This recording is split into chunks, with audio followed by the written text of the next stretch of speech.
We're live. Hi, guys. Hello! Welcome, welcome. Saturday. Yes. And Saturdays tend to be special, don't they? Usually Drunkyards, yeah. Yes. Special I already edition. have Ryan Coke in my classic for real cup that he sent me. Ah, fancy. Fancy. Very nice. And I have peach Crown Royal for shots. I do think this kind of live might be extra fun if we're tipsy by the end, because it'll produce some interesting results. I'm intrigued to see how you guys support us in this, or not, as the case may be, as we review this rather unique feature film. Indeed. I feel like we need to have like a 7-minute intro of just fucking music and stars, though. I was so tempted. I realised that near the end of my actual watch, I was like, ooh. And just sit back and do shots while it's doing it. Yeah. Yeah. It's always annoyed me about this. I always skip through it. I don't give a shit. But anyway, welcome back, guys. Yeah, we're going to be reviewing, of course, the motion picture, the director's cut today, and the Blu-ray edition with the V'ger at the end. Yeah, so buckle up, sit down, relax, chill out, grab a drink, hang out with us, comment, super chat, do all the things. You know the routine. Make us drink. I mean, have you ever reviewed this movie boozy? Have you talked about this movie boozy? Because, you know, Not really. not necessarily one you rewatch for fun, necessarily. No. Although it was a unique experience to kind of look at it with this more critical eye. I had to watch it twice. So Now, do you feel poor you, or do you feel like, okay, I learned some stuff? yeah, I mean, I feel like I've got a different appreciation for it. I noticed a few changes in the director's cut. And not just special effects wise, but like there's even a line of dialogue that I know is cut out for sure, which is interesting. So yeah, we'll get there. We'll get there. Well, they got to double remaster it. They got to remaster it in the case of the actual director's cut, and then that came out, you know, over a decade ago. So they got to double check. Yeah.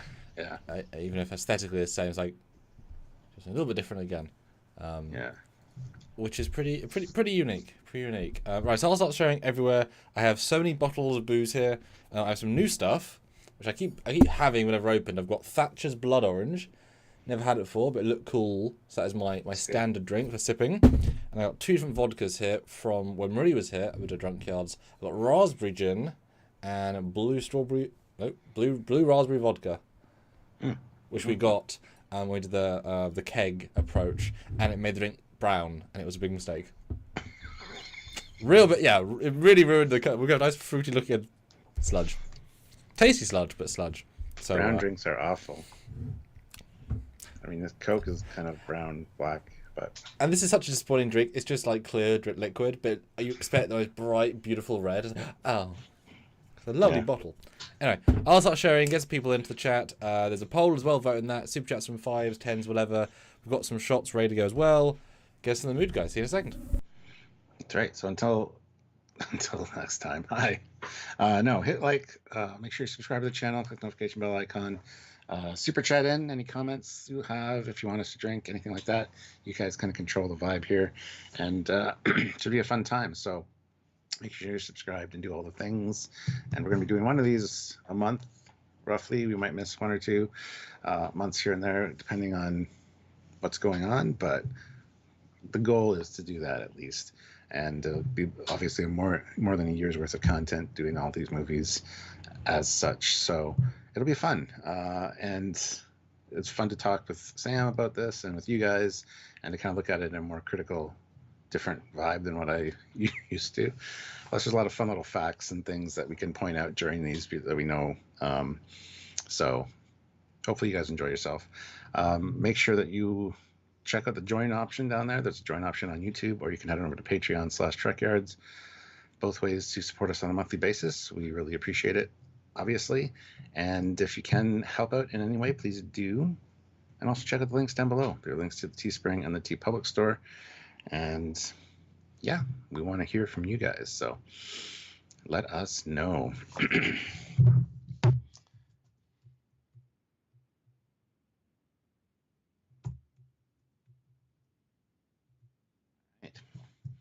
Let's have a goal of at least 10 $5 super chats within the next half hour. So if you guys want to partake in that, please do. Yeah, like I said, let us know your thoughts, any comments you have, any thoughts about the movie, anything like that. Make sure that you chat away in the regular chat or super chat in. And each super chat, of course, is a drink. $5 for a regular drink. I've got a mix of Coke and Crown Royal. And then like $20, of course, is like a shot. So for that, I've just got the peach Crown Royal here. So lots of ways to participate and hang out with us. So we look forward to a good time. And hopefully you're having a good Saturday. But yes, make sure you're subscribed and check out our content. We have a K7 video out today. That's our regular release. So if you haven't checked that out yet, check it out after the live. And it's an interesting one. So worth checking out. All right. And we'll get into this in just a second here when Sam is done. But yes. Ryan says, well, I don't hate the movie. My favorite part is the reveal of the refit and its launch. Yeah, the launch is really great. Those are scenes that I've watched ad nauseum over the years just for paint reference and detail reference for the Enterprise. So yeah. Although I have comments when we get to that because there's some things that kind of bother me. But even for a remaster, which is surprising. Yeah. So this is going to be a long one, but also we're probably not going to do this again. So I want to hear what you guys think of TMP first. Put in the chat sort of your first thoughts, just to get those lined up, and then we jump into our thoughts. So put in the chat right now some thoughts. Bottle opener. Oh yeah, 20 bottle opener. Oh, phone number still works. All right. So freebie on this one's for you, Stuart. This one's for you. There you go. All right. Do you think we're gonna like it? This Thatcher's blood orange cider. Yes, you're gonna like it. Sweet and juicy. Okay. Ready?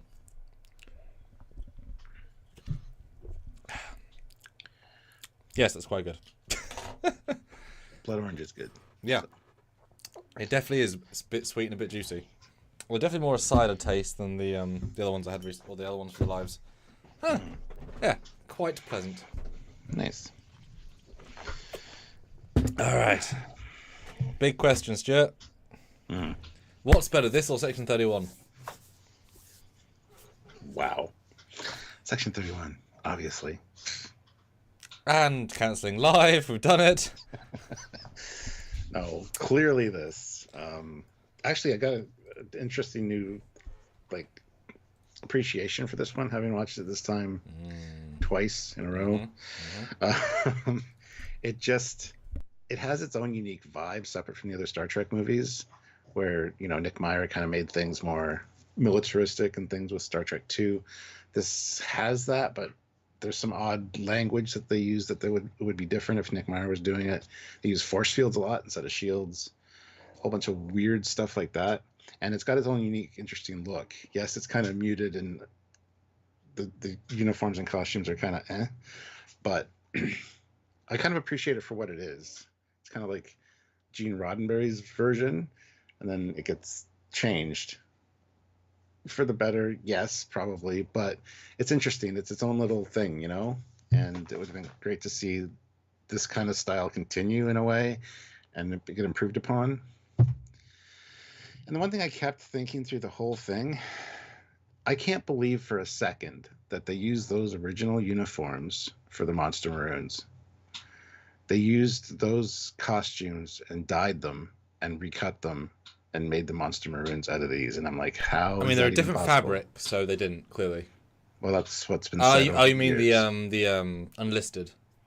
Yeah. That I could buy, but that's a lot of Yeah. recoloring and Yeah, I know. Yeah, okay. I mean that I buy, but still, they probably cut them up a little bit to change stuff because they're not Oh, identical. they would have had to, yeah. And I just the whole time I'm watching them, going, oh, why, what, just what?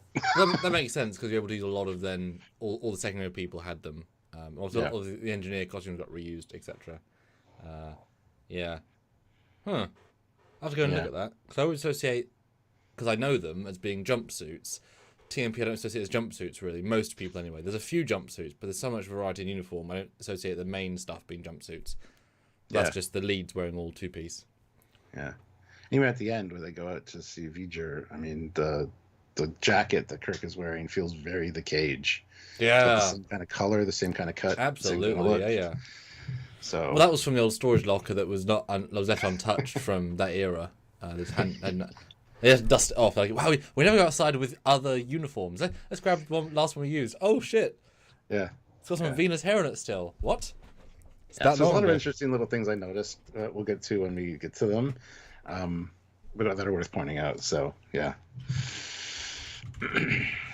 What do you think with a more critical eye going through this one, this time, or did you look at it differently? Have you watched this director's cut version before? Yeah. So I watched it in the cinema when it came out, which was a very different experience because you're absolutely experiencing it as the oomph, and that was super unique. And I hadn't seen the movie I've seen it during Trekyards, but in a couple of years, and then obviously that I watched the director's cut, and this one again in the cinema, and then we finally showed Marie it like 3 months after it came out on Blu-ray, the one I just watched downstairs. So we had seen this version twice, but I'd like to move the sofa close to the TV because it's a whole room away.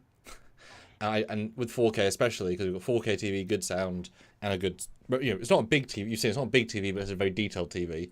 So the closer you get, you obviously are seeing the pixels much better. So in the cinema, of course, everything's so giant. Every pixel is like your hand.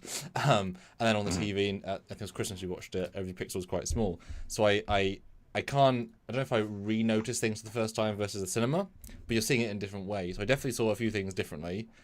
How far do you want to get into it? Because I guess a few things I noticed I found different. When I watched in the cinema, what came across was some Nimoy's acting because, his tear in the biobed scene is unnoticeable on a normal size TV. Yeah. But on the cinema, it's blatant. Great, but this version, my big takeaway from TMP this time was that this is absolutely Shatner's movie. Yeah. Because, and we've said this before, he's a phenomenal actor because it is all about his journey from A to Z. And there's so many close-ups, so many lingering moments that you don't get in shorter films like Wrath of Khan for the most part, where it's a lot more split. Like, he is absolutely the central focus of the journey. And there's loads of let it breathe moments where he is doing so much face acting that is so under the surface, but it's so unbelievably readable. So he comes across as astoundingly good in this, and you wonder why the leading manness. I remember, I think Sam Witwer said, either twice or another interview, who was Kirk in the new Kirk unification, that he calibrates his performance based on the size of the screen. So on TOS, he was bigger. TMP, it was bigger, he could be smaller. And so he is absolutely superb in this. I think probably better than the other movies because he has to play bigger and against other powerhouses. Or these wide shots of the bridge. He has loads of these close-ups. So that I thought was really, really nice.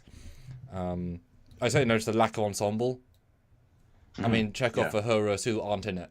They aren't. They're extras. As much as you think they're in it, they're not. I mean, they are, but like there's Chapel's in it more because she has 2 scenes about her with her in it, right? Wife of the producer, fine, but they're all extras, 100%. It's really sad, honestly. Even McCoy's sidelined quite a bit. It's a Kirk, Spock, and Will Decker movie. McCoy's got some moments, and I do appreciate when he beams on board and Kirk says, "I need you. Damn it, Bones, I need you." Because as we've talked about before, it's the trifecta. It's the 3 different sides of a personality. That Kirk needs him for this, and then Spock comes on, and he's like, "Okay, now I'm complete. I can do this."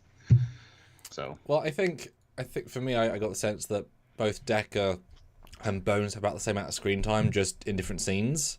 So they're equally third. But then Spock's not even necessarily the second. It really is Kirk, and then all of the seconds. Spock, Bones, Ilia, both Ilias, but it's very much he's the central pillar. But yeah, Bones certainly, he underplays a lot of the scenes. He either has over-exaggeration or underplays. Still good performance, but I don't think he knew what he was doing as much as other people, because he has no arc except the initial scene, which is phenomenal in. But once you get in the middle, he's just doing the functional dialogue, which is great. But everyone else has a really distinct what they're doing feeling. I just love how Bones comes onto the bridge in random spots, looks, goes, oh, fuck, and leaves.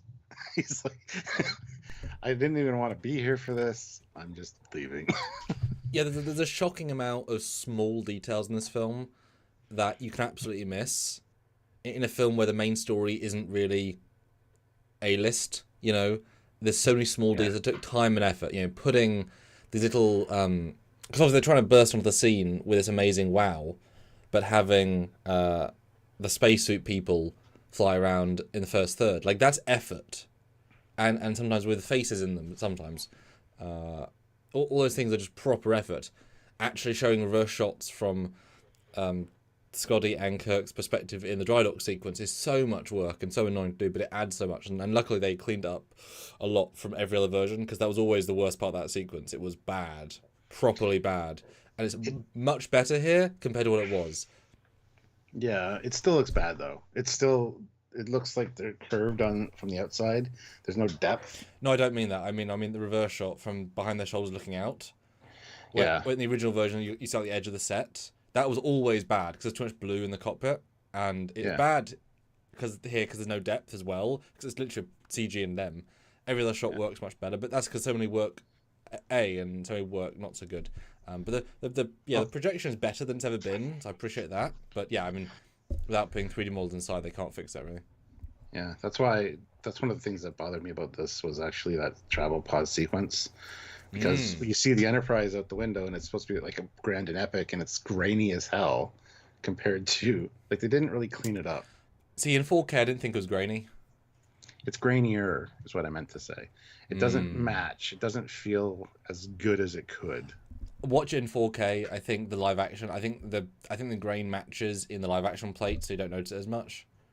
Yeah, I didn't notice that. Jay Donaldson, $5. Let's get the drinks flowing. Yes. A toast to Disco McCoy. Yes. Medallion and all. Thank you. Yeah, guys, have shots. It'll be fun. I think the standard fare is 20 for a shot, 10 for a half shot, 5 for a drink. Yeah. Lots of fives. Yeah. Any other takeaways from it?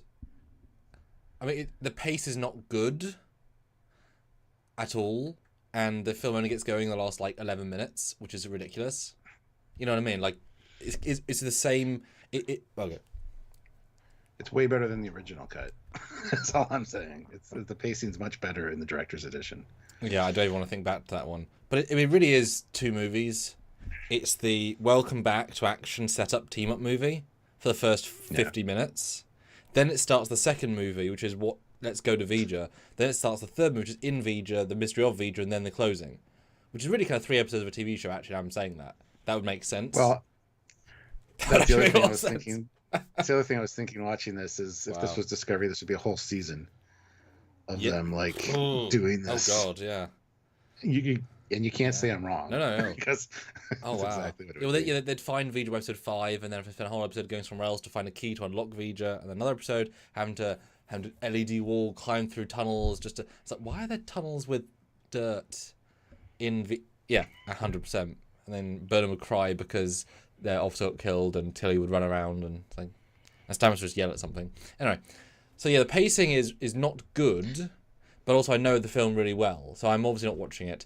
But the thing is, I think fundamentally, this isn't a film, it's an experience. Yeah. Because the film aspect of it is not its best suit. It's the fact that it takes on this journey and subdivide the pieces, they're really engaging. It's just when you have an hour and 20 of setup, you're like, for fucking hell, cut this down by half and you have a better movie. But as a oh my God, they're back. So it's not a movie, it's experience. It's a very unique piece of cinema. And the reaction of the time makes sense because they built it. They made this movie because Star Wars was a big hit. Star Wars is a lot more action packed, better paced. This, for anybody that watched Star Wars and really liked it, I can see why some people aren't Star Trek fans because they went and saw this and thought, wow, this is boring. The pacing's just not there for that kind of movie. For Star Trek fans, it's kind of great because there's a lot of moments that are very Star Trek in this, obviously. But if you're not expecting that, you're expecting the big screen sci-fi epic like Star Wars, you can see you being let down by this 100%. So, well, it's a really interesting film, really, and I will say this 4K restoration director's cut is a beautiful print. I mean, this thing looks immaculate, at least in my viewing, from what I saw. I mean, all the interior stuff looks like it was filmed yesterday. A lot of dubbing, but a lot of sounds really clear. It looks phenomenal. The detailing, I mean, really. So it helps to watch it because it just feels so. The VHS of it would feel more like a TV episode, I think, because the scale comes from actually seeing the V'ger particulates because there's resolution to see it now. Yeah, I gotta ask you, the one scene where they were in the briefing room and they were all talking, did you notice really bad rotoscoping or whatever it was around McCoy and Kirk? It's better than it was. Fucking atrocious. No, it was actually better before, but because they replaced it to have the proper view of the nacelles, it's really bad. It's really fuzzy. Like, we'll get to the screen caps when we get there. It looks atrocious. Yeah, it always did. Yeah. 4K helps because I remember originally McCoy's face is just a blurry mess. Now at least you can see his mouth move because there's enough pixels to see the mouth. But yeah, I mean they're just too far away to rotoscope effectively and get any level of detail. It really bad. Like, I feel bad for the person that had to work on that and do all of that. It's unsavable unless you AI upscale to 8K. Yeah. Honestly, and even so, you don't punch in a bit. Yeah, it's real bad. Olivia, $5 makes Sam drunk. Mm-hmm. I'll drink to that too. The other thing I thought watching this was, yes, it's very much like the Changeling, but it's also a lot like Star Trek 4, especially near the end where they're like the probes taking out Earth's defenses. Or 5? 4. Yes. Oh, yes. There's a lot. I think 5 for God. No, there's a lot. Yeah, there's a lot of whale probe. Like they took out Earth's defenses. Blah blah blah. There's a lot of that going on. Yeah. Both iconic sound effects. Yeah. Anyway, what else was saying beside that? Because a lot of things stood out, and I was kind of pleased about that. A lot of dubbing, like I said. A lot of ADR. It's not bad. It's just very obvious. At least it's clean, but that's neither here nor there. But a lot of good dialogue. And the miniature, like in the cinema, of course, they're so giant. But yeah, the miniature shots. I mean, this is a golden era. Oh, that's what I was going to say. Thank you for reminding me. This is a golden era of miniature work, and clearly they're reacting to Star Wars, but also 2001. And it's a hybrid of both. It's the detail scale of Star Wars, with the clean minimalist and slowness of 2001. It isn't Star Trek in either, because neither are what Star Trek was, because it couldn't afford to be, right? But it is doing both. So there is the amazing scale and spectacle and wow, and it looks better than Star Wars in terms of the alien visuals. Like I mean at the time, and just like the V'ger effects still look glorious, and even better in 4K. Like they're not CG, they're G. They can put the generator, not CG, not computer generated, and they look outstanding and gorgeous and beautiful, and but sort of kind of accidental. They're absolutely beautiful. So that's sort of like wow. And you imagine in the cinemas at the time, the colours are hitting the walls, and just the whole audience is bathed in blue and bathed in purple and bathed in that stuff is so viscerally wonderful. That was the Star Wars of it. But then you've got the incredibly bland colour profile. I always love, and I appreciate it more this time. The again little details. The fact that for the most part, when they're on the Enterprise and they walk the corridors, they're in the tech decks, which is chrome. But when they go to the crew decks, it's red. They had to completely redress that set and replace every panel. That's a good amount of work and faff. I love that, and it's so easy to miss that because it's both in your face, but also you're not thinking, do they change the walls? Yeah. But that colour then pops. It's so visually nice. But of course, if you're in the living zone, you'd want it to be not freaking chrome, reflective, dirty. versus this nice bright. So it's little deals that are so nice that they didn't have to do. They did not have to at all, and it raises it. Each one of those just yeah. I'm really glad you mentioned that, because that's one thing I actually absolutely noticed this time, which I can't honestly say that I've noticed before. Yeah. Deck 5, like the crew quarters, was it looks like TNG. It looks warmer. It looks more welcoming. And yeah, all the other ones are just shiny stainless steel. But that's the engineering deck where they come from. Yeah. It's really special, actually, because it's just effort and time, right? The amount of one-off sets as well is again kind of astounding. You given how long the film is, you kind of forget how small the scenes are. Just the finding Spock at the airlock, it's like 45 seconds. They had to build that whole thing, and then there's never even seen again in any form, right? It's like, well, okay, like they're throwing money at these little sets that all add up. Yes, they're all kind of bland and whatever, but then some are kind of really interesting, like Spock. Well, not that really interesting, but like visually different. You got Kirk's quarters.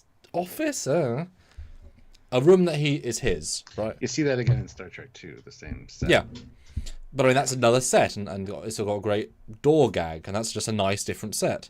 You've got the 2 different med bay or 3 different med bay sets, because you've got the bedroom adjacent room, and then you got the main sick bay room. It's a lot of med bays because they're functional, right? Well, the sick bay on the Enterprise is pretty big. You never see it all. It's like the center section of the deck of the saucer. So yeah, and again, these little things I'm not remembering, but this watch particularly, I remember thinking when they're scanning Ilia, and Chapel says all the things are replicated, including eye moisture. Yeah, and the script really meant other moisture. This is our tell. But we're gonna say eye moisture. Wink, wink. Well, I have a joke whenever I see that scene, because Decker's reaction to it, but we'll get there when we get there. That's what I mean by saying that. It tells you all moisture, and therefore, they can do a thing. Yeah. It's like, all right, we know what you're going for there, and it's like an ADR line off screen as well. Like, we'll just add that in so that people know. It's like, perfect. Yeah. So, yeah. Mark Lawrence, $5. Here's a $5. Hashtag Sam drink. Just watch it on the video storage devices. Yeah, don't spill anything on those. I'm gonna have a drink too, Mark. Yeah, but I think both drink for both, because we actually want to have this. We have a tipsy discussion, guys. So throw in some shots. All right. So yeah, those are some things I noticed. Well, I think I noticed quite a lot. Yeah, I'm sure we'll point out more as we go, obviously. So let's get into it. And I did skip the intro and outro because they're not at all worth watching. Titles. Yeah. First thing, what do you notice from this iconic shot scene? Of the Klingon D7s or the containers? I was just going to say, let's take a minute to appreciate the miniature work. Yeah. Because I love that they also had the camera do this, and the camera turned, and then... Oh, yeah. Like, the way they did it was amazing, and the detail is incredible. It's an epic way to start this movie. And it's definitely, we've never discussed this movie ever in a big way with visuals. Yeah. Remind you, it's the exact reverse of Star Wars. Up, down. Never caught that before. It's totally a riff. Yeah. No, I didn't see it in the cinema. At least I don't remember. But the matte lines, the famous black lines around the models, are awful in this shot, and they easily could have been fixed. But that's, I guess, But I guess part of the charm. But they're worse here than I've ever seen them. Either I saw them in the cinema and at Christmas, or whichever.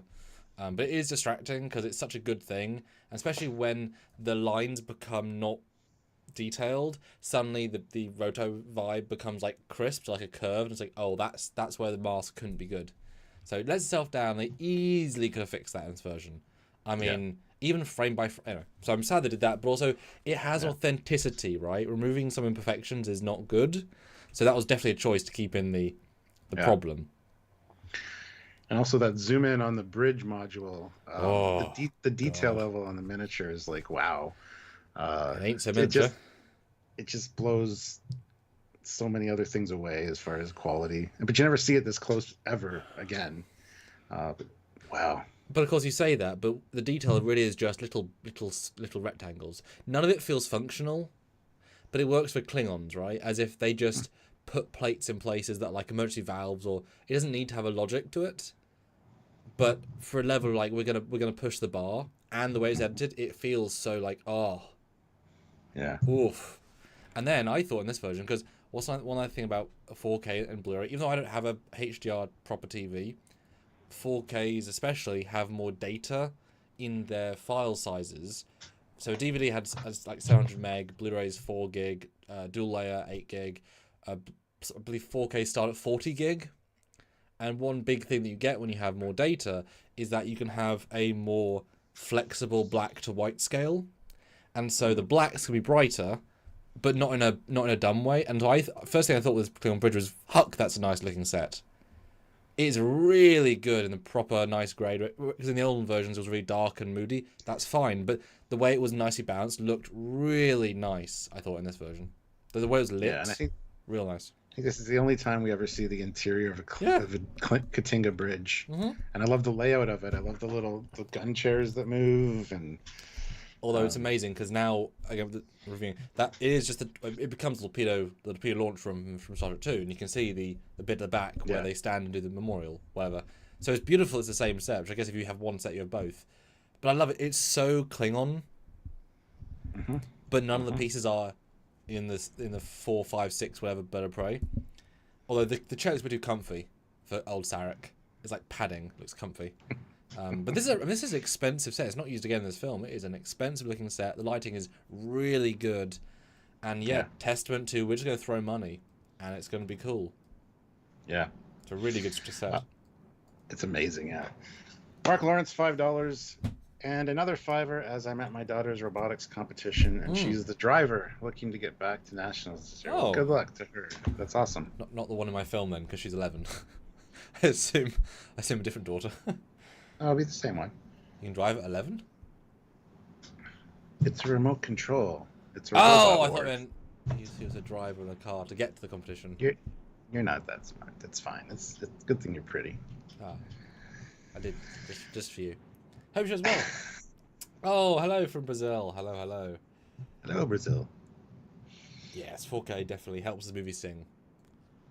The crispness. Yeah. How do you feel about the pacing of this scene, though? Because it's a chunk of the movie. Well, it switches back to it. I love the intro. I love it because it's like they're all speaking Klingon. You don't know what they're saying, but you know what they're saying. You know, I think it's fine. I like the intro. It's kind of not what you'd expect necessarily. So, yeah. And Dan Ben says, in some versions of the movie, they had dialogue about a dreadnought when you see the comms outpost. Yeah, when you see Epsilon, in this one, they do talk the USS Entente, which is a dreadnought, NCC 2720. So, yeah, there's all that layover dialogue. Some interesting stuff there. Yeah, this scene benefits from the fact that the angles are really strong, and the shot choice is really strong as well.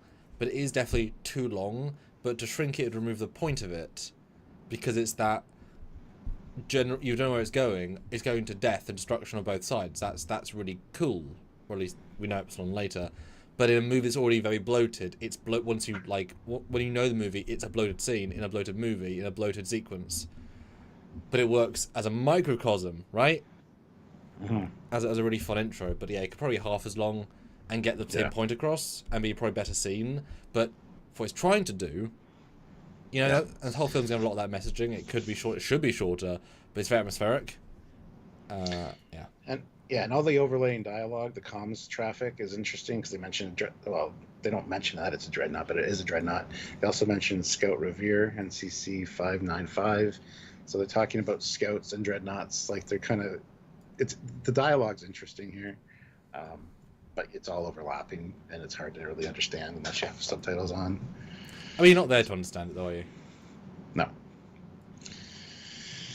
And then they mentioned Commodore Probert, signed Commodore Probert, Starfleet. I'm not sure that's mentioned, giving orders. So yay for Andy. Now, one thing I noticed in this scene and one of the later ones, this film has Kirk, Shatner, exceptional. There's a lot of bad guest extra acting? Why is no one in Epsilon acting well? It's stilted. Not every line, but it's not a well-played scene, as are some extras later. It feels like realistic dialogue, though. Because people in the real world don't talk like actors. So I really appreciate it. I think it's very much like these are just people doing their job. I've never noticed that it was bad or stilted at all, actually. We got Zahn, the guy that was going to play Zahn here. So he's obviously a good actor.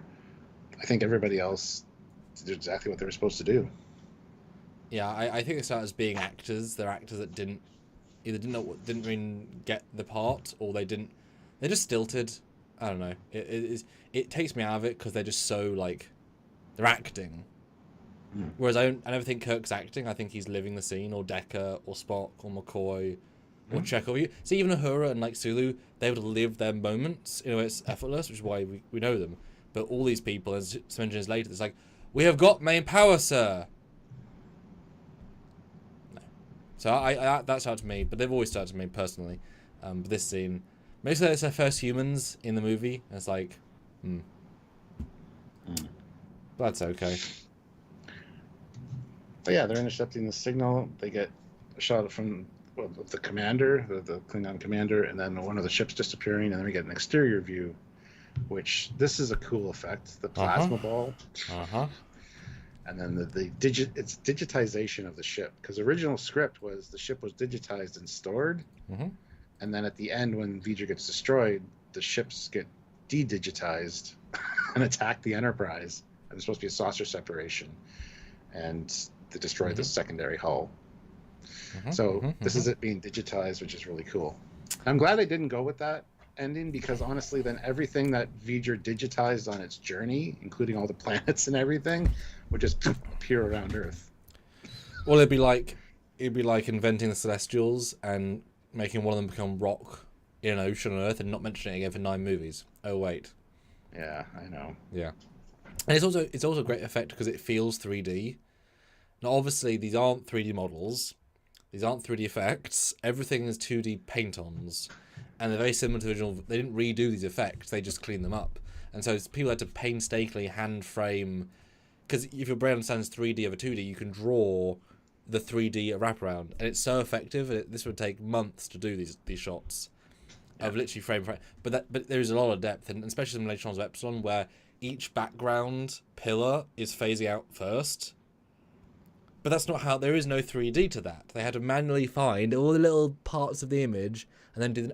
And it's so much attention, but you need that sort of 3D to have it actually go through, over, and around, so it's not just a flat effect. But I mean, this is the opening to your movie, right? You're going to put money in, and this feels expensive, it feels big. Especially for Star Trek. Because 3 ships, oh my god, right? That's big for original Star Trek. If this was a JJ episode, you might... Or Discovery, you might have, 27 Klingon ships and 26 Federation ships and not know any of them will matter. Yeah. Yeah.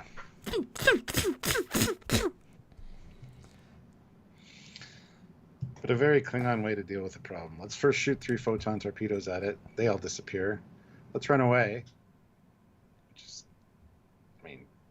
And then let's shoot at the big thing coming at us with photon torpedoes, which has no effect. I mean, no one said they were smart Klingons. Although 3 Katingas is a pretty strong force this era, so, they ain't no small ships. And then just as soon as they introduce, they're dead and never come back, and... Oh. Yeah. Yeah. An emptiness of oh. Just happened to be in their path. And I assume this implies they also went through other... Because if they would have to be in Klingon space to do this, because we have no treaties yet, so... Yeah. So they would have killed other Klingon ships, I would assume, before this and just not realise, I guess? Or Klingon planets? It had just been the edge of Klingon space on its way to Earth, and this was just a patrol that was out there. I don't know. Very possible.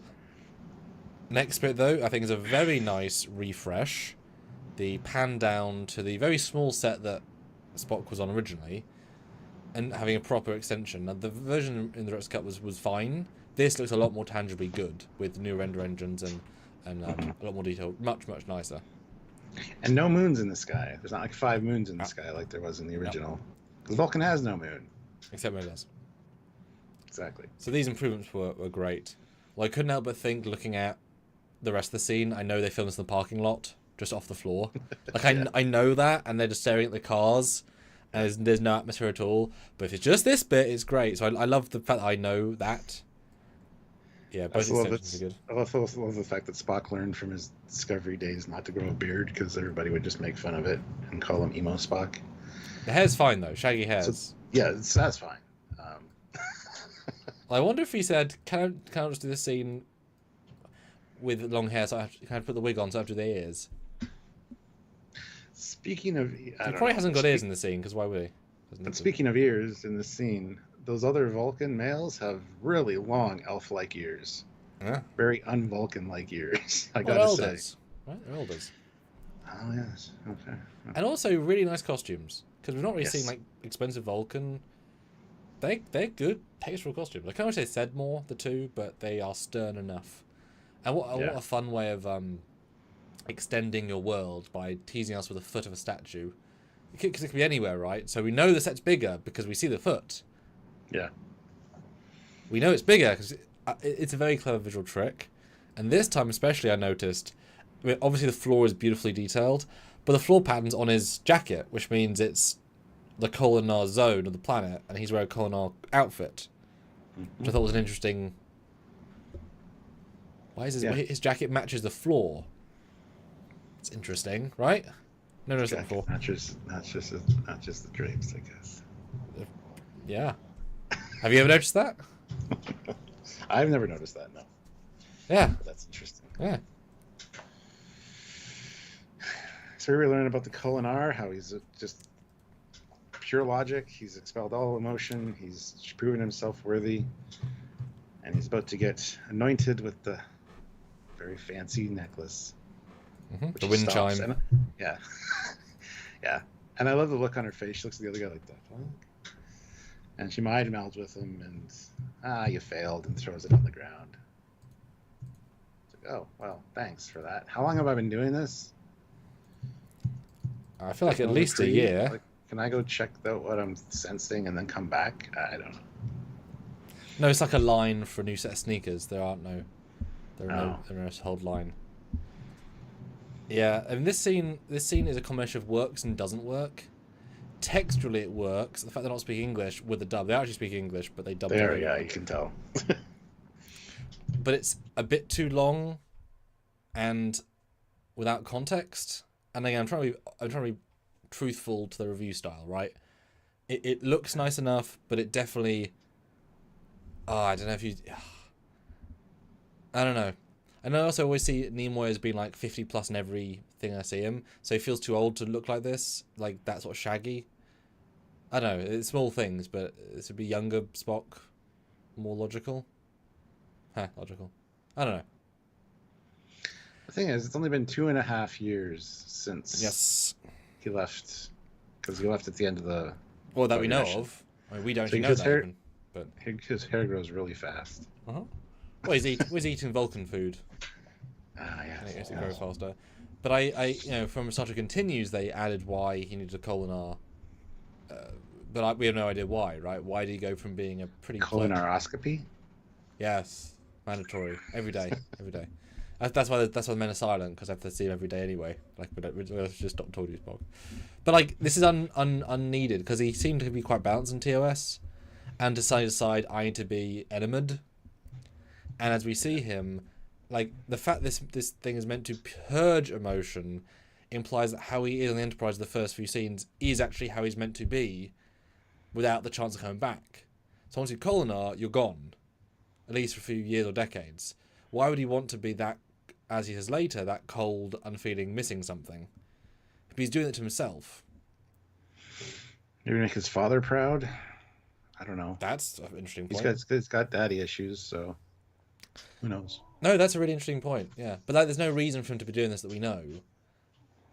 Now, had he sensed V'Ger in TOS, as in the in-between time, then maybe there's a reason that it links. But he sensed him here, randomly. There's nothing... They're not linked anyway. This is his first time, right? So, I don't know. Well, I like the explanation in Star Trek Continues with McKenna. Yeah. something like that happened at the end of the 5-year mission, I'm fine with that. Me too. But I wonder what they were thinking, right? Yeah. But I actually had Sarek been in the scene in like a additional minute. As a Klingon, am I on the wrong set? Well, it would be funny though to have two and two. But had he been there and been like, oh, I don't know, how to do a flashback. I don't know, but that would have been really fun. And why or how is V'Ger communicating with one Vulcan across the quadrant? That's the thing that bothers me too. It always has. Why Spock? Why only Spock? There's other, people that could probably sense V'Ger. I mean, they might be sensing it and not have a way to get to it. That's fine, but yeah, just a convenience. Because like I said, it makes sense if it was linked to Kolinahr a little bit. And I like the fact they connect because they want the same thing. But then Spock's not trying to find his maker; he's trying to find balance, I guess. So it's odd. It would have been fun had we seen some other Vulcans or other aliens who've also been, digitized. Yeah. But it's and yes, Mr. Captain, the thread thing is a foot of a giant statue. If you go back a few frames, you can show them the whole statue. Great. But yes, it's just a very large, nice-looking statue. Yeah, of red stone. Lovely. So yeah, the scene is very interesting, but which I suppose the fact that it implies a larger story is good. There's just zero attempt to answer any part of it or even try to attempt to. But also it leaves thinking, there was something in between. Because they've all aged, right? Except all the secondary crew. I mean, bloody hell, Bones retired. He's been living doing something, probably going to discos, right? Disco made a comeback. But yeah, Spock is down the path to go find V'Ger and potentially do whatever he has to find his answer.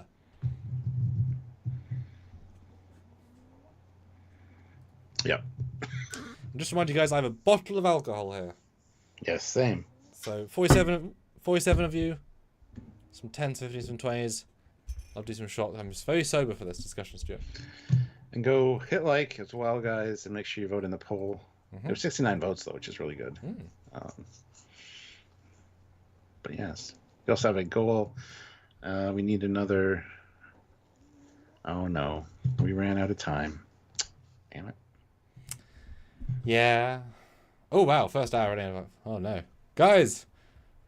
Bonus content for you all. Help us out. Make us drink. A large lunch for this. Nomad adventure. Haha. Where Nomad had gone before. Overblown episode stretched into a film. The whole thing was rushed. It was evident most in the characters themselves. I don't know. The character work I think was good. It was rushed out because the visual effects weren't all there that they wanted, and that's fixed for the director's edition because it's a really cool shot of the Enterprise doing a turn.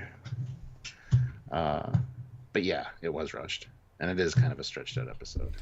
Well, as they said, they finished the last visual effects shot that was slated, like we could get it done, the day of the premiere, and they walked it from the printing house to the premiere without any editing. Still wet. Yeah, it was still wet when they put it in I was hoping that the projector would dry it out. Yeah, so it is. So the premiere version is the everything version. Every single second of visual effects shot finish of the film was in the first version of the film, as intended. Yeah. Mr. Captain 93 says 47 minutes in, we've covered the first 15 minutes of the film. That's because we had a whole section at the beginning talking about our thoughts on it and things we noticed. So, and also, there's a large stretch of this film that's just they go into V'Ger. There's a lot of reaction shots, like a special effect and the reaction, yeah. So there's several minutes where we'll go through this first bit's quite dense of Trek. That's kind of the point of the film, right? Speaking of, beautifully redone exteriors of San Francisco, using all the logic of the future Treks to add to it. It's cool. Looks really good. And I guess, actually, I wonder, those left buildings, is that not the building from Star Trek 4? I feel like, is there shot, because to see the bridge you have to be only certain places, and we do see the bridge on the shots. I wonder if that's... I would think so, yeah. Yeah. Starfleet Academy, yeah. Well, not the Academy, but the meeting room in 6. Because there's a building that's probably very similar, because, just use the same architecture. Oh, yeah. Huh, cool. Yeah, lovely shots. I mean, they're still a bit CG-y, because they are CG-y, right? Yeah. And then we get the arrival of Captain Kirk. We got a TOS Type F shuttle on the right-hand side up there, which later takes off and flies away, still using the old tech. Although it used to be less tucked in the original director's cut. I feel like it's more obscured in this version. I think so, yeah. I think you're right. Which is fine. More Easter eggy. And this is William Shatner's first of many costume changes this movie, because he has a lot of different costumes. I always like this scene because people just don't know what they're doing in this scene. Cause it's just a travel station of civilians, like proper civilians. So people are like, what? Huh? Like, and everybody must adore Kirk or know about him or just be wowed by an admiral being there, because the lady on the shuttle's checking him out.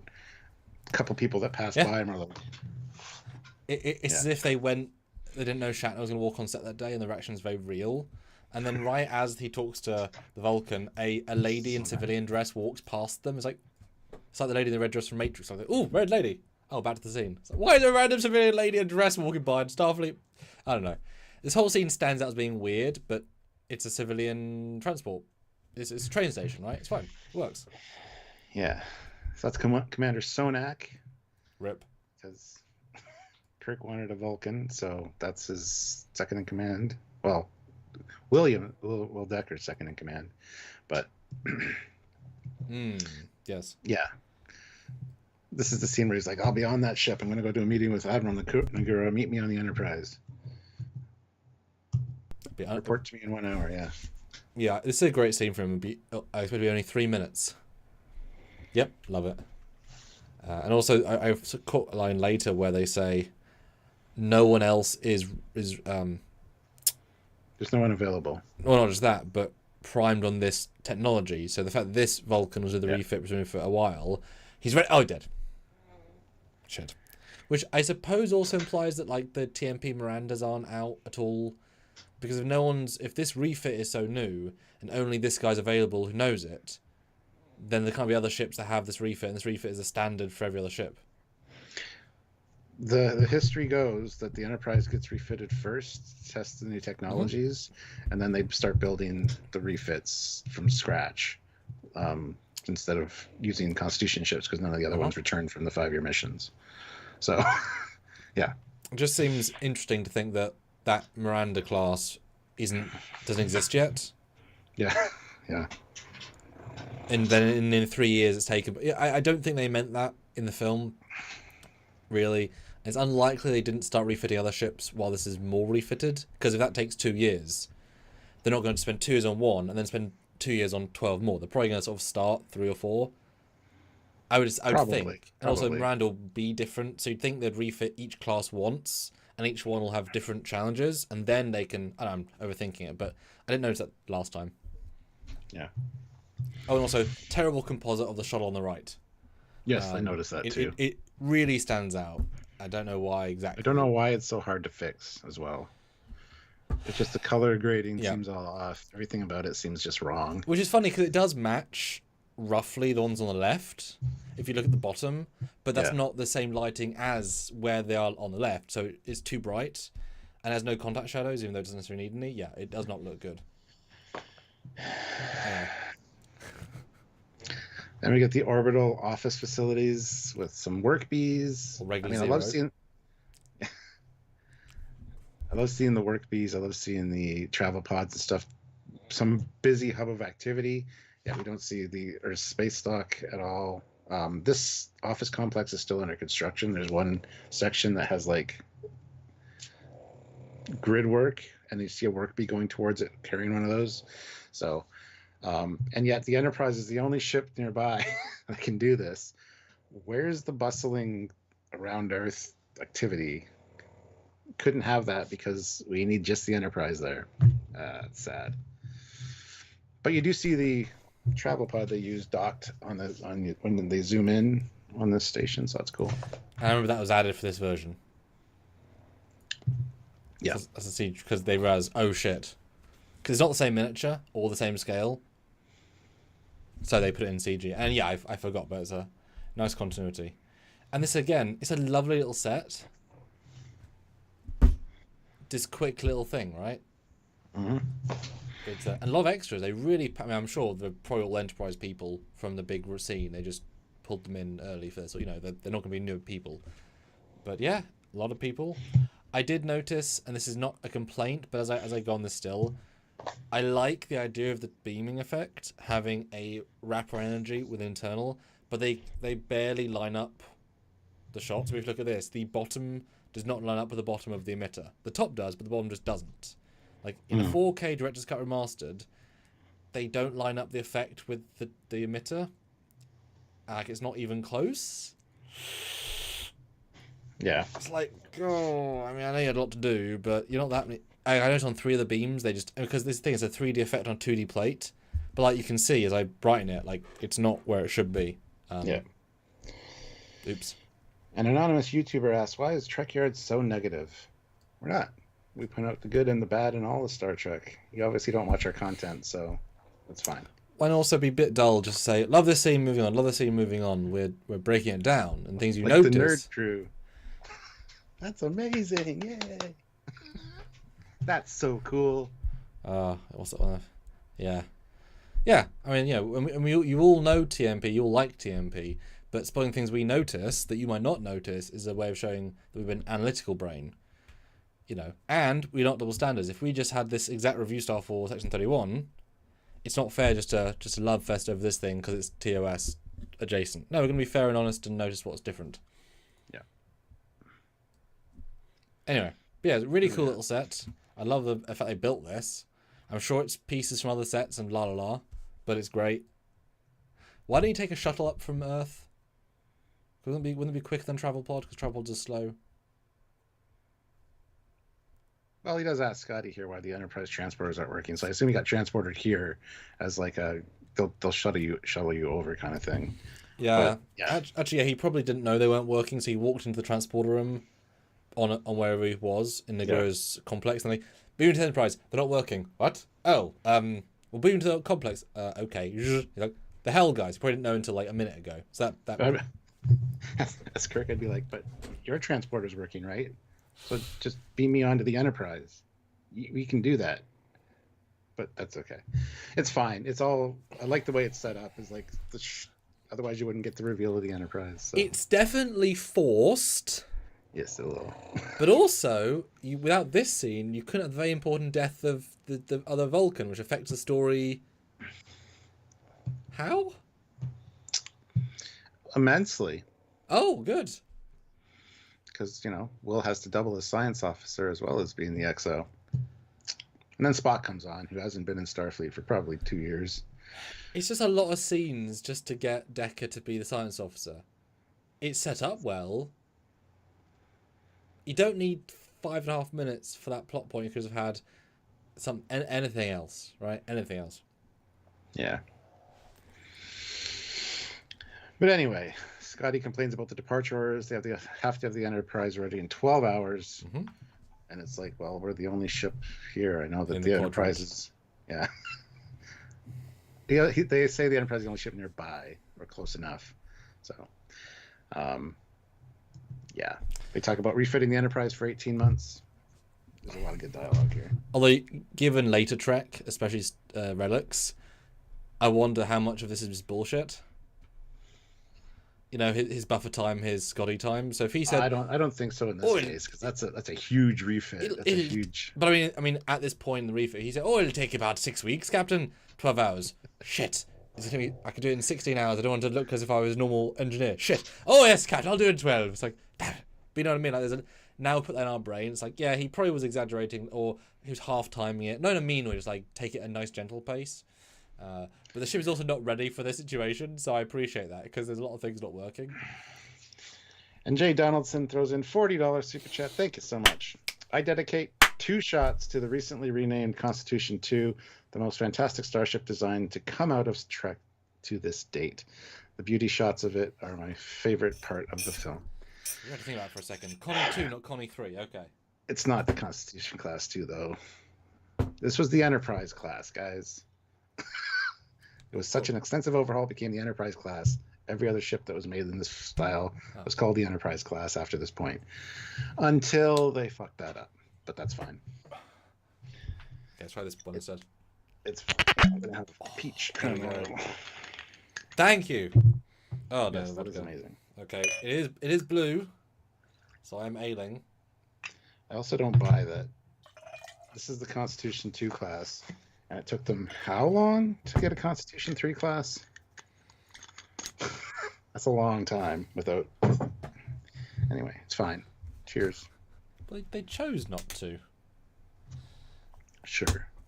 Well, no, clearly It took Commodore Metalis to order.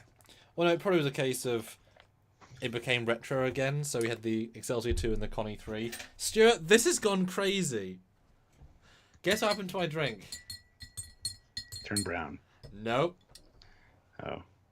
That's amazing. That's a really good green colour. Wow. It is green. It looks like what Scotty was drinking. It really does.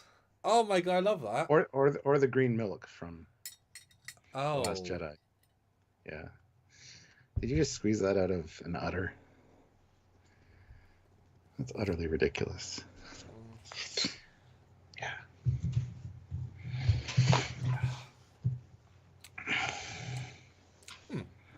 Not bad. I'm just gonna get. I forgot to get the thing. One sec. All right. Hit that like button, guys, if you haven't already. We have 53 of you here, which is awesome. 48 likes. Make sure to subscribe to the channel and click the notification bell icon so you don't miss any content. And yes, thank you. Keep putting your opinions in the regular chat, super chat in, get us to drink, make the review more interesting, I'm sure. But yes, do all the things you're supposed to do. Vote on the poll. You know, we now have 86 votes on the poll, which is fantastic. We should probably swap out the poll soon. 87 votes now on the poll, which is great. So I think we should swap out because I have an idea for a second one based on other chaps. Yeah, that's what I was just saying. Yes. What are the results then? Because I posted All right. it a while ago. Gonna close it. Is the motion picture? Well, the winner is underrated by fans with 39%. Okay. Second place is okay, mid, average. Third place is amazing. A lot of people do love this movie. And then 10% say not a good Trek movie. So there you go. Okay. My voice went really high there for some reason. Interesting. All right, new poll. Yes. Actually, I want you to, as I do that, talk about how you felt rewatching this scene, which is, I think, the scene for you. So talk about that in an emotive sense. As I've said, I've watched this scene ad nauseum over the last however many years, just to get paint references and detail references for when I do model building and paint work and stuff like that. Even for the dry dock, because the 350 refit Enterprise from Polar Lights has a dry dock base that's got dry dock decals and stuff. So I've watched it a lot. So I wasn't wowed by it yet again. I also noticed the difference of quality. Like it seems more grainy to me than all the other things going on. And it's so not this scene in particular is what I was excited by. Later when they launch the Enterprise and they turn on all the lights, they do all the startup routine, that's more exciting for me. Plus the music's a little bit better in that one.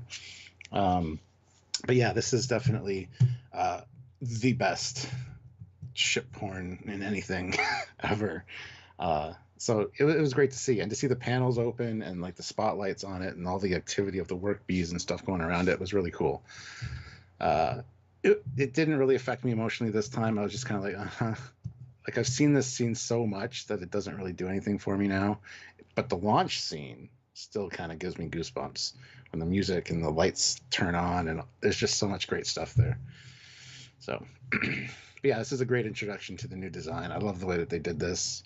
I think for the time, after people not seeing the Enterprise for like 10 years or 8 years at this point, to see this new one, it was a great way to do it. And I love that the transporters weren't working, because that would have been so boring. But there's a new poll. Let's read it.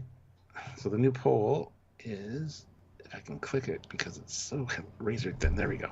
Should Trekyards review these movies focusing on the positive or honest breakdowns, including flaws? There's only one way to do a review. Whether you're being sponsored by somebody or not, you have to say the truth. So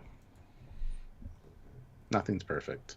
And it's always truth as you see it. That's why I look at the technical stuff, because I can say, look at that. Yeah. You know, objectively, that thing was not composited well to the side.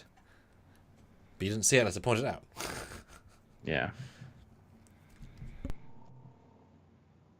So Scotty points out that the crew haven't had near enough transition time on the new equipment. The engines haven't even been tested at warp power yet. So yeah, this is definitely the first of this new brand of technology doing its thing, because plus it was an already existing ship that they tore down to this superstructure and rebuilt.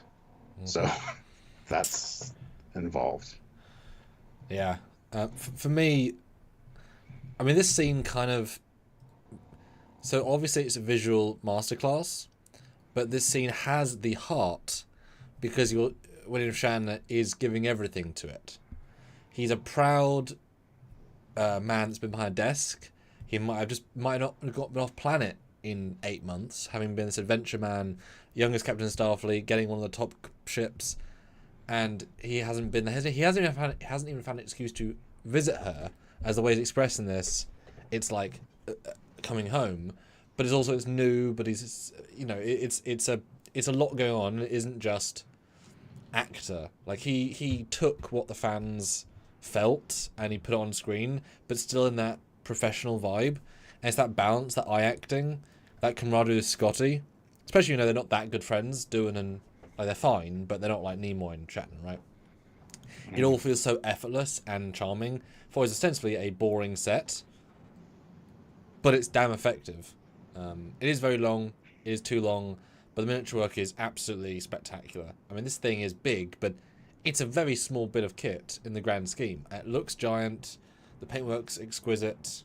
The lighting's wonderful. You know, consider how small the spotlights are, and it's so much is going on here. And the matte line's definitely better as well, for sure. Yeah, and the one scene I was definitely referring to when I said it was out of focus, looked grainy, was when they're approaching from behind the shuttle base, going towards the side. That particular shot looks really out of focus compared to the foreground stuff. Like messily so. It's just kind of annoying. I wish they would have enhanced that. There's a couple of shots that aren't quite perfect, but the fact that those are, and again, one of my favourite things in this, it's a choice, was when they put the reflection of the ship on the glass of the... There is no glass, the travel pod. That's a digital effect. But it does so much. It's like now they're finally in tune. They're finally seeing each other. Like, it's seeing him. It's work. It's effort. But it's very well done, considering, because there is not glass there. It's entirely a fake thing you're seeing. And it is wonderful. But yeah, so this shot, the back I was talking about, my problem with this is that there is no glass on the travel pod. It just feels like there's a hole and some walls and then a giant space thing.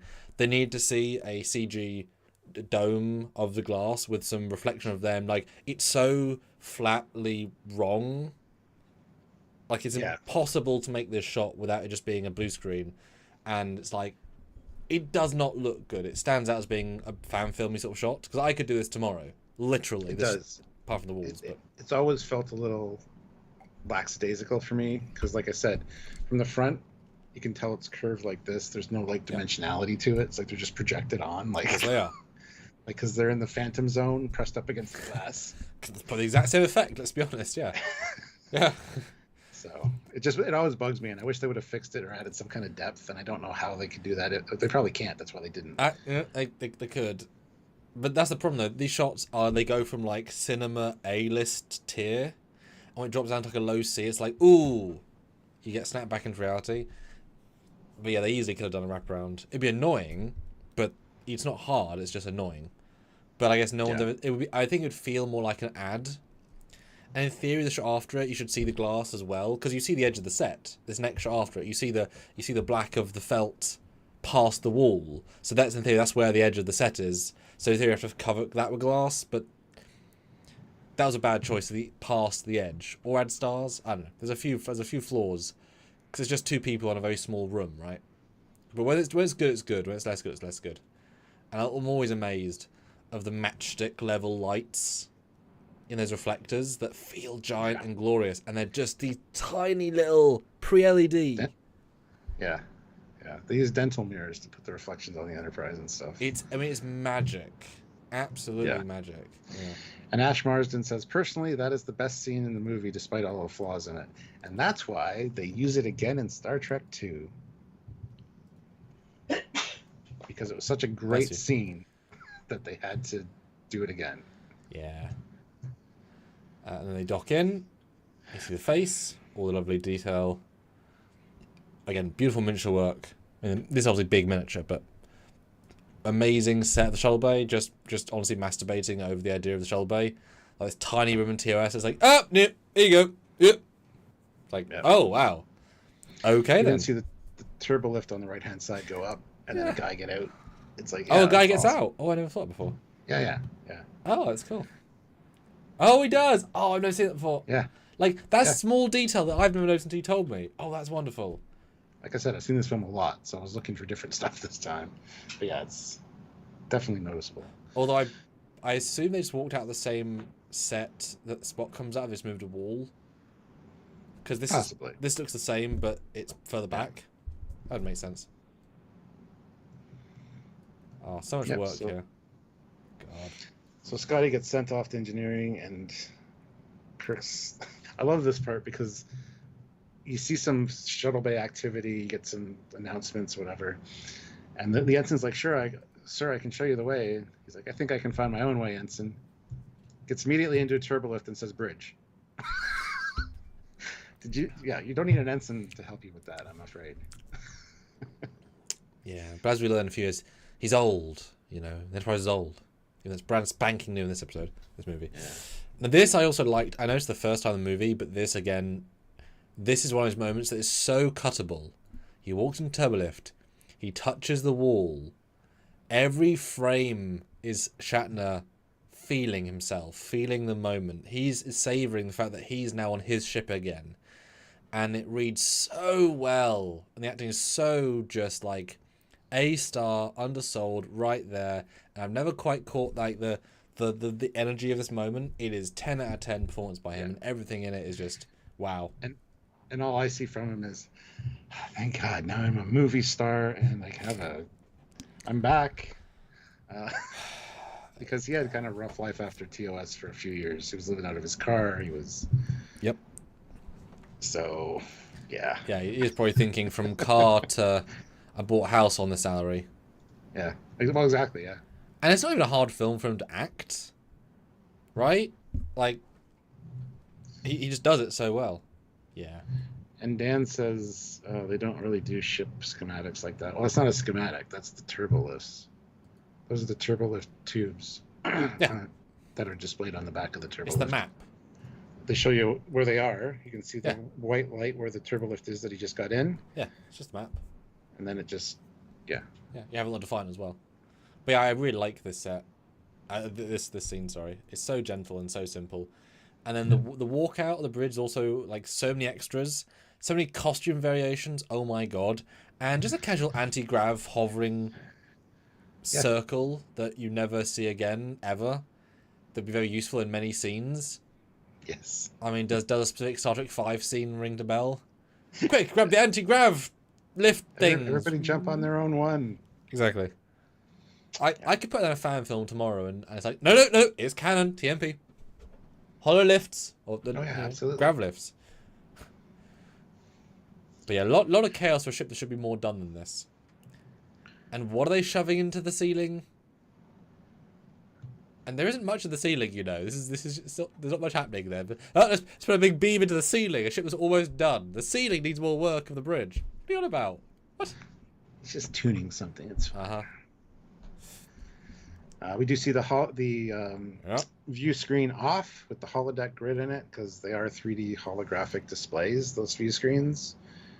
You don't get a sense of that ever, except for in TNG, where they get different perspectives of the person on this, based on where the camera is. Mm-hmm. But that's what it is. It's a holographic display. So, I mean, yeah, going straight to the life of a set, it's big. It's definitely 2001 The Bridge. I mean, it is, right? It's a 2001 style thing. But as soon as he walks on, everyone's... I mean, boy, they lose their shit. Everyone runs I to hate him. I hate how they all call him captain though. He's still an admiral. He's still captain of the ship. But it's like, Captain, your Starfleet orders just, or your transfer just came in. And then Sulu's like, Captain. It's like, no, guys, I'm an admiral. One of his I'm 10 just in lines. temporary command. So I was annoyed the first time, but I think the idea is that they got orders. He has now taken captain of the ship. He's now down the rank of captain. He's in the admiral's uniform because he walked from... He was not captain, he was not admiral when he was in Nagura's office, and he's just come from that office, so he was an admiral until this mission. So he's now technically captain again. I've never understood why he can't command the ship as admiral, and Decker can't be captain still. Like, is that their permanent record as a demotion? Because, like, some guy would say in 20 years, why would we demote that captain? Yeah. It's like... Yeah, why were you commander for this one thing? Yeah. No, it's temporary captain. I hate that they do that, actually. I think they refer to him as commander the whole time as well.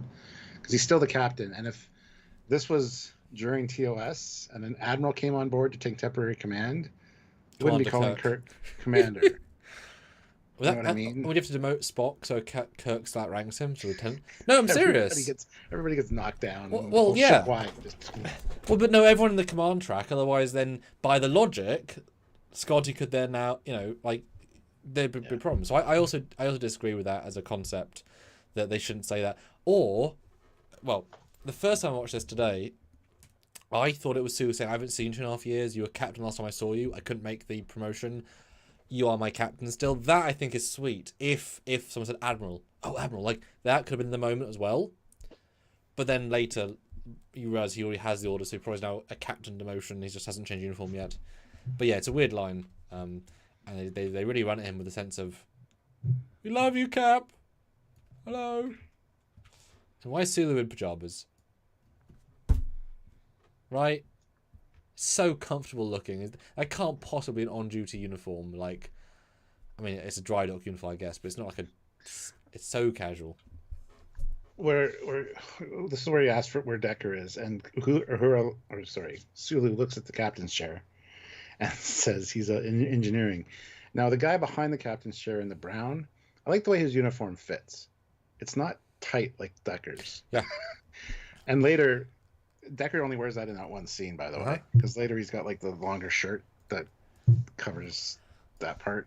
Also, I found a special guest star apparently. Oh, who? I didn't realize Luke Skywalker was in this movie. Oh dear God! Wait, did you see him? It looks like I do. Looking, yeah. Farm boy Luke on the left there. Yep. Add a lightsaber in post. Yep. Wait for that to click in for the live. Have you ever noticed Luke Skywalker's in this film? Because it's the same exact costume, right? Same colors, yeah. And with the fuzzy haze that they put on everything, you can't even tell. It even looks like Mark Hamill. I could probably face swap that to Mark. Oh, yeah. Mark, you're in this movie, didn't you realize? What? He's a farm boy from Iowa. And then you get this ensign guy who's like freaky eyes, big forehead. Mm-hmm. He's like, he's been with this ship every minute of its refitting. Nice attitude. And through the whole movie, he's standing on the bridge just kind of staring like disapprovingly at everybody having command conversations. Oh, really? Yeah. And Uhura's like, well, ensign, the chances of us coming back from this mission in one piece may have just doubled. And all I thought was, yeah, especially if we have to talk a sentient machine into killing itself. Because, Kirk's really good at that. Yeah, how many sentient machines has Decker self-destructed? None. He's a baby. Now, this is a scene that was added in the director's cut. I believe added back in the Uhura thing. I'm pretty sure it wasn't in the standard version. I think it was, honestly. Something I remember very well. So, yeah, I think I remember growing up with that.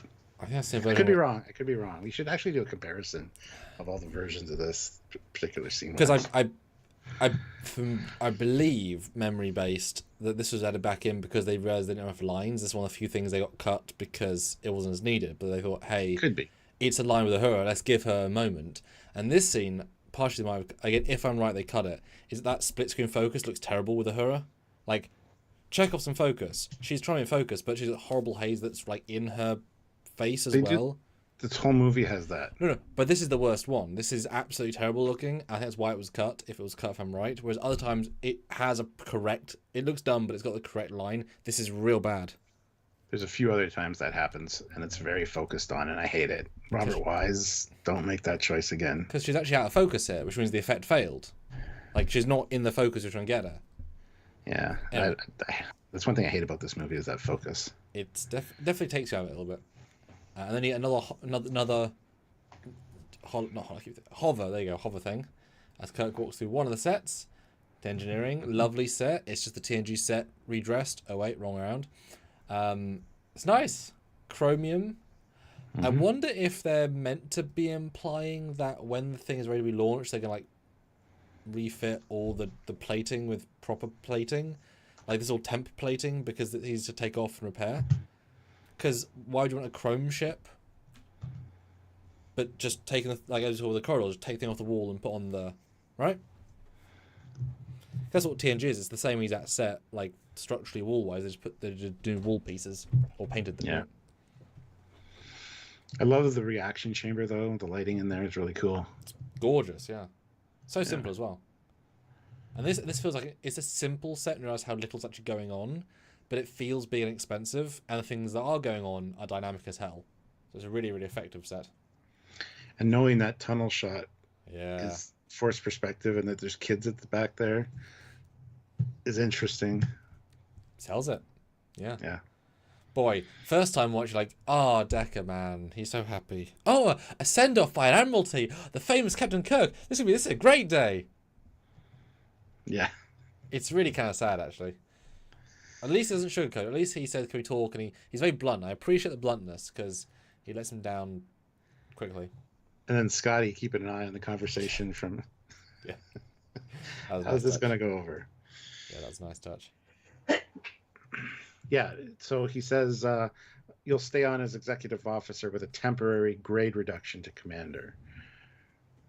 I don't think that's necessary, personally. Does that happen in the Air Force? I don't know. It might happen in some military branches, but it just sounds dumb. Yeah. But I guess if you're invited, maybe you aren't allowed to command something as an admiral because of law, so they have to demote you for the way the thing works. Like it's letter of the law stuff. Military has to be more precise like that. Maybe. You personally are assuming command? I love Kirk's reaction. Yeah. Yeah. My experience, 5 years out there dealing with unknowns like this, my familiarity with the Enterprise and its crew, which probably not a whole new crew, but a lot of people replacements by now. But he points out, this is a completely new Enterprise. You don't know her 10th as well as I do. That's why you're staying on board. Wow, that was rude. Otherwise, I'd kick your ass out of here. Yeah, this is a really, really well acted scene, and it's a very knowing scene. As you've heard, Reddit media's breakdowns and other people's, this is the start of the journey, the real journey, because they're both in different places. Admiral Kirk thinks he's doing the right thing. Everything he thinks he's saying is not with malice, is just with he thinks. Decker knows the Enterprise. He knows the crew. He knows he's going to take command in a few weeks. He knows everything. Kirk thinks, and he's wrong about all those layers. It takes them working from butting heads to work together to get to the end point, which is great. And to see Kirk evolve from being, I'm the alpha male, you think you are, go down, to then taking the loss and taking the I stand corrected. Like, that journey is really wonderful, especially as, the way Kirk says, I know the ship, and it's like, you literally don't. And Decker's like, you literally don't. And it's so brutal, but like, it's not ego, it's just, he's lying to himself, but also 5 years. It's a very interesting thing, and you're right. Would you, if you got Enterprise commissioned, and say on that last year of the mission, and they said, right, you can stay around Earth for 2 years not doing anything, and the ship might be ready to go again. It might take 3 years, might take 4, and just not do anything for 3 years. Like, no one's sciencing on the ship right now. So the crew is not the same crew. The engineers might be, but do you really want the standard bog specialist that works on the Enterprise before the mission, or specialists going to refit? It's not the same crew, Kirk. It's a different crew. A lot of them would have been transferred to other active ships. Yeah, absolutely. Yeah. Like, and I mean, what the hell is Uhura doing on this ship? Like, she's been off for 3 years and come back to now supervise the revision of the comm stuff, right? I doubt even a third of the crew are the same. Yeah. And if they are the same, they've come back after not being on the ship. They don't know the ship even. Yeah, they would have had a good like 6 months shore leave, like time with their. You're back from a 5-year mission. Take some time. Come back though. The ship's going to be refitted. I mean, maybe you can, because there's no job. It's not a job. Maybe you can ask to be like, as in you don't need a job to have money to live. So you can say, I request to stay on the commission. And they say that could mean 3 years. What doing? Yeah, I'll just hang out in Ibiza for 3 years. So, oh, okay. Yeah. I guess, but yeah, I don't. Yeah. Anyway. Zango76 says, by Star Trek V, there are 3 captains on the Enterprise. No grade reductions. Yeah, Captain Kirk, Captain Spock, and Captain Scotty. Which sounds silly, but it works. Yeah. I also love the fact this shot. I mean, it's not the most interesting part of the set, but the way they frame it with this lovely blue lit corridor looks beautiful. Until you remember that the end of the corridor is the shitty matte painting extension, and it does. Once you see it, you can't ever unsee it. Yeah. And if you watch the scene, extras constantly walk, and they always go to that. Oh, turn, up to turn. It's so like. On 4K, it was very noticeable, but considering the screens at the time, the home screens, that'd be like this big on a tiny monitor, so you would never notice it. Yeah. Oh, yeah. And then the transporter, which is a very weird sub-scene of the film. Red line on the transporter. And again, the pads don't line up. He sent Riker, oh my God, Decker, to the bridge at this point. He says, go report to the bridge. Then they get the transporter emergency, which Kirk goes to. I guess the transporter room's next to the... No, it must have did.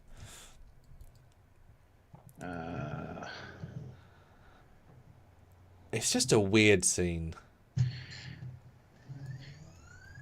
Yeah. Then we get the transporter room, and it's like, take them back, boost your matter gain. And when we got back, didn't live long, fortunately. I love how he comforts Rand, though, saying it's not your fault. I also hated how Kirk had to say, yeah, Commander Stone asked him to reach through the Vulcan embassy. I think they'd probably know that, but thanks anyway, Admiral. I mean, he's shell-shocked, but yeah, it's like, obviously, where else are they going to go? I mean, but this scene fit better in Star Trek 2 when they go for brutalism. It's the only brutal scene in the entire movie, and it's brutal, and it's random, and it's senseless. And yeah, I don't know. Never loved it. It's fine. It's just unnecessary. And then Kirk leaves the transporter room, doesn't know where to go, looks both ways, hesitates to ask a dude, doesn't want to ask a dude for directions, asks a yeoman for directions for Turbo Shaft 8, and she's like, back that way. So he goes towards the turbo lift, and there's Decker. It's like, dude, I just told you to report to the bridge. Why are you here? I guess he might have heard there was a transporter thing, and he was going to be the captain, so... But still.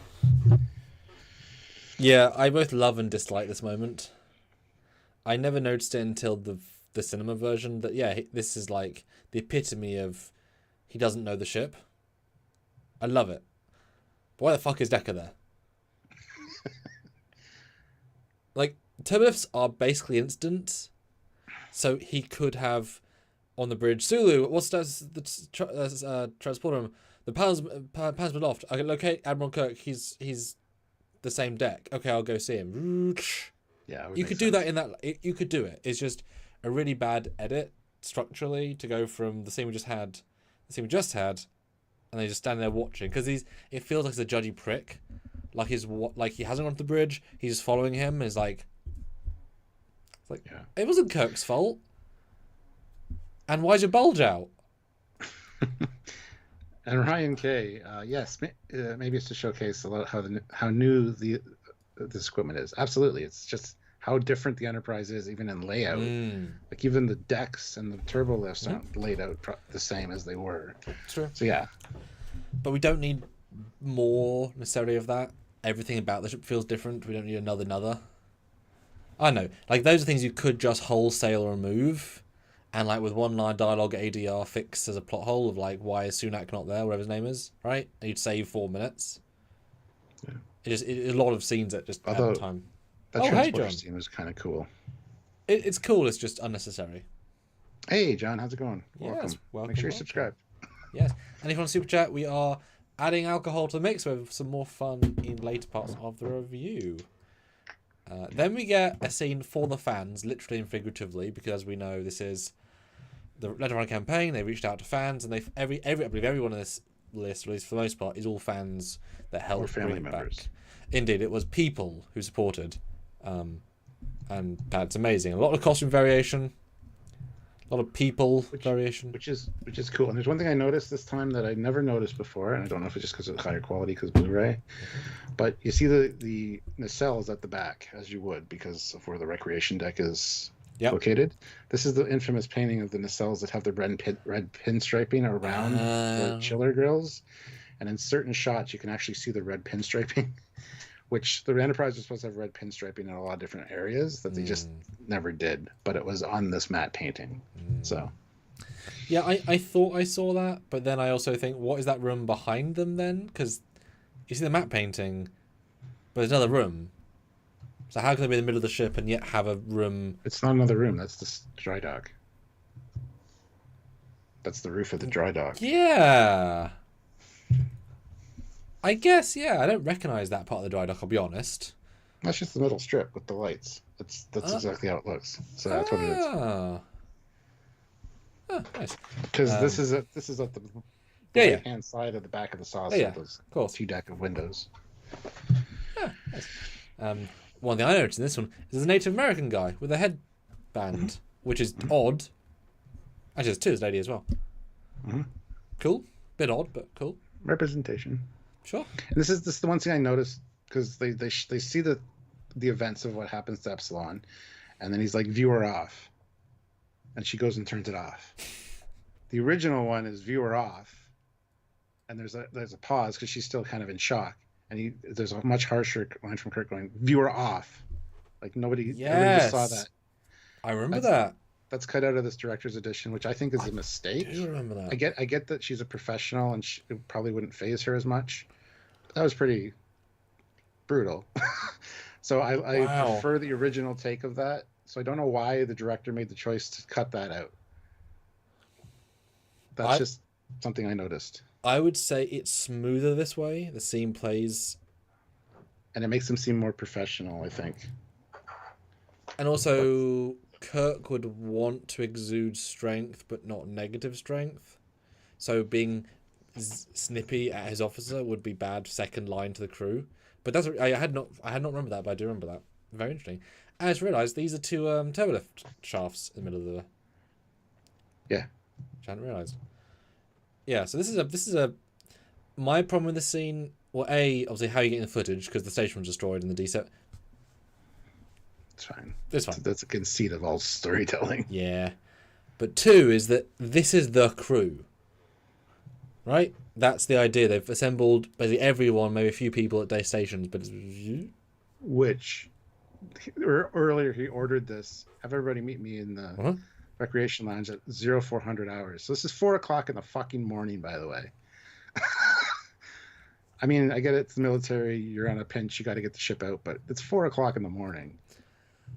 But I don't know if you knew this, Stuart, but they're on the guy from TNG, the guy that everyone hates. They're on Jellicoe's dad's 4 rotation times. This is all 4th shift people who are flying away. That's fine. You want your best on, but that's okay. Yeah. So my problem with this scene is that the variety of uniform here feels so sloppy to me personally. I get it looks visually cool, but no one looks smart. I don't like how many weird vibe colors. By smart, you mean nice looking, not intelligent. Yes. Because this is the crew. I'm thinking everyone's in pajamas.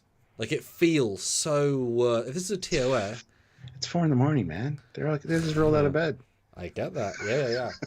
Some nice hair then for that. But if it's been TOS with all the different, 3 colours and then a few dresses and a few specialist uniforms, that'd look amazing. This feels like a quadruped they brought off the street. That's what it is. I know, but it's the crew of the Enterprise, and I really dislike thinking this is that. I mean, obviously, if this had been Wrath of Khan, all in the solid reds with a liner of the enlisted, it would look so much better. I think it looks really messy. a lot of work for design work because there's so many variations that it's like, what are these people wearing and why? And there's no uniformity. Oh, this is almost like what happened in Stowe, right? It was very something different. That's fine.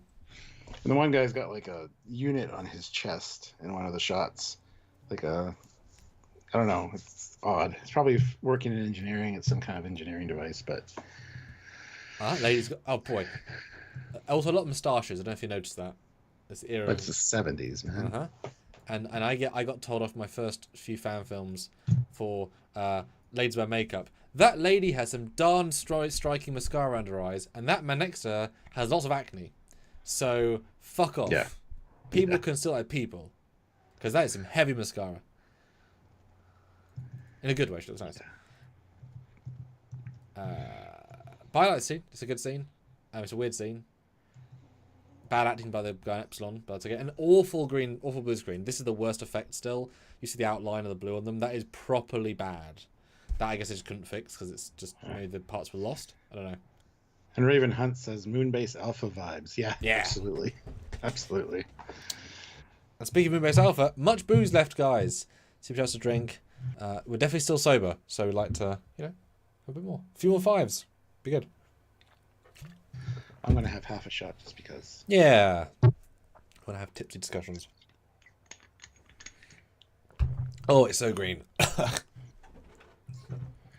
Wow. How does green taste, Sam?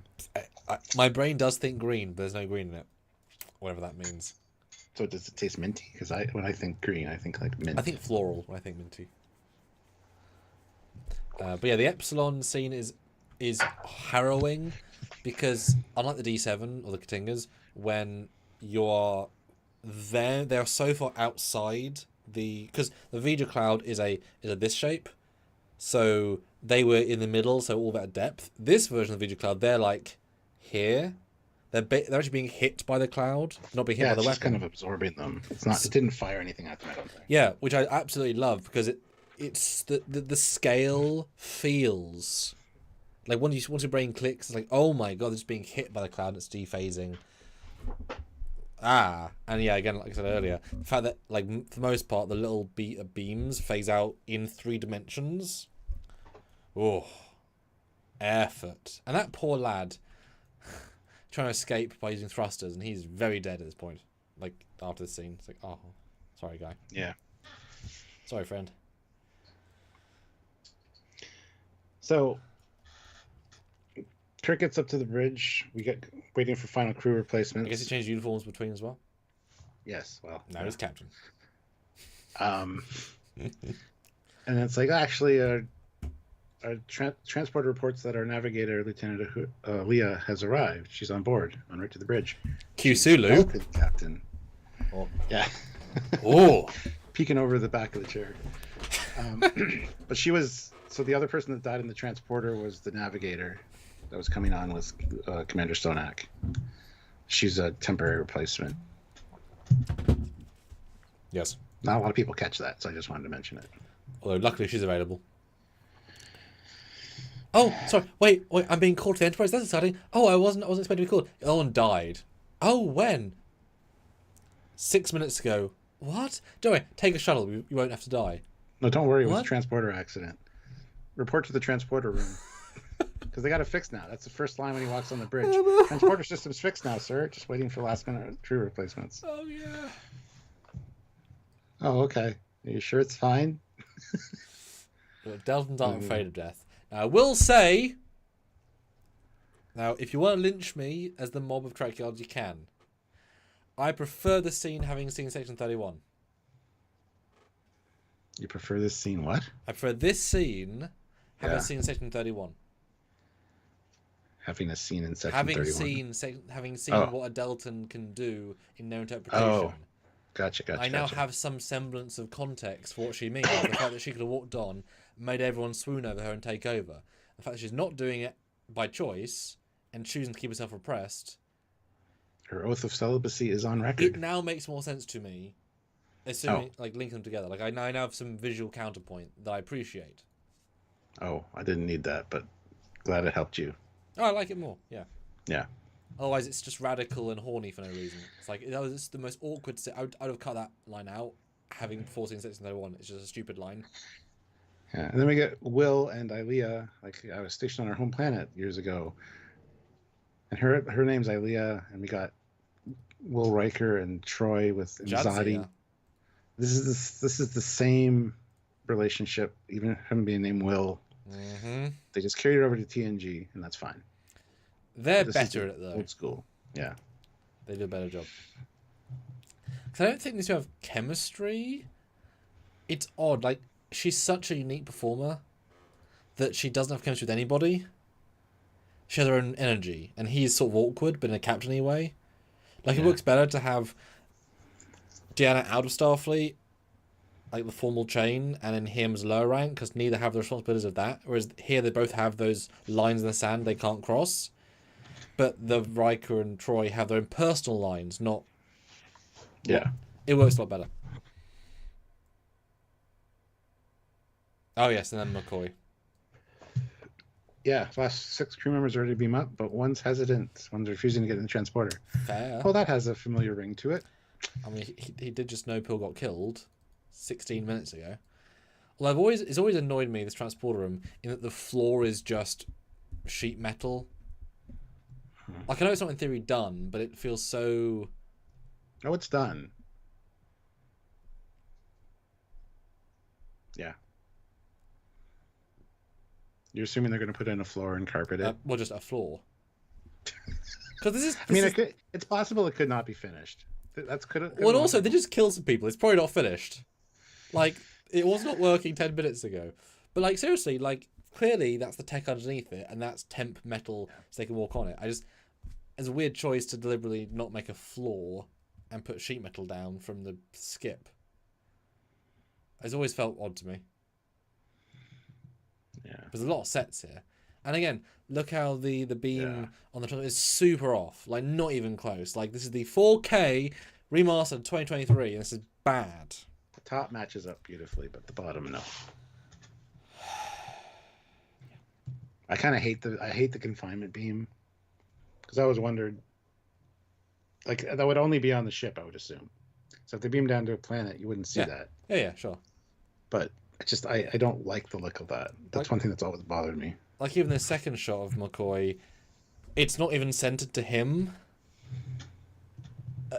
It just looks terrible. Really terrible. They just fixed the transporter. It's not perfect yet. Relax. They've got a flaw in it. I can't complain. Now, I'm assuming this is a fake beard. He didn't grow it for 6 months and then shave between filming. I think it matches hair color really well. I think it's a real beard. I think it was a real beard. Yeah, because it looks great. I mean, it's weird as hell, but I feel like it's a great match for his hair. Yeah. I love McCoy. His energy as soon as he comes on board is great. It just invokes McCoy. Just annoyed grumpiness. Your revered Admiral Nagora invoked a little-known, seldom-used reserve activation clause. In simpler language, Captain, they drafted me. They didn't. I did. This was your idea. Yes. And I love this part, I need you. Bones, damn it, I need you. And you see his face soften. Yeah. And he's like, if I die here, I'll do it for you, Jim. Because that's the scene is cute as hell. But we realised, like, he retired for a reason. Yeah. Probably because they kept getting danger in TOS, and the last 2 years were more dangerous. He's like, I've done my years. Because you don't have to be in Starfleet, you can leave at any time, right? It's not forced. Yeah. He left. He might have been on some beach with a girl named Jane, another girl called Christina, no connection to his previous nurse, no fetish at all. And then he gets a call. Drafted, and he has to put the Mai Tai down, put the speedos back on, and he has to walk straight out the door, right? Chain on. And there you go. Yeah. And now he's having to probably die, given he would have been. I mean, I guess he would have been told the Klingons got killed, but not Epsilon yet. I assume would have been when he got drafted. It would have been today, right? There's a thing heading towards Earth. Yes. Why is everything we don't understand always called a thing? I don't know what it is yet. What do you call the Death Cloud? Bones? It scared the crew! That's hilarious. Yeah. Jim. Bones, there's a Death Cloud coming to Earth. Why do I call it Death Cloud? Well, because it killed 100 Klingons. Oh, good reason, Jim. Sorry. He confirms he's I heard Chapel's an MD now, so Chapel's now not Nurse Chapel, she's Dr. Chapel. But acts like a nurse-ish. Yeah. I mean, they are kind of equal. I kind of like that. Mr. Captain, the transporter room arrives Tuesday. Yep. Oh, Jade also made the joke first, just didn't see it. Well done, both of you. Everyone made the joke. Good job. And they depart. Looks lovely. And this is my favorite scene from this movie. Not the approach of the Enterprise, but the launch of the Enterprise. Where you get all the ships leaving, all the work bees leaving the area, the lights turning off, and then everything firing up, which is really great. And the music here is just so perfect. Although if you scroll and if you watch the live stream, Earth moves. Well, that's a problem. I wasn't looking at Earth. You shouldn't be looking at Earth. So that's a thing you should have fixed in post. Wow, guys, that is embarrassing. Oh, didn't fix everything, and of course, note the yellow deflector. Oh, it's in standby. Yeah, exactly. Yeah, this is a great launch sequence.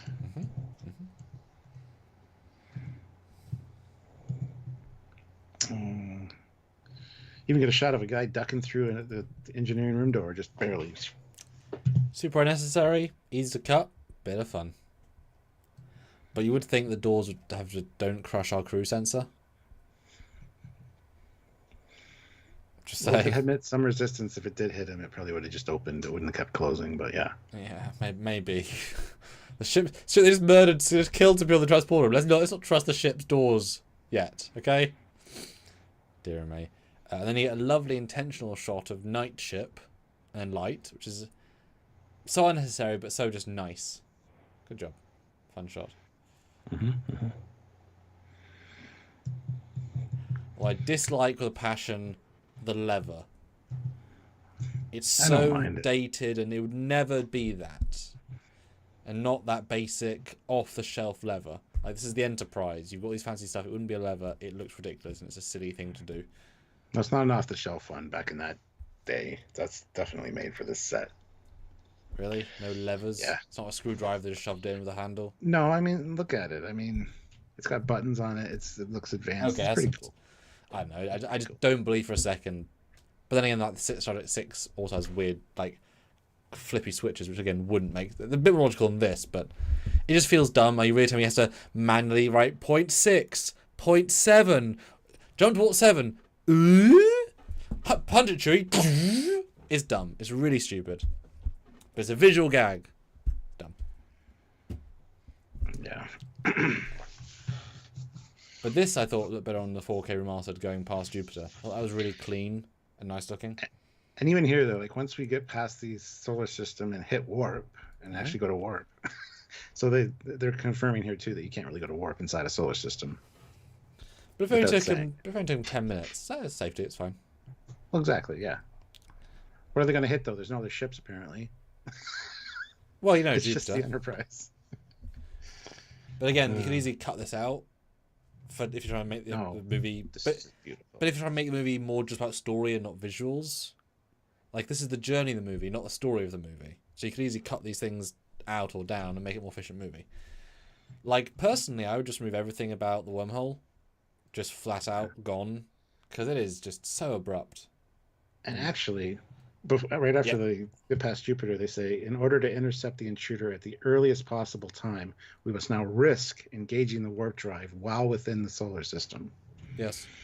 So, yeah. A lot of people complain that the new Star Trek just jumps to warp in solar systems, and I do too, because it doesn't make any sense. It's dangerous. But this was version 0.1 refit tech. They would have fixed it by the C, right? And by the E, they can... That's legit. That's legit. And also, these engines aren't done yet, which is also part of the story. So it's situational. Which, boy, again, this journey, Kirk is pushing. The ship has not been tested yet, Jim. Don't be killing the crew with a wormhole. McCoy points that out. You're pushing, Jim. Not only the ship, but all the crew. Which is a very bold thing to say, and that goes well beyond... Because he's been on his own, like, he's been off Starfleet for 2 years. Let's assume at least a year, right? He's used to just saying it like it is. So really be a bold thing to on the bridge for everyone. It's like, shut up, Jim, you're doing a wrong thing. Well, he whispers it to him, but yeah, he's known Jim long enough to know that Jim's stressed about this and trying to prove himself. And I love the back and forth with Will and Kirk during all of this. Yeah.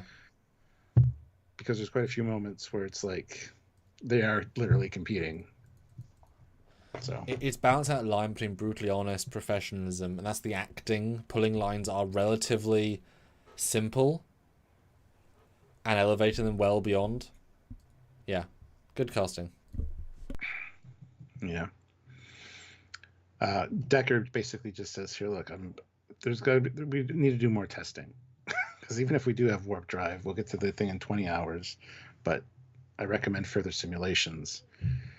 And Kirk, of course, is right in his opinion, too. This is part of that competing with each other. Look, the sooner we get to this thing, the better. Because every minute, it's getting closer to Earth. So... Yeah, even when he messages engineering, Scotty, first thing out of Scotty's mouth, we need further warp simulation on the flow sensors. He just mimics Decker. And Will gives him the look of, fucking told you so. Like, it's almost the same line, which I love. Yeah. But he was just down with Scotty, like, the last 2 scenes ago, so they're on the same page. Yeah. And the fact that, and then this must be intentional, the fact that he mirrors Decker's line, then Kirk says the same line twice. Warp speed! Warp speed! Yeah. Like, he's not taking no, go for it. It's very intentional, and I really like the simplicity of that, because Kirk is like, I'm confident in my crew, and Decker's like, we don't know if it's going to work. And Scotty's like... The crew's fine. It's the technology you're worried about me now. Well, because, yeah, the crew's fine. You're not part of the crew until 20 minutes ago. You are now the instability here. And Scotty's thinking, it's never worked in simulations, but it might. Like, it could work. Ha ha ha ha ha. Yeah, and for Scotty to... I feel like this would make him never accept this again. Like, this one event becomes understanding between Scotty and Kirk, saying, if you ever think it might kill the ship, Scotty, just flat out refuse. Because I almost killed the ship, because I didn't listen to you. You know what I mean? Like, Scotty gives in a bit too easily here. I think later he would say no. In a nice way. What do you think? To be fair, the entire planet's on the line, though. So the time is of the essence, so I can see all sides of this conversation. 100%, but if you're going to go warp 6, then just go to warp 6.5 and make up the time. I'd rather not die and wait 5 hours and be fine and then warp faster. Yeah. Then warp slower, because they're not going to push the engines as far as they can. I'm assuming they're doing it as fast as they can go. But if Scotty says, "Give me 10 hours," let's say I can go faster, you'll catch warp is exponential, right? You'll catch up with yourself really quickly. Yeah. Because, boy, if they're saying full warp with zero knowledge if it'll work, that's even bolder. Which I never got the sense they were doing. But no, just try and warp 1 at first. Because it's like warp speed. And it's that climb up to warp 1. Yeah. Sergeant Montgomery throws in $5. So thank you. Does the risk communicator monitor biosigns? Or is that what the belt buckle does? Probably a combination of both. I love that he uses the communicator in this one, and you hear the beep of it a few times. I like it. It's a really nice. I kind of like the wrist communicators. And it is the belt is meant to be a biomonitor. That has been said. Yes, but it probably links to the watch too, because right now my watch gives me all my vitals and just monitors my sleep apnea, my sleep stages. It's really great. So I'm sure that the communicator probably does something as well. But they do hit warp, and you get the fancy new warp effect. All of the colors of the rainbow. It's very pretty. And right away, we got a wormhole. A WW, the worst kind. And it is a funny note that Kirk shifts perspective in the chair as it's happening. It's a nice little touch. Mm-hmm. But yeah, like I said, I'd cut this entire scene. We've now finally started the film, and we're padding again. And then we're going to find Spock. And then we're going to do this. And then my God. Stop. Right? It doesn't need this stuff. It doesn't add to it. It adds to the lore, but it hurts the movie substantially. Even if they're getting to a point just don't have that point and skip half an hour. And it doesn't make sense. You can't make a wormhole and pull asteroid in from what it does. Right? Yeah. Doesn't make sense. But the effect's amazing. Both the outside looks beautiful, and the flares looks great. As other people have pointed out, they're actually going. The effect isn't just a 2D one; they're actually going in front and behind objects, which you can't just do. So having to hand mask objects, so it's so much work, and they shift the lines. It is so much work. It's horrendous much work in a great way, right? Mm-hmm. But yeah, an asteroid gets pulled in front of them, and this is when before I first noticed it. Force fields up full, and they say force fields a number of times during this movie instead of shields. Force fields and deflectors. So. Yeah, and much later in the film they say to the elevator. Do they really? I didn't even catch that. I was like, no, Captain Kirk's a tempo left. You know it's a tempo left. Oh, don't do a discovery. Or whatever. That annoyed me a little bit. Anyway, yeah, so Kirk orders to fire at the asteroid with phasers. Decker countermands the order very aggressively. No! Yeah.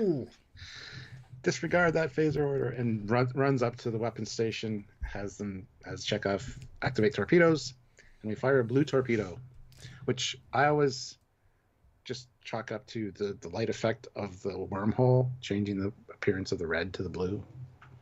But I wish they would have changed it back to red. It was always blue, but it should be red. Yes. I just want to highlight, as I said a second ago, this shot of Kirk. The lights are going behind his head. Yeah. But it's a post effect. Amazing. And you imagine filming this at normal speed. It feels a bit silly. But then you make them say and it's doing exactly what it's trying to do, even if it's a little bit silly. Torpedoes away! Yes. And it's a really good Decker scene, even though it's not about him. He's willing to countermand for the safety of the crew because he does know better. And I love the next scene that we'll get there in a second. But they're all important, but you don't need them for the story, right? They don't serve the story; they serve the. Yeah, it's a complicated film. And yeah, blue torpedo. Well, I do know the second. It was the one and only quantum torpedo they had. It was also experimental. No, it's a proto tri-cobalt torpedo because they're one off. Okay. But I will say, I do know that this next shot is a new CG shot of the explosion. That's a brand new Octane shot. Looks lovely. Because the explosion was terrible, so they redid it.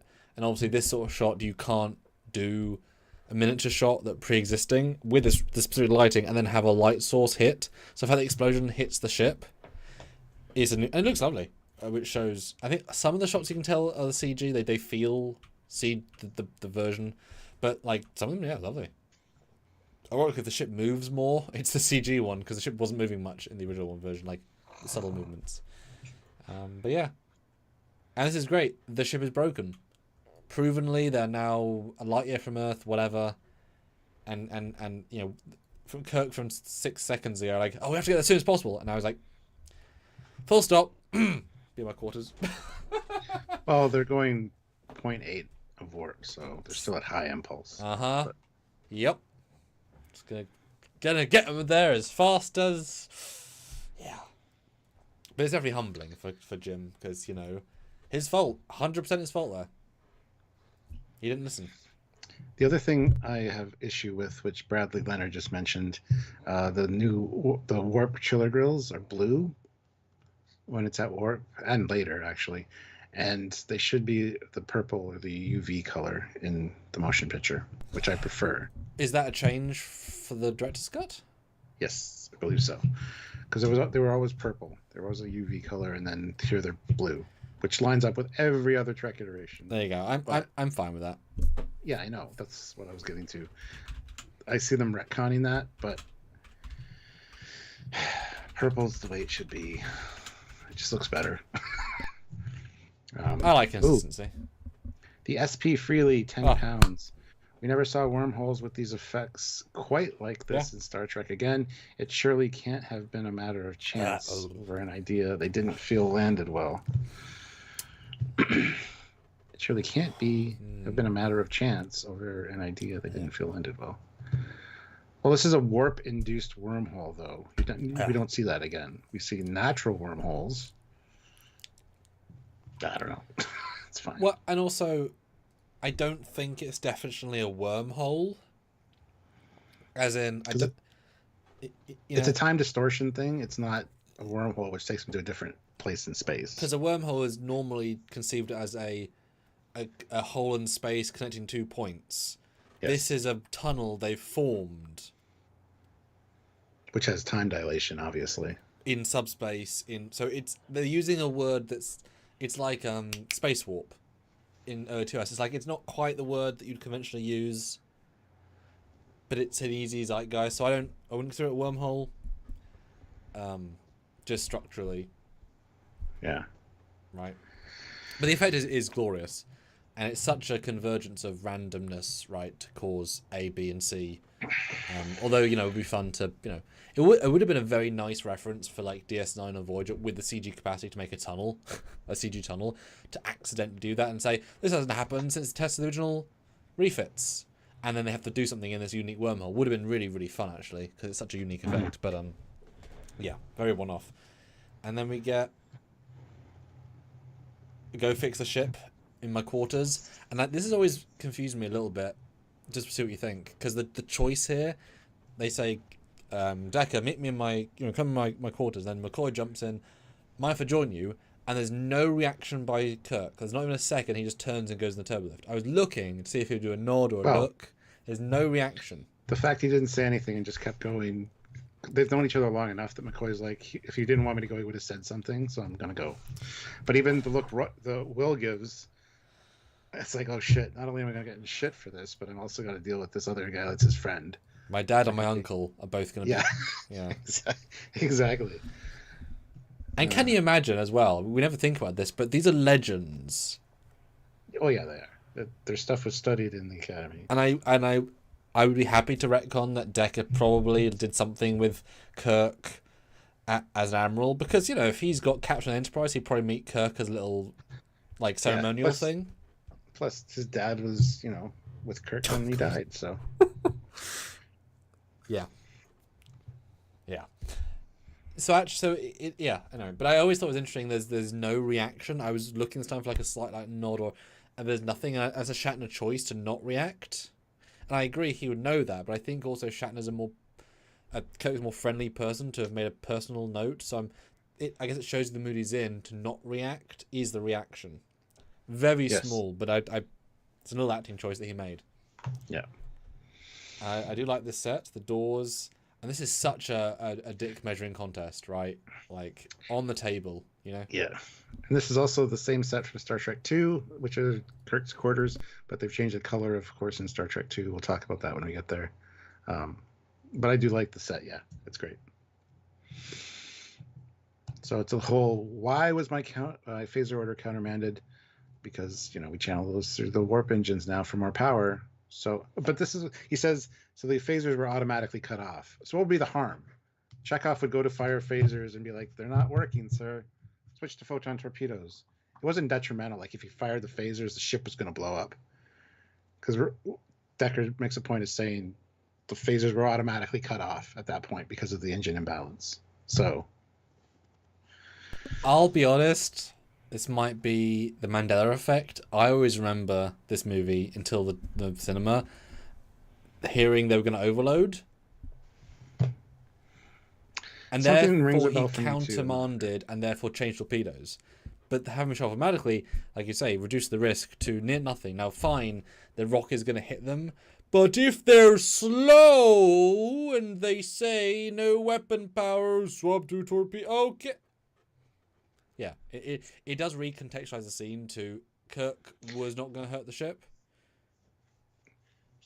I think it's also Decker's stepping on Kirk a little bit to be like, no, see, you don't know what the fuck you're doing. I'm stepping in here. Yeah. And that's why this whole thing comes about. Like, stop competing with me, Decker. Which I always thought was weird, because he's not competing with Kirk. He's just showing he's wrong. But he is, but he's doing it in a passive-aggressive way. But I think that's Kirk seeing it as competition because he's competing. Yes, Decker's just being straight-laced. Absolutely. That's what I mean. Like, it's such a lovely... Which is why when Decker says, can I be honest, is like, you're overreacting, let me react how I need to without the letter of the law to stop me. It's a very unique scene. And then the fact that Kirk backs down is like, okay, we're not doing character damage, we're doing growth. Nice. Script, you get it. You get these people... Huzzah. Where's Decker's bulge? Don't know. It's just off camera. But it's a good scene. It's a good scene. And yeah, Decker knows the ship. You need him there. And as we learn... Because this is the scene that tells you later he accepts Decker's advice. He doesn't listen to it, but he accepts it. Yeah, he says, and you acted accordingly, of course. Like, he validates him. Yeah. And now there's that back and forth later. Yeah. And then the whole, I assume you'll nursemaid me through these difficulties. So he's kind of giving in a little bit and realizing that he was being a little cocky. I love it. And later we get another moment like that too, where Decker like offers another suggestion, and Kirk's like, and yes, you did. I keep saying Riker, but Decker says, it's my job to give you options. He's like, you're absolutely right. And the pause and the it's. They're so well acted, they just feel like people saying how they feel. It's not acting, right? Yeah. It's just living. And as... Oh, yeah, you jump in, I'll jump in else. Ozzy throws in $5. McCoy said, I know engineering. They love to change things. Engineers, yeah.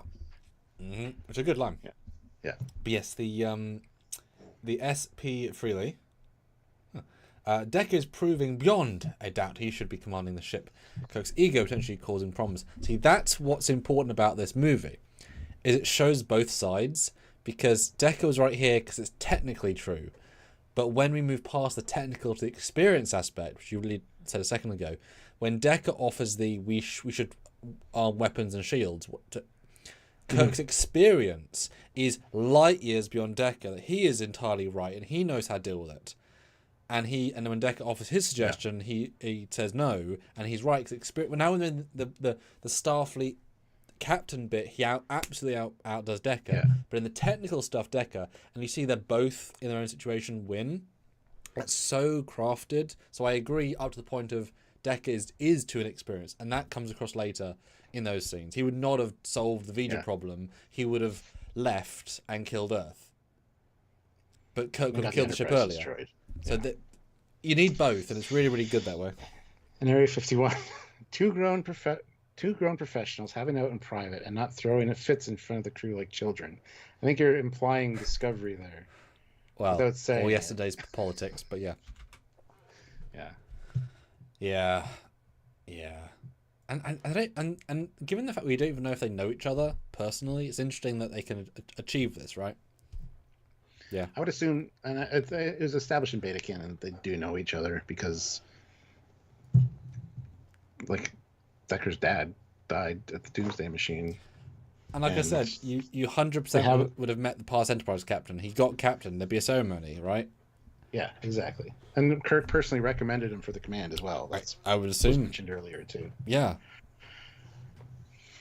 And that was in the dialogue earlier. Like when you recommended me for this command, you said you envied me and wish you could find a way to get a command for yourself again. Looks like you found a way. Would you say, maybe with a bit less charm and a bit more bulge, but would you say that Decker feels like season 1, episode 1 Kirk, like closer to each other? Say that again. Sorry, I was reading something. Okay. Less charisma, more bulge, but would you say that Decker in this movie is similar to episode 1 of Kirk in TOS? Absolutely. Yeah. And that's the other thing. If this had been a TOS episode, an admiral coming on board would have been an advisor, and Kirk still would have been captain. But the advisor could be there saying, I don't think that's a good idea, and not necessarily in command of the ship and given the captaincy. Well, and also if this was a TOS episode, Kirk could have been Decker in the situation and just as pissed off. Yeah, absolutely. Because neither are right, neither are wrong. It's just situation based. and it's the young brashness and then the seasoned experience. We had a young Kirk once who did stuff kind of that's what irrationally. I mean. Yeah. Although I'm intrigued about the ages, because Shatner looks pretty great here, and it's sort of impossible to know ages from that era because people smoked and did drugs. But they look 5 or 6 years apart. I wouldn't say Decker feels that much younger, not like that much younger. What do you think? I'd say the most 10 years younger. At most, yeah. Yeah. Yeah, it's hard to tell. Because Shatner's pretty good. I mean, he's pretty fit. Good hair, good skin. He's looking good in this film. By 6, he's not so much. And 7, but he's pretty fit here. I mean, living in a car would do that. But then we get the corridor shot of Deck 5, which is the quarters, and of course you see the fabric on the walls. Love it. It's a little warmer, nicer look. You never think of this set ever, but it's just so nice. It is bold, but it is nice. And everybody points it out in Star Trek 6 that those are obviously TNG sets redressed. It's like, yeah, but look at these. This is what the TNG sets look like. This is what they're based on. These came first. Yeah, because that's why I love early Star Trek redress, because there's a logical flow, because they just had to change money. And whereas young me would associate these things with being they built the sets. No, they built all the flats. These are all parts of a set that can be moved. It sucks, but they can be moved because they're not really connected. That's why you have the beams. The beams hide the seam points. Yeah. Like on the bridge, it's a circle, but they're flat pieces. They're flat pieces with a beam that connects to hide the fact there's a seam. So this is not the same TNG set, but it is the same TNG set pieces. Because it's not the same curve. It's a TOS curve, give or take. But it's the same pieces. And SP Freely says they were removed in Wrath of Khan onwards for some reason. Well, the reason is Nicholas Meyer. He wanted it to be more military. So look, the panels on the walls, the corridors, they were more military. They were just steel. They were just metal. I can't picture a Star Trek 2 corridor because 5 and 6 is TNG corridors, so I guess I can't picture. Well, we'll get there when we get there. Yeah. But yeah, Nicholas Meyer went for a more military look, even the uniforms and stuff. So, yeah. He also has a 2 corridor. Ozzy throws in $5. Then Decker said, "Not with my ship, Kirk." Give me a nice turnaround, yeah. Because Kirk said that to Commodore Decker. "Not with my ship, you don't." Oh, that is actually that would be fucking great. That's a great observation. I've never thought that is a direct indirect parallel between the two command. Wow. Yeah. One's mad with power, one's mad with grief. Love that, Ozzy. That's one of your best observations. That's great. So then we get the whole Riker, Troy, Decker, Ilia thing. You left Delta 4 without saying goodbye. Well, could you have said it? No. All right, moving on now. Don't care. Star Trek 2 corridor is the chrome still. Same corridor, just chrome again. Huh? Same corridor. Yeah, but not padding on the walls, not this color. Well, it's same padding. It's just the normal set. Huh? But it's not this color. No, but it's the engineering corridor from earlier in the film. Only this deck is the brown. And which is the crew quarters, which we don't see in Star Trek 2. Yeah. Yeah. I was kind of shocked this love scene came in the middle of this film. I was like, what? It's so... I mean, I get it, of course, but it's like... What? Where did this come from? It's kind of sweet, but also I really don't care. I don't either. Yeah, and this scene with McCoy, I think for some reason DeForest acts stiff here without a lot of personality. This one scene got me like, was he ill that day? Because he's not good in this scene. He was playing father figure to Kirk in this scene. That's why he was acting that way. Because he's telling Kirk that he's being a dumbass. You rammed this command down Starfleet's throat. You wanted the Enterprise back. Yeah. Your reaction to everybody is showing that. And he actually even says, this obsession with the Enterprise and beating Riker, fucking Decker, is blinding you to far more immediate and critical responsibilities. Mm. So he's playing dad in this scene. He's got to kind of, even though they're not equals because Kirk's a captain or an admiral and he's not, they're friends for a long time. He's actually showing Kirk that he's being an idiot. So I think that's why it's coming across like that. But I love it because it's a stern McCoy. Yeah. Yeah. And, you know, Kirk is often a dumbass, but better than being a double dumbass.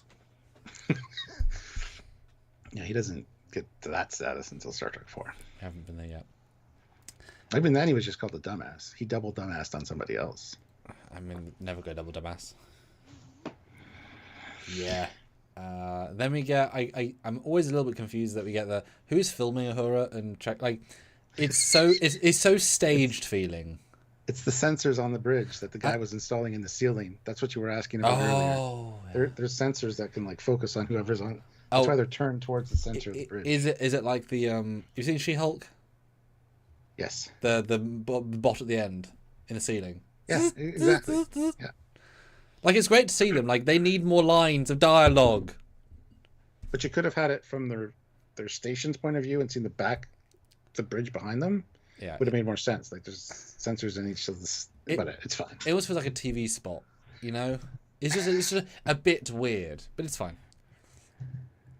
And then obviously the gag of the door closing for his sadness is just beautiful. And then again, you'd cut that out in a normal movie, but this movie breathes and it just hits. It's like, oh, he wants to be alone in his sadness. That's because he turns back to McCoy and says, "Your opinion's been noted. Is there anything further? That depends on you." And he leaves. Yeah. It's great. These scenes are great. These are what make this movie. Yeah. It's just a very bloated movie, but these things are all interesting. Yes. Yes. Oh, God.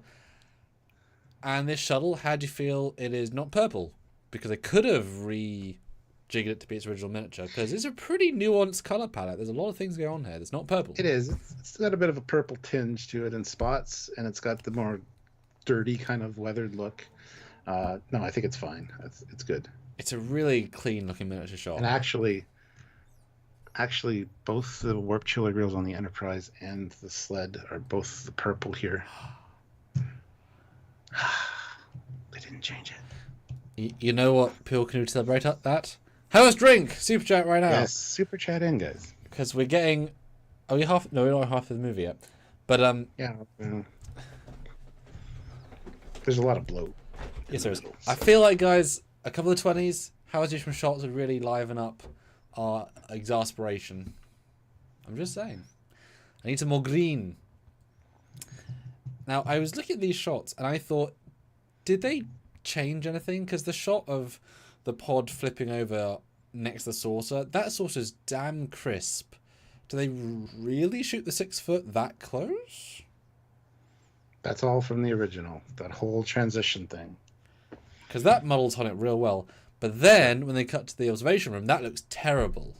That lighting doesn't remotely match the last shot. Or last shot. Well, they put some reflections of the chair color in the windows. And oh, is that what it is? Yeah. It's fine. I don't mind it. But the problem is that the Enterprise is there, the Surak is like this, which it wasn't a second ago. The perspective was wrong. And it just looks I know it's night, I get it, but it just looks really bad to me. Like a bad matte painting. And it's such a cool idea at docking, but it looks so bad to me.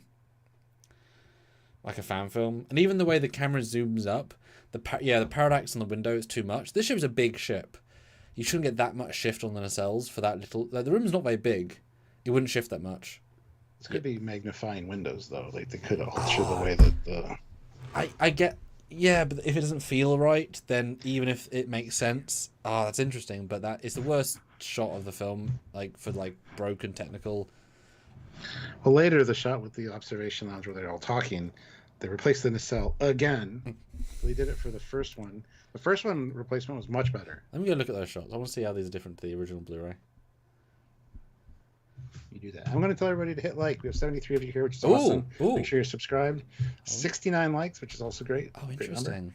But hit like. Let's get those likes up to 80 if we can. Go vote in the poll. We have 68 votes right now. 75 or 80 would be awesome in that as well. Oh, wow. Okay.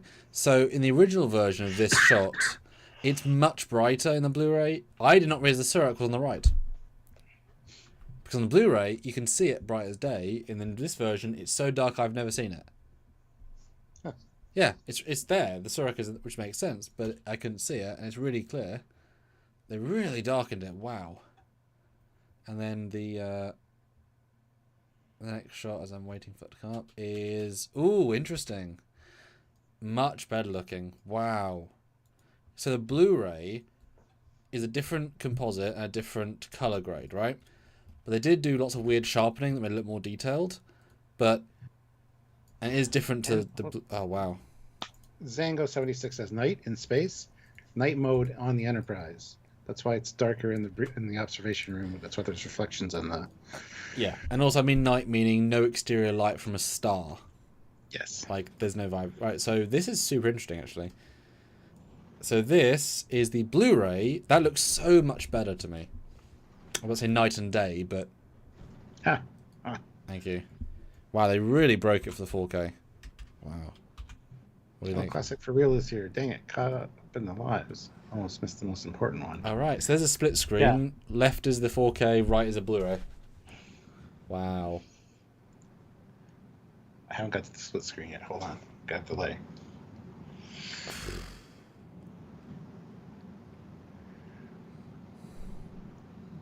The delay is really long, apparently. Oh. Right is what? So right is the Blu-ray, where they do not have the orange on the nacelle, and left is with the bright left. Bright. The right's better. Yeah, much better. The room's a bit brighter. The other briefing room shot is the same. It's better the before this version. Because the red is so obnoxious and the stars are too bright. The other one, the stars are subtle. The nacelle looks cleaner and bluier. Because why is the nacelle so red? Like all across. They really damaged it. Wow, that looks much better. I'm not a huge fan of the Blu-ray because they did a lot of weird things. Yeah, okay. Wow. Interesting. But yes, then all of a sudden Spock comes on board, and Chekhov's so pleased to see him. Spock. And Spock's like, yeah, fuck you.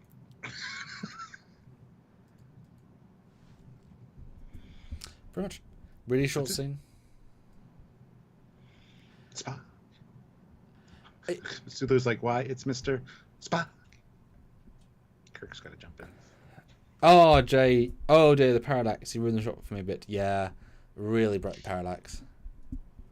Actually, I just realized something. This is where Spock comes on board. So we got the trifecta back. We got the whole Kirk back. His logical side, his emotional side, and his... And notice from here on out, he levels out. Because he said he needed McCoy back.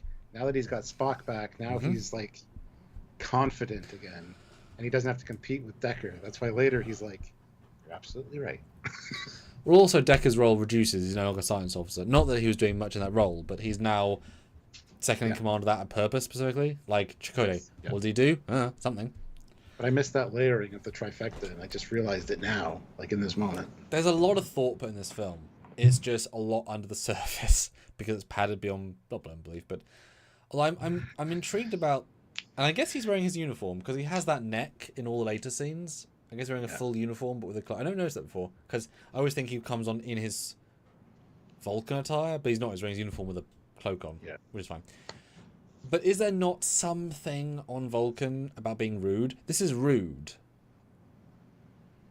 Not replying and leaving. That's a rude thing to do. That's not social etiquette. It's illogical to be rude for no reason. And he was a friend.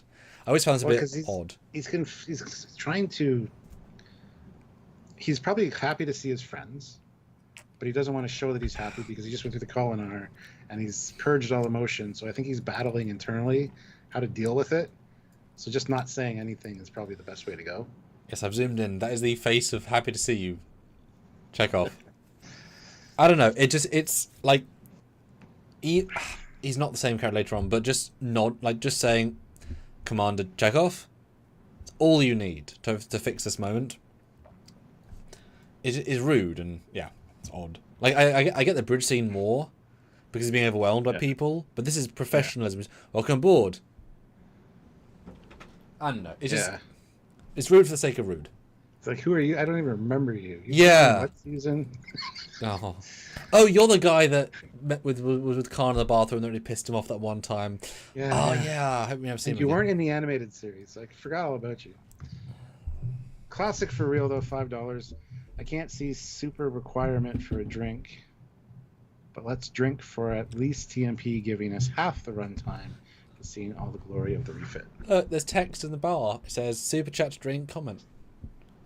Yeah. Yes. But classic, if you want to put in a 30, and we'll do 2 shots each, which is double, which is 10% off. Yeah. Put in 30 and we'll do 2 shots, which will definitely help as we get into the later part of the movie. Dan Ben says, what's the point of the helmet, LOL? On the security guys, we don't know. It's just the security uniform. It looks like an old school football helmet. The leather helmets are just odd. There's some their phaser protection. Who knows? It's designed to help with the phaser offside. It's so if the security guard gets punched in the side of the head, it doesn't hurt as much because security have to fight. I got it. So when Kirk came as being admiral, he went to Starfleet Security and they said, Admiral Kirk, yes. What's the one thing you can teach us? Well, in the galaxy, there's this one thing I learned. Yeah. The double axe handle. So we developed together an armor piece that can stop people from having head trauma from this one move. Yeah. And there we go. Football helmet from the 1920s. Perfect. Yeah. I am wondering though, do they think that Spock's a threat here to have security? It's a small note. Why is there a security at the airlock? Just a security guy. Every time somebody comes aboard, you have a security. When is there security officers in Star Trek ever? Like in this context, it's pretty rare. Doesn't matter. This is the big screen. This is the motion picture. They're trying to make it more realistic and military-like. It's fine. Oh yeah, in that outfit. You've seen security in transporter rooms when people beam on at some points in TOS. So it's fine. Pretty inconsistent. Doesn't matter. It's perfectly fine. Okay. It's their operating procedure. But Classic for Real said, I missed all of that because of a damn ad, so I don't think he heard what you said. Oh, I said Classic. We've had some drinks, but if you want to put in a 30, we'll do 2 full shots each. For the extra value, just we want to have those shots in our system. It helps live. We're doing okay, but yeah. I'm going to go grab another side, though, because I'm out of this one. But yeah, guys, if you want to put in... I mean, hell. There's 30 right there. There you go. Hell, you know what? Everyone's putting in 30. We'll do the full 2 shots for 30. And that will really... I mean, one more 30 will get us to our goal, just saying. And 4 shots... will certainly kick in when we start getting to Vija, and that'll be exciting. So I'm going to see them out. Well, hold on. Don't go anywhere. Okay. Classic Real says zoom in on the helmet for him. Okie dokie. Yeah, I do commend them for the amount of different things they invent in this. Yeah. All right, see you in a second.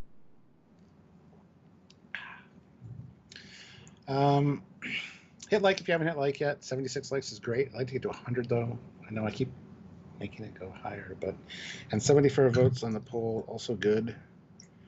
But again, can do better. So vote if you haven't. That's what I'm saying. Classic, here's number 2. Thank you. Oh, by the way, Classic. Look what I'm using. It's the Captain's one, the TOS Captain's one. Should have used the Foley class one, but I'm using this one. But cheers.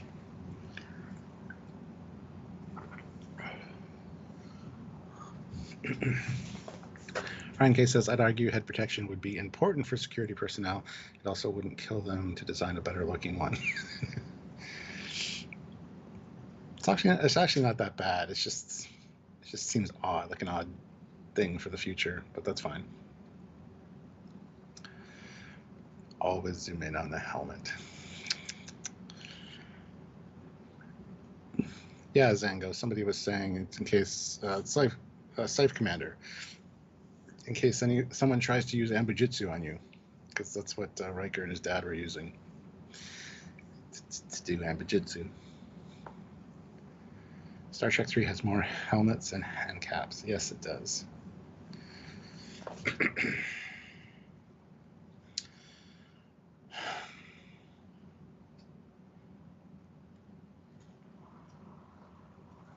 Awesome. All right, so just waiting for Sam. Don't know why it takes so long to get a cider, but that's fine. Also useful in case you hit the button. Alrighty. Yeah, Scotty could have stood to use one of those helmets when he knew the ship like the back of his hand. He wouldn't have got knocked out. Yeah.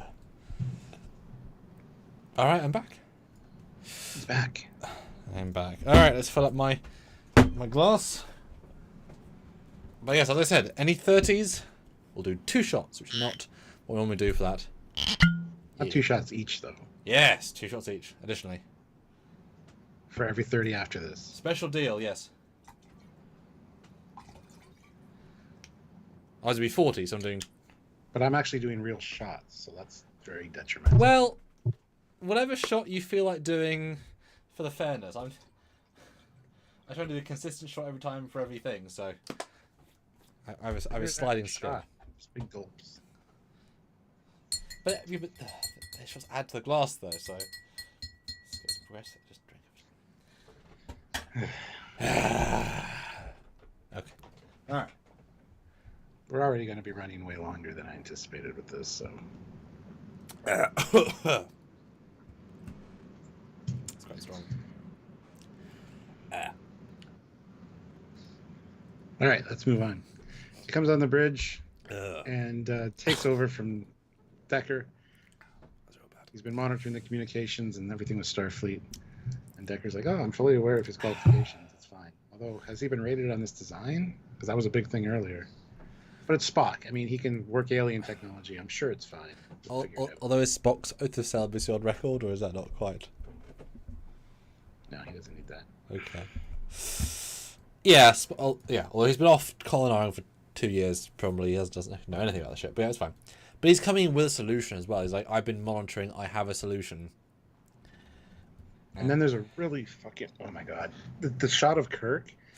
You got the fuzzy shit around him, and then dude, like I said, looking disapprovingly the entire fucking time. I don't know what race or species he's supposed to be. Yeah, I don't know. But he almost seems like a Tellarite, like he's always like grumpy and trying to pick a fight. With what are those 2 L cards behind him to the side? Just a logo on. That logo means something. And funny enough, I have my bridge operations manual here for the motion picture, so I can even tell you what station he's at. Let me see. Yeah, the idea of a 2 focus point is very interesting, but you don't need to focus on the guy behind Kirk. It actually hurts the shot more than adds to the shot. I don't understand why. He is standing at internal security, so he's an security officer, which makes sense for his look, actually. He's the one that's assigned the security to deal with Spock. So let me see what those symbols are behind him. I just did a video on this on my channel, personal channel on Friday. Can't find a perfect channel. Anyway, go ahead. Oh, and I also noticed that Spock isn't putting Vulcan text into the computer, I believe. No, that's mathematical equations. As I said, mathematical equations into the computer. And yeah, everyone's happy. Dr. Chapel comes in. A rather pleasant scene. McCoy's even happy to see him. And that smile goes away real quick as the weight of it comes around. Yep. And Chapel, who now we know... Gosh, now we know they had a little affair.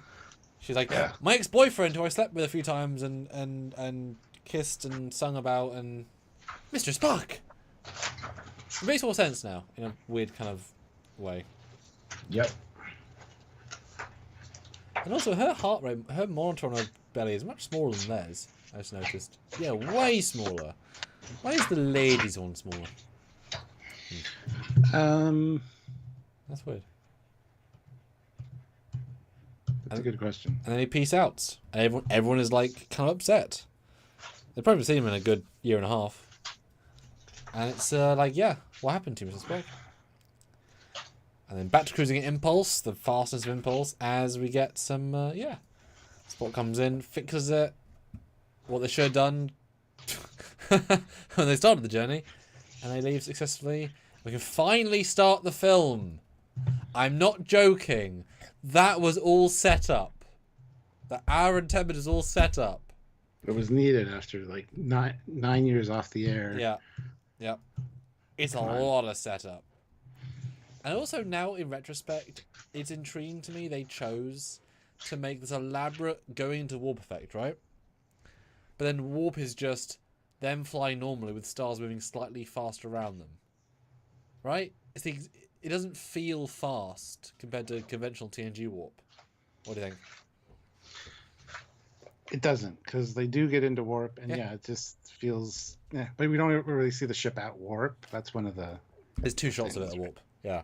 But it's just the stars and a little bit past them. It's very underwhelming. Yeah. And then we get your favourite shot. Kirk and McCoy with the... Again, the grading and the way it's done is much better, but, I mean, you can see it's a very... They had a really bad set of footage here to work with because the edge of their faces are real rough. And this is a full 4K master with all the pixels. I mean, they could have scanned to 6K, but it would have been not much better. I'm going to go get the Blu-ray version because it is not good. Yeah, check out the other one. I think the other one's way better. But yes, it's really awful, and it's really noticeable, and it's sad. Yeah, it's sad because they... Oh, I see what they did. Yeah, it was the wall, wasn't it? That's what it was. Oh, shit.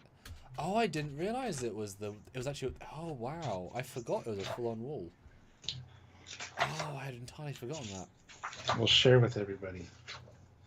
Because, yeah, it was better before. I don't know why they changed it. Well, it was a cheap-looking set. This looks cooler. Although I never thought it was that set, I'll be honest. I thought it was just another set. But also, I haven't really remembered... Wow, okay, hold on. Huh. Like, I always assumed it was, like, in Kirk's quarters area. Not in, you know, one of his zones. Not actually the main recreational zone. Yeah, it's just the observation lounge at the back. So this is the original set. As you can see, McCoy and Spock are on a physical wall. The wall will be blue. Kirk is on the blue wall, and it's a green screen shot, or blue screen shot, so it's decently composited. You can see the hair detail. Fine, not a problem. But it does feel, you know, a cheap set and a window, right? It's not great, but it's real. And they replaced it with... Wow, yeah, they cut around the edge of the wall. They put them in the observation room, and they had to cut around everybody, and they've done a reasonably poor job of Kirk. Wow. Can't he? I said there's even another version that has a single window, but there's a nacelle there, which it looks good. I don't know which version of it has that, but yeah.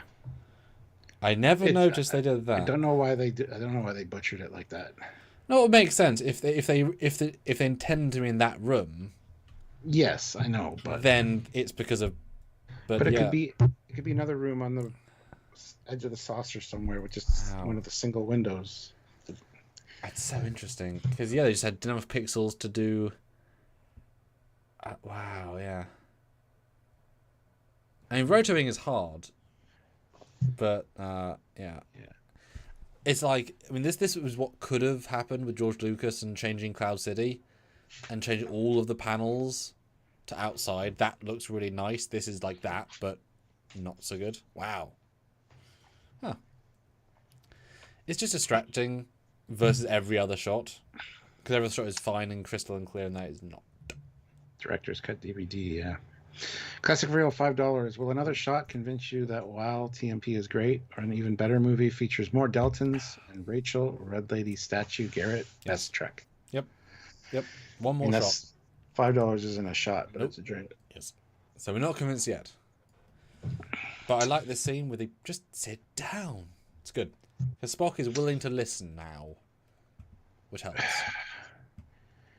Yes, but Kirk is very disappointed with this whole conversation.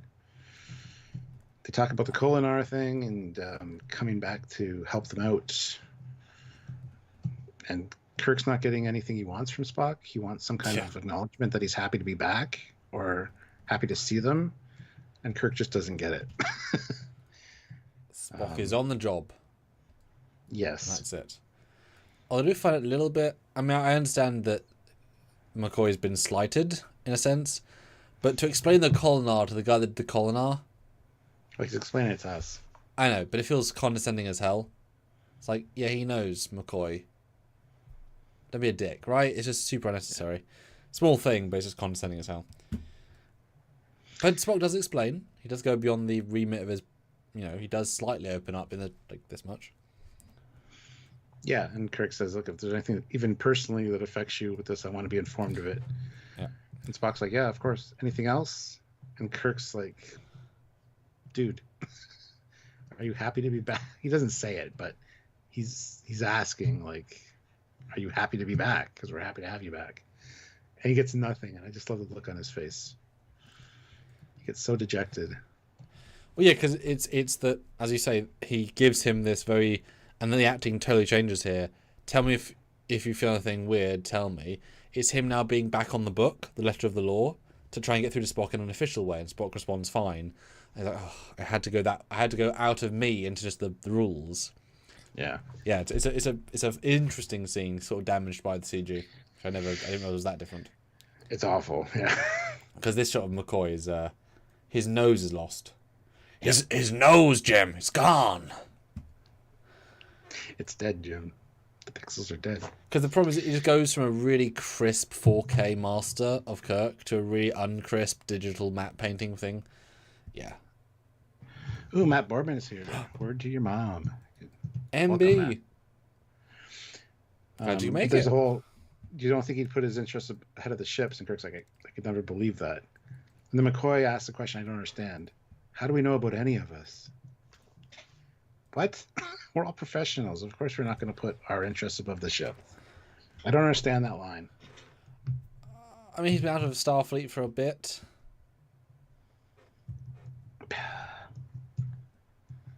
Yeah. Yeah. Yeah. Ooh, with that we get red alert. We're in visual range of it. Finally. But I do like the point here, though, briefly, lost. But yeah, will Spock go against the mission? And he does go against the good of the ship in the spacesuit, but he doesn't risk the ship. I think this is sort of a setup for Spock to go rogue, but luckily we never go there. But it could have been the setup. Yeah. Yeah, red alert with obnoxious on the view screen. It's like, Jesus Christ, we know red alert. We don't need that happening. Well, we didn't know red alert at the time. Oh. Before it used to just be panels beside the view screen. Can you imagine being in a battle? You see a D7 in front of you. Red alert, and the whole screen has changed to red alert. It's like, I know. I ordered it. Show me the view screen. You know, the battle were happening. And yeah, lovely action. Wait, and how red alert straight away? It's like, also put red alert then. Go to not red alert just to see the cloud. Go to regular lighting. I mean, there we go. Yeah, ship's being scanned. And Kirk's like, don't return that scan. Could be misinterpreted as hospitality. Yes, hospitality. No, hostility. Yeah. No response to friendship messages. Should I raise shields? No. That could be seen as an aggressive maneuver. And this is the little back and forth with Decker and him. One of the several. I really think you should raise shields. But I don't agree at all. I don't either.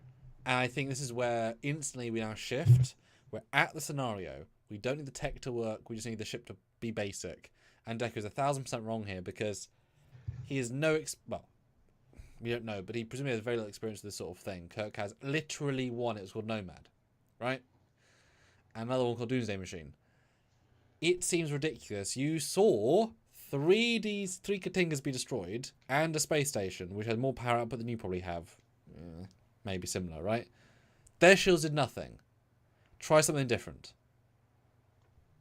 Instantly, you know it's a faulty idea. Instantly. But he's going by the book of a different playbook. So, and he offers that again later, and it's like, no, clearly it's not going to work. Clearly. Because it didn't work last time. Yeah. Oh, I love the honeycombing. It's a genius idea for an effect. It's just lots of panels, lots of lights, but the effect's random, and yeah, I love it. I love the L cards. Oh, but yeah, then Kirk agrees with Decker. He agrees that you get the balance act now. We start to find balance. Great performance. Yeah, because Decker says, as your XO, I have to give you alternate ideas. Well, we said something like, why are you even offering? It's like, it's my job. He's like, it is. Shit. Yeah. So, Captain, as your exec, it's my duty to point out alternatives. Yeah. Yes, it is. No, it's really... Because he put up his hand to shut him up. And then he's like, yes, absolutely. Literally the job. And then we get one of the new VFX shots of the Enterprise. More interactive lighting. Looks great. Amazing cloud. I mean, just absolutely amazing. And then I guess Spock says we have been communicated already, or is that not yet? Spock zones out for a second, and he says, "I sense puzzlement. We have been contacted." There you go. That's yeah. Although we never hear how. Kirk says how. Oh. And then they have to scramble to put up the deflector screens because we got incoming. And then it hits the Enterprise, and for some reason the blue effect turns green. That was just mingling with their shields. But I don't understand why it ever changed color. Because we've never seen green from V'ger to this point. It's always been blue. Okay, hold on. If this is the death kill beam, why didn't it kill them? Takes their shields down to like 70%. This hit. So are we confirmed Decker was right that their shields are better than the Katinga and that Katingas couldn't take a single hit? And V'ger was trying to kill them and V'ger's not powerful enough to go through their shields? I don't know. Because I just watched this movie. I must have blinked. I didn't remember this bit with the green, I'll be honest. Yeah, it hits the shields. The shield effect is green, but down in engineering, you see blue effect. Yeah. In the... Yeah, let's go and check out. I don't know, maybe it's... Burn. Yeah, he gets his burn. Okay, slight plot hole, I guess. Just that Federation shields are much better than Klingon. I don't know. I mean, I'm way better. It instantly makes V'ger look a bit like a wuss. Because imagine a space dock, right? Can take loads of these hits. Because their shields will be 10 times, 20 times stronger than whatever. But deflector power is down 70%. Divert auxiliary power to shields. Then Chapel comes on, helps out Chekhov. So does Ilia. She's like, I can relieve his pain. Pain!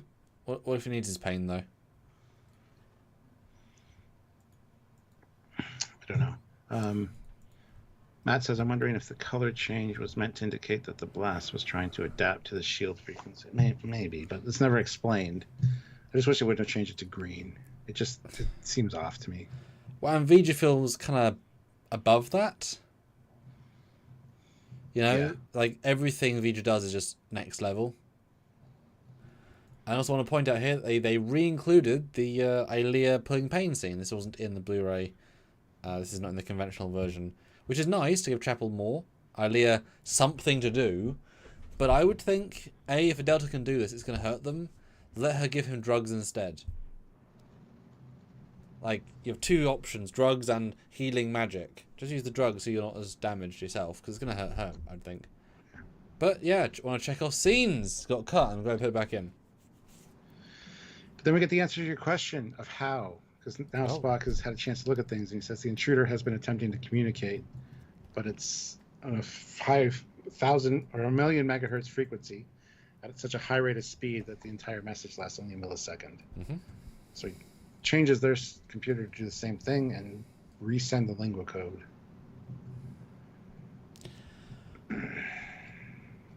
So but the message isn't the ball. Because the ball is no. Yeah. No, they were being. Yeah. So they failed to reply to an unknown message they didn't know about until they looked closer, saw it, after they got attacked. Maybe it was a warning shot.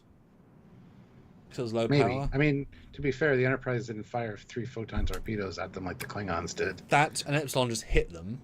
Okay, I can buy that. Yeah, the cloud just flew through Epsilon. Okay, yeah. So he gave them one warning shot. Okay, I can buy that. There's another new VFX shot, which looks lovely, with the Enterprise. But yeah, we hear the shields can't take another attack. Another one gets fired. And I love Kirk's reaction back and forth to the viewer. Spock, transmit now. Yeah, I was going to mention it, but I can't hear the music, so I'll mention it now. There's like 3 times where TOS music plays, almost a cue from TOS, and it really feels like a callback. This is another like TOS-ism. This is right out of the show, even though it's sort of filmed. And it's lovely to see the emotiveness that the old show can give me in this framework. Because you don't really get TOS callbacks in 2, 3, 4, 5, and 6. They're very much their new generation. This is kind of a hybrid movie.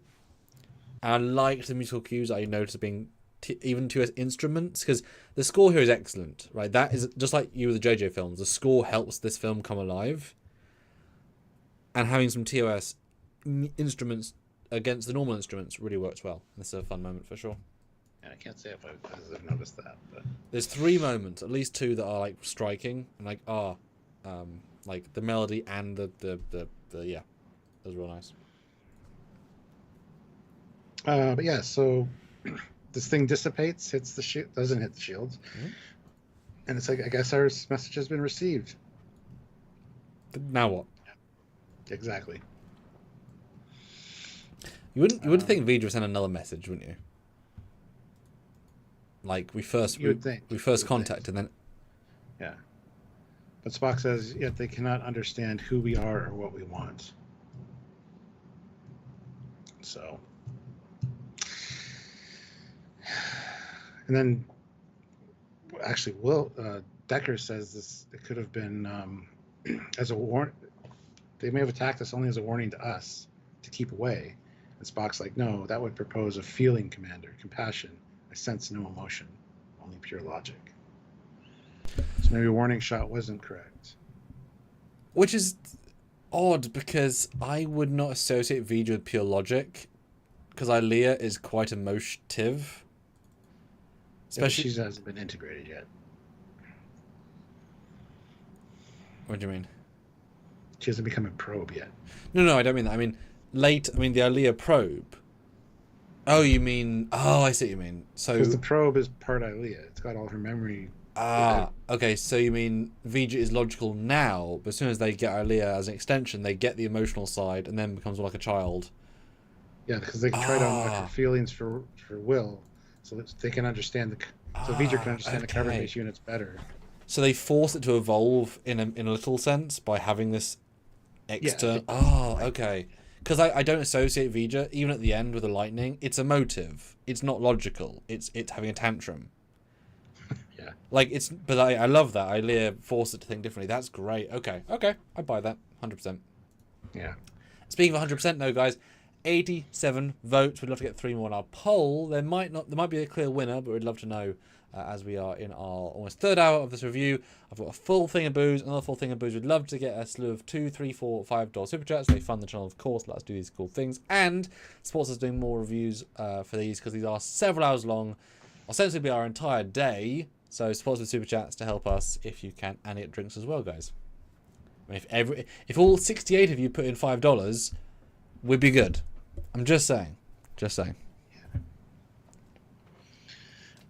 So we have a little conversation here. Should we move forward? Yes, with caution. And Decker points out, moving into that cloud at this time is an unwarranted gamble. How do you define unwarranted? And he had it in his head. As soon as something bad happens, he's going to drop the... And that's how I define unwarranted. I told you so. Yeah. Yeah, I adore this moment, especially in this watch. The sincerity. He's almost like his breaking character, Kirk. Well, how are you defining this? Earth's gonna be destroyed in 7 hours, probably. What do you mean unwarranted? We're here. We are obviously here to interact as far as we can. I, as a Starfleet captain with experience, knows you have to risk everything to save people sometimes. You, who has not done that, does not know that. And I do not think that his retort later with Ilia dying is a fair... Like, he couldn't have predicted that, and it was still worth the risk. Sorry. One lady may be dying, like... The whole ship's fine, right? So I love this. This is where Kirk takes the upper hand, and Decker's a child, and it's fine. Well, that's because Kirk's now whole, because McCoy and Spock are on board. It's just it's like Spock. It's like McCoy saying, "You're pushing." It's that level of blunt and honest of humanness that's so different to the other lines in the scene. I love it. And again, Shatner, A star. I mean, his performance in this is absolutely wonderful. Yeah. And Decker's face is like, you're not doing what I said. It's like, no. Other than the go in, Stuart. Cue visuals. There's a lot of, special effect. Reaction to special effect. Special effect. Cue hardworking lighting technicians changing effects on the bridge. There's even a moment where McCoy comes back onto the bridge with Chekhov, who's been to sickbay and fixed now. And McCoy stands there for a second and says, fuck this. He just leaves. Wow.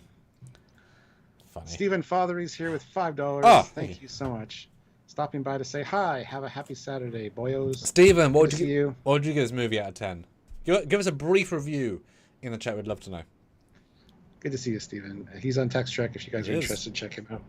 Yes. And vote in the poll. We've got 2 more and we'll read out the results on our poll. Thank you so much, Stephen. As you know, it all helps. And it does all help. And then you get to stuff, I think, when everyone, and I think all of us watched this on VHS, right? That's how we saw this for our entire lives. Right? Like that vibe. That level of quality. And DVD was a bit better. The difference in quality of seeing the Vija ship is entirely on Blu-ray and 4K. Because on the DVD, it was kind of a black, grey, muddy shape. It was all about the shapes and the colours. And the fog. Now you can properly see the ship. And it's so good looking. Like, I've known what the ship looks like for years for Trekyards, blah, blah, blah. But the detail in the miniature is exquisite. And the flyover, I was literally glued to the screen looking at all the 4K details. It's all miniature work. It's all art. The slowness because of the scale. It's too long, but it's amazing. Yeah, it's the best, probably the best you're ever going to have of a small ship flying a big ship. Just, it's art. Yeah, the shot of the little Enterprise, which is like this fucking big. It's like, there's the Enterprise. But it doesn't feel obnoxious like the Vengeance, right? Also, oh, go ahead. I was going to say that. Also, the lines around the Enterprise seem very muddy and out of focus here. Like, it's not a crisp shot, which annoys me. Yeah, they could have stopped it easily, for sure. These take minutes to render, yeah. I also love the fact that, again, if you know the ship, and Eagle must help a lot, this ship is all there, and you can track their flight in a real model that was thought out, and it has a consistency throughout the whole thing. Yeah, I really enjoy this. I really enjoy this path, and it's so detailed. It's so impressive, and the fog is just great. It's like a tunnel. There's balls, the goo balls. I don't know, with the different music cues. It's just, yeah. The fact that it takes them probably 5 minutes to fly over the ship at a good speed tells you everything you need to know. Love it.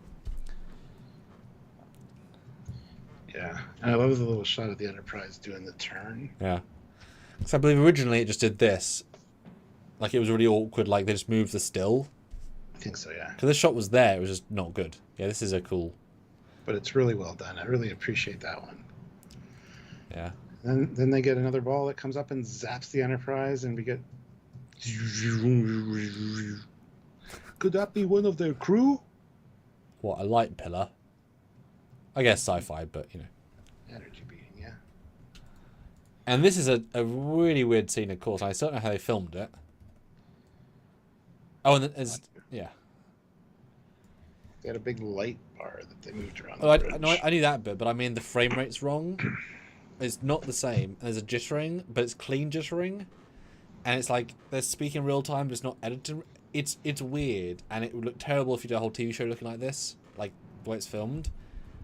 But it works, and it feels powerful. In fact, all the L cards kind of go off, kind of. Yeah, it's very effective. Below it starts accessing the science computer. Some really good visuals of the like, lightning tendrils. And there's a little display of the ship, and there's a you can see the stairs. The stairs lead to the front area of the bridge, just outside the main bridge module. Yeah, it's in the blueprints, Franz Joseph. Yeah, stairs. And brief room 3 days lower. Yeah. Isn't that great? Yeah. Yeah.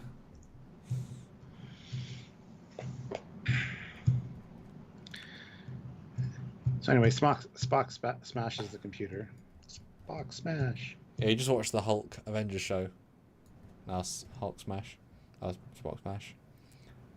Well, I don't know why Vija needs a lightning bolt beam to scan stuff, because you can do it wirelessly via, you know, hacking. But, yeah, it's fine. Wireless things in 1970 didn't... Oh, and it's a small note, and this is their problem. They didn't shoot a close-up of Decker. They keep zooming into the wide, and he's really blurry, because that's all they have. And it's very noticeable. I don't know if you caught that. No. Like, look at the Well, I mean, if you look at the live, you can see a mid. Every zoom in is just the mid, but in the close, it's really blurry. Yeah. It's difficult coverage. And they... Yeah. Spock tries to protect Ilia and gets thrown back. And then Ilia... Everything's quiet and still, and the tricorder falls to the floor. Now, do you think they picked Ilia because she was celibate? Because everyone else wasn't, and therefore they weren't pickable? Like, had to, only virgin sure sacrifice? Didn't read her record and go, her oath of celibacy's on record. We're going to take her. No. I think they picked the virgin. I think that's the vibe. It's like, yeah, well, she's not a virgin, though. But she's been celibate for several days, therefore she's ready for it. No. Okay. I don't know why it picked her. Plot. I mean, alien, right? Most people on this bridge are human, so it's fine. But after what's probably 15 minutes or more, Decker finally says, "This is how I define unwarranted." Snap. Just get that knife and just twist. It's like, we just killed your girlfriend. You want to throw a one-liner in, you bitch. What a catty fight, Jesus Christ. But also, yeah, fair.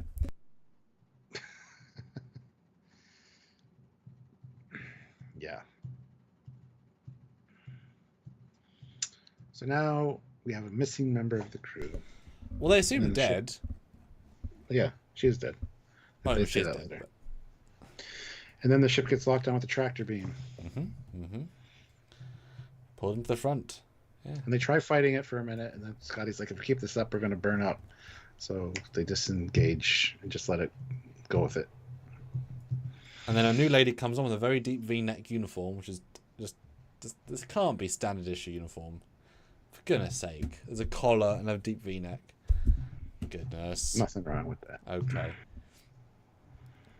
And then, yeah, and they're about to launch a buoy to tell Starfleet, but as late as possible. Cool. I like the procedural.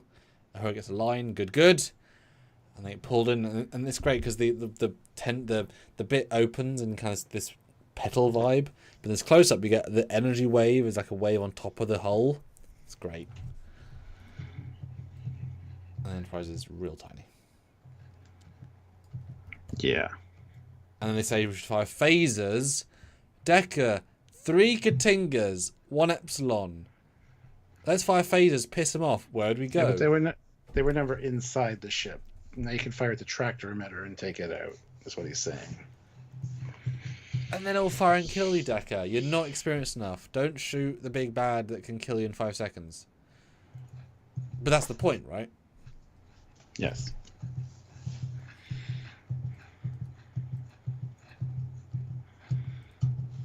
Hold on one second. And then we get some great close-ups. They go into Vija, or get pulled in. Amazing geometric detail shapes as the that's meant to be. Their office closes and they're stuck. And Vija the rest of the film. Pretty much. We just finished the film? Okay, cool. So out of 10, what did you say? And then the rest of the film? They're in Vija the rest of the film, pretty much. Oh, yes.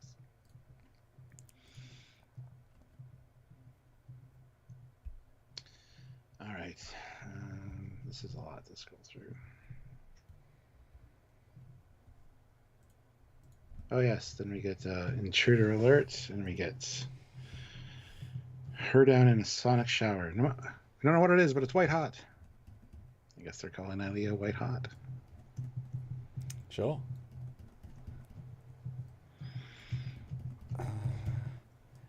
Cool to see the first sonic shower in Trek canon.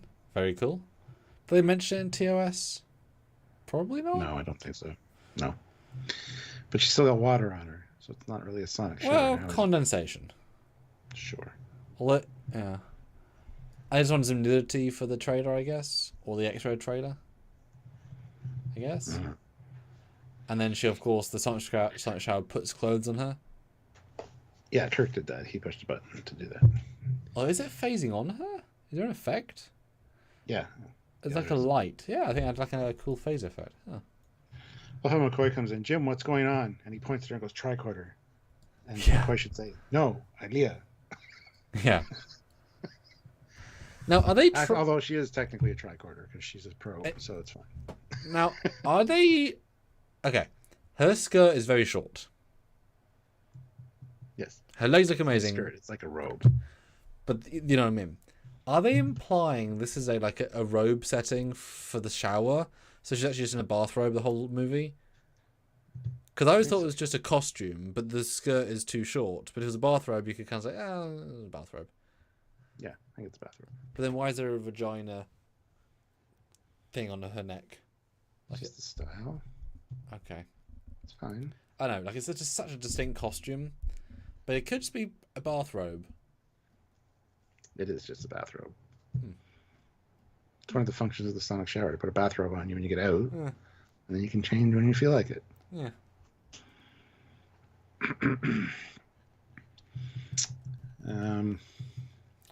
This confirms that where's Lieutenant Ilia? That unit no longer functions. I've been given its form to communicate with you, and basically see what the carbon units are doing on the Enterprise. Because they're an infestation. They are. It'd be a lot better if they were not there. Although you would think that they would be able to communicate with, the ship's computer, or like if V'Ger knows the Enterprise is a being, why isn't it able to communicate with the ship and get any semblance of logic from it? I would be slightly worried if the ship is not replying, because infestation, it's smart enough to know that's not the case. I mean, it's a small detail, of course, but it's also smart enough to go through the data banks, and see the history of Earth, and the development of the Federation and the ships and the crew, and know what the fuck the context is. That's also a good point. And not just that, but Void... Wow, my design is in the database because I know what I look like. I mean, it knows it has circuitry to burn. It knows what it looks like. It would... But you're right. You can't think that, otherwise that breaks the movie. Yeah. But, you could... that'd be interesting, but yeah. I just love the back and forth here. Why are you heading to Earth? To find the creator. Who's the creator? The creator is that which made V'Ger. Who's V'Ger? V'Ger is that which strikes out the creator. Yes. And Kirk's like, oh, Jesus. One of these situations, yeah.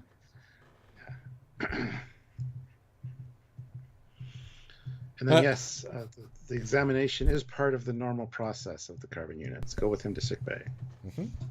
Yeah, it's fun to see Kirk work around the problem, because as he said earlier in the live, he knows how to deal with alien life forms doing bullshit. So he's like, yep, I'm going to talk its language. And he's very good at manipulating her, working her programming. Good job. But yeah, they go to the biobed. It's a cool scene. She is fully functional. And even the smallest body functions are exactly duplicated. We get a shot of Decker, and I'm like, she's a squirter. Did she still do that?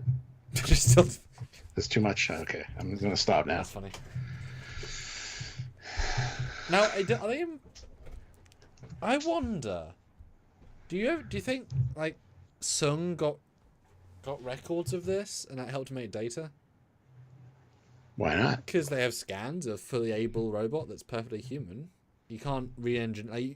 As I said many a time, a 1930s person could not reverse engineer this phone, however hard they tried. They just couldn't. So give them this. They could not reverse engineer her, but they could inspire elements. I wonder. Yeah. I wouldn't be surprised. Yeah. Huh, that occurred to me. Yeah. That would be interesting to actually add that, yeah. Yeah. And I wonder... Yeah. I've never been the biggest fan of her instantly deckering all over the place. If there were existing characters, it'd work better. If we had a single flashback of them together. We don't know their context necessarily. That's what that one scene at the turbo lift was for. But did they ever date properly? Were they engaged? How long have they been together? For those memories to blast all the way through her V'Ger programming in the first scene of them together, real powerful, right? I'd like a little bit more context for it to really pay off in a way they intend. Besides I get it. So of course I get it, but this is the whole discussion they're having now. You did have a relationship with Lieutenant Ilia, Commander. The probe is essentially her. And he's like, but that probe in another form is what killed Ilia. It's like, relax, buddy.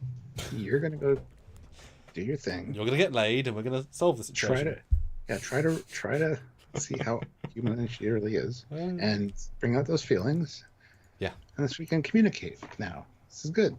A very human solution to the problem. But speaking of the problem is not that you voted, because 92 votes. Stuart, read out the poll results. Ooh. Should Trekyards review these movies? Focusing on the positive loses with 20%. But honest breakdowns, including the flaws, 80%. That's why you guys come here. We point out the good and the bad. We're not negative, as that one person, anonymous YouTube user, said earlier. Yes. So, yes. There you go. There's the poll result. I just wanted to put out there to the fans. Yes. 83 likes is great. I don't want to get to 100 though if we can. So if you haven't hit like yet, please do. And super chat in. A few more drinks would be awesome. Just saying, it'll make the review more interesting. And next month we're going to be getting to Star Trek 2, so we want you to all join us for that. And all the movie reviews coming out this year, one every month if we can. And yeah, I think it'll be a good time had by all. We're all going to learn things. As I've said many times, it's always good to dose up early, because, and I think this one's the longest movie. Like, it feels longest, so there'll be more to talk about in this one. 2 hours and 14 minutes, I think. No, it's in the 20s. 2:23, I think. Pretty long. Although, funnily enough, the director's cut is shorter than the theatrical, because they cut down some stuff but added more stuff in. So it's shorter. They added more scenes. Crazy. Ryan K says the balance is the big part of why I keep coming back. Well, thank you, Ryan. We appreciate that. A lot of people don't like that, though. They just want to focus on one thing, either the hate or the love. So, new poll is up. Do you want, or will you show up to the next Trek movie review? Yes, the next one. Or nah, I'm happy here. Go vote. Ilia makes a new door in sickbay and points at Kirk. You will assist me further. Like, no. The Decker unit can assist you with much greater efficiency. Bow, chicka, wow. Yes. I love Spock's reaction. I am concerned with that being our only source of information, Captain. Because he knows. And as I'm looking at, because Decker's got quite a feelings on his sleeve kind of face. Yeah. But I think, I just had the thought, based on what you just said there, I feel like at this point in the movie, Decker started as captain of the new potential flagship, right? He had a great rank and a great crew. He got demoted down to commander, chief science officer. Okay, fine. He now lost his role as chief science officer. He's now second in command. Fine. He offered advice to Admiral Captain Kirk, who said no. He's now has no position on the ship. He's been entirely usurped. He has nothing. But now he's got a purpose to help Ilia. So he puts himself fully into that. It's not just the creep factor. He's now like, I have a purpose again. It's my one thing. I just got that. And that's totally in his face. That's why he's like, I'm doing this because I can do something. Yeah. Yeah. Wow, this film has some real depth for character work. It does, and you don't notice it because sometimes you're like bored at this point or whatever. Yeah. But yes, when you actually think about it and analyze it, yeah, there's a lot going on. Yeah. Even Spock coming on board, like I just had that realization doing this review that now the trifecta's back. Now Kirk is complete, and Kirk is more like Kirk. Yeah. Yeah. So. Well, and even you could argue the first scene where he's saying bad to Decker was before he even has his emotional side in. Yeah, before McCoy came on board. Yeah. Yeah. Oh. Yeah. It was pure impulse, which is what Kirk is. Yep. And he's tempered by his logic and his emotion, which is McCoy and Spock. Yeah. Yeah. If only it was better pace and a bit of a better story, because there's so much thought put into this. Like they cared, you know, they cared. Then you get the reason the scene exists, the reason the set exists, to be used more than once. The big rec deck. It's gentle padding. I wish they had some more interesting stuff in it, but it's fine. So they cleared out all these tables and chairs to have a whole crew in there, or it's just this is the other side of the rec deck. I guess it's fine. Yes. No NX-01, so, point lost for that. There never was. And they actually could have rotoscoped out and swapped, got rid of the left-hand side ship and moved them along. Would have been annoying, but they could have. Or even like as a second line, X01, X refit, Strange New Worlds Enterprise. No. Now you're just no. I'm willing to capitulate on the NX, but Strange New World does not fit anywhere. So. And of course, the placard will be doubles big.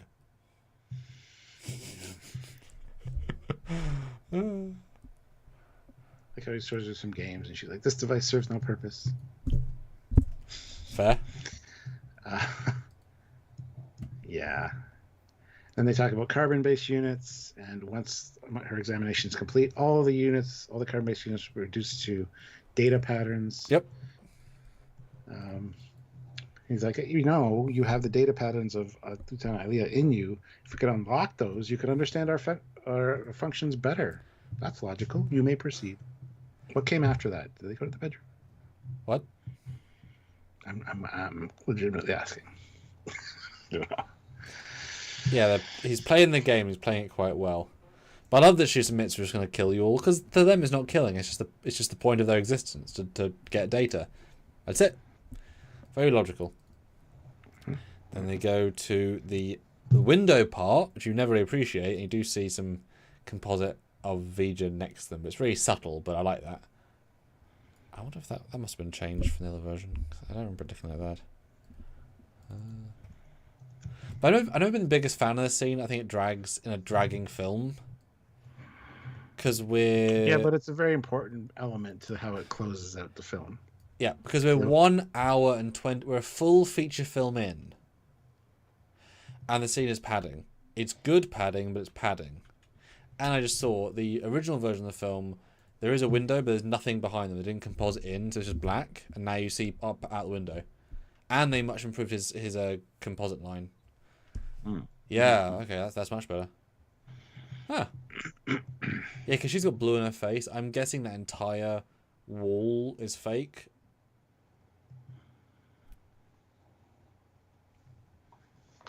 Oh. Possibly. We get Spock stealing a spacesuit from the 1970s porn star. Another cool set as well. And the spacesuits have phasers in by default. Which is kind of cool. Yeah, porn stash guy with cum face. His O face. I mean, it's such a choice this guy made, right? Like, someone must have laughed on set, like, looking at dailies, like, oh, for goodness sake. This was the 70s. Nobody blinked an eye. And also, you couldn't look at dailies because there was no way of doing that. So you just filmed it and hoped it was good. But it's just so embarrassing a take. But anyway. And then we get Lieutenant Ilia wore this, and it kind of sparks something in her. Yep, breaks a program. And from this moment on, she's got like emotion in her eyes. Yeah. When she looks at Decker. Because she calls him Will here. Yeah. McCoy has to jump in and go, dude, this is a mechanism. This is a machine. Chill. I've noticed the bulge. It's bigger. It's not much. What it's supposed to be doing. Yeah. Yeah, the acting here is really good because you never know. I'd love to hear the without her voice effect. How she's acting different. I know it's more coarse and more abrupt, but yeah, here's kind of middle. It's a little bit of the Vija, but it's with a bit of that personality. And yeah, this is their one window, and all they have time to get out is that V doesn't know who their creator is, and then it resets. It's good. It has a layer of mystery, which I like. An hour and 40 in. Yeah. Then we get Spock with a nice external shot of the Enterprise. And there's a shot later where there's a big mistake, by the way. Oh dear. Anyway, he decides he's going to infiltrate this thing, time it perfectly to get through the little opening. Mm-hmm. And Kirk comes on board on the bridge, and he's like, "Where's Spock?" Oh yeah, there's a thruster suit missing. Don't worry, I'll go after him. Essentially, is what happens. And we'll get to that in a minute. I mean, there we go. Oh. The next shot of the Enterprise, right after that, the rear of the secondary hull has bleed through of V'ger's background in it from the light spill, which they didn't fix. Do you see it? When in the journey of Spock firing off? Right before. Right before, okay. After Kirk is on the bridge, the next shot of the Enterprise. Oh, yes, yeah. It's that simple. Yep. But yeah, fix that. Like super easy to fix. Instantly, I was looking at the Enterprise more than anything in this shot, and it's like, oh shit, mistake, not fixed even in the director's cut. You can fix that in half an hour. It's a very short shot. But I mean, it is just, you know, either a miniature on a little rod, or Nimoy on a. It's really good, like, integration of the spacesuit. Yeah. What? Sorry, Phoenix Gundam. Hey, Decker's into Mecha Boom Boom. No shame. Way to tie it into our first movie review of Section 31. Yeah. I feel so dirty now. Yeah. Well, we haven't talked about Decker's bulge, so. And I feel like this scene has been played in the VHS tapes, in the video games. Like, it's such an icon for me. This scene of him going in and launching is such an iconic sequence, because it's. Imagine picturing this in the TV show, right? They either would try it and it would look terrible because they couldn't achieve it budget-wise, but a guy in a spacesuit with reflections, which is difficult, in a full travel sequence with integrated visuals. It's amazing. It really is absolutely amazing.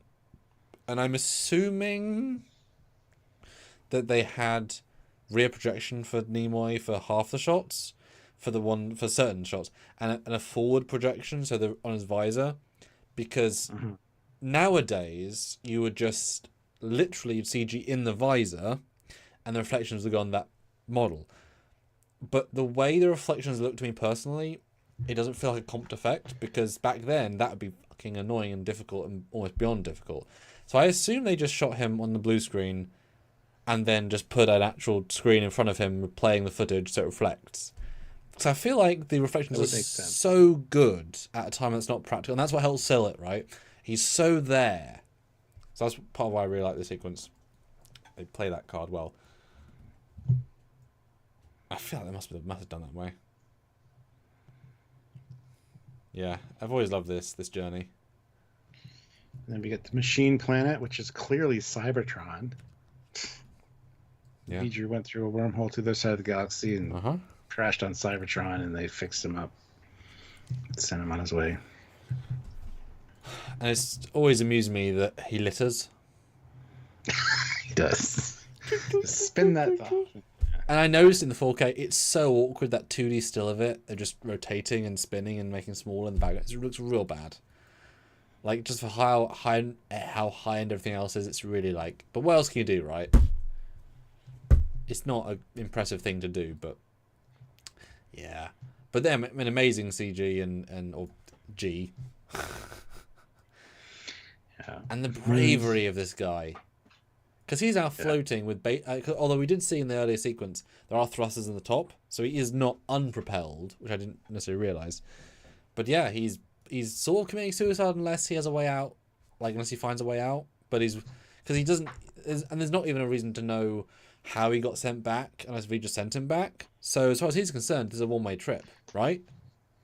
He has a 10-second burst, so the knowledge is all that matters, and he's leaving the record so they can pick up his dead body later.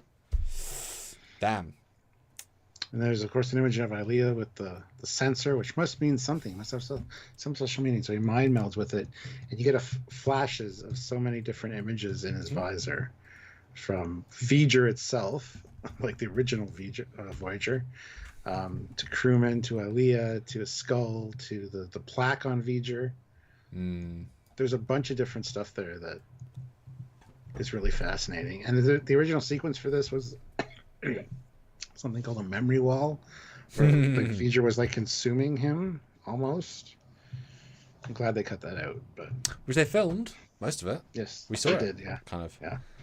Although briefly, that must be a 3D model of Ilia, one of the earliest. Yeah, although the patch, the Delta patch, looks very much fabric. Like, it's very good. I don't know if the original was that good, or if this was a replacement for the director's cut.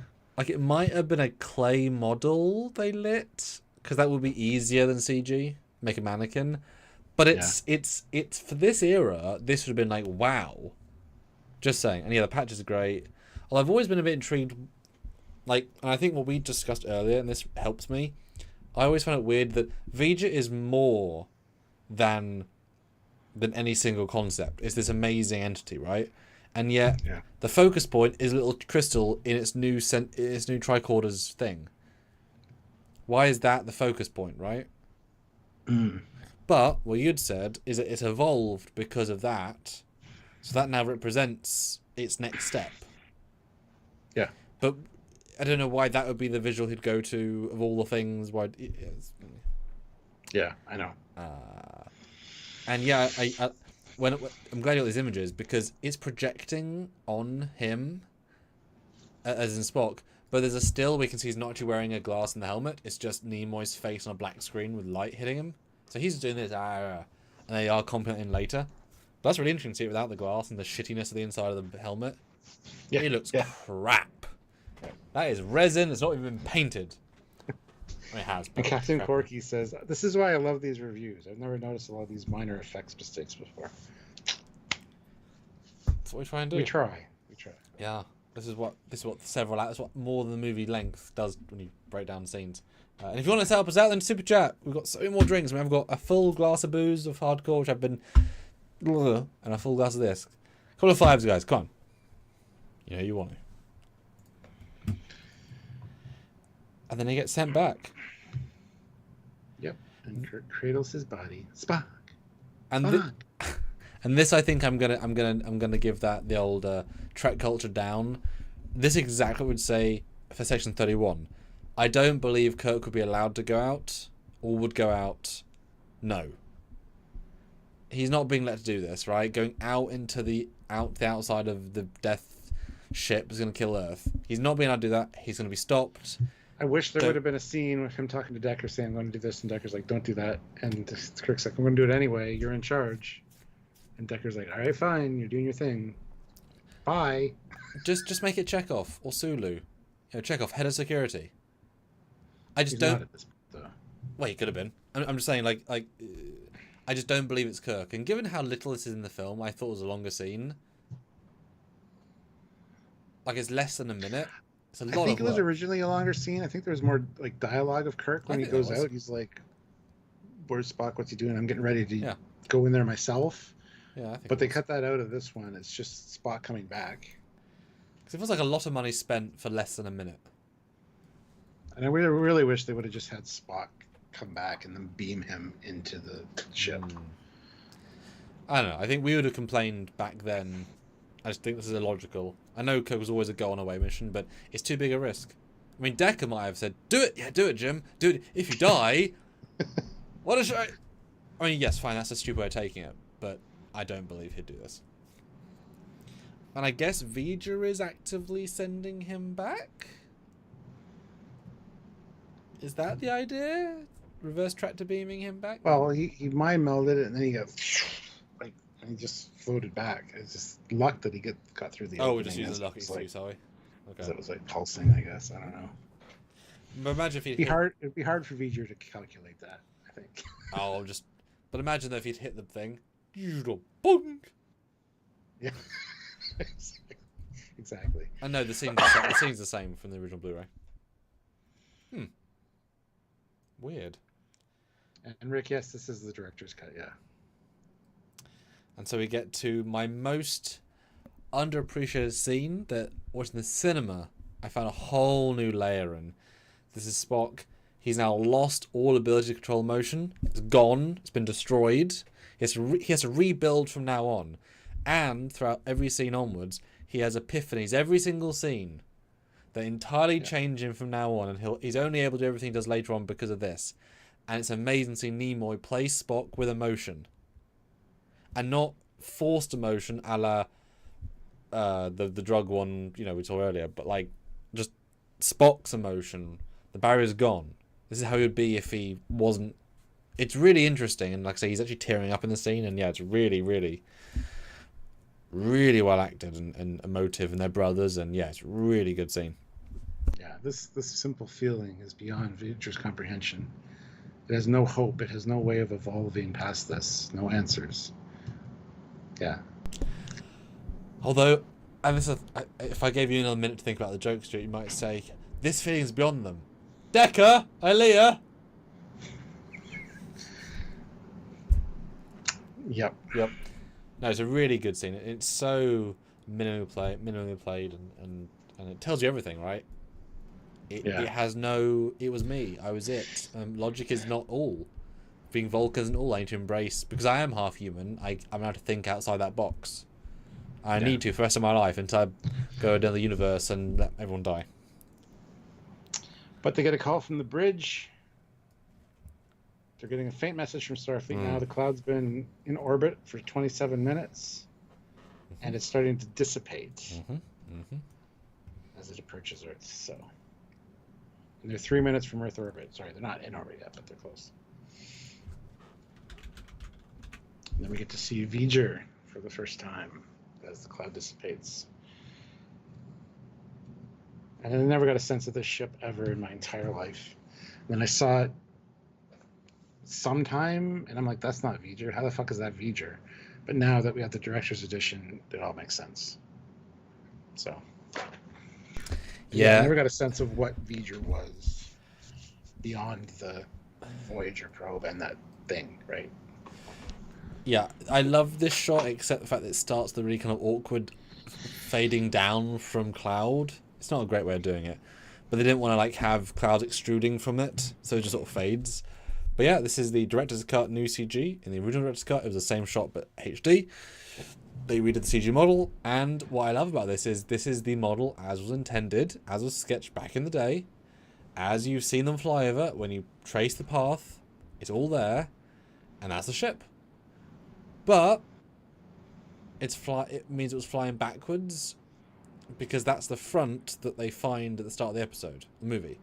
And they went into the actual front. So if this is the correct orientation, then Kirk flew into the front, but they met it in the back, which means it was flying to Earth backwards. Whatever, it's fine. Because the two sides are very distinct. Yeah. But yeah, it's such a nice addition. There's 3 shots like this. Yeah, it's really cool, really impressive.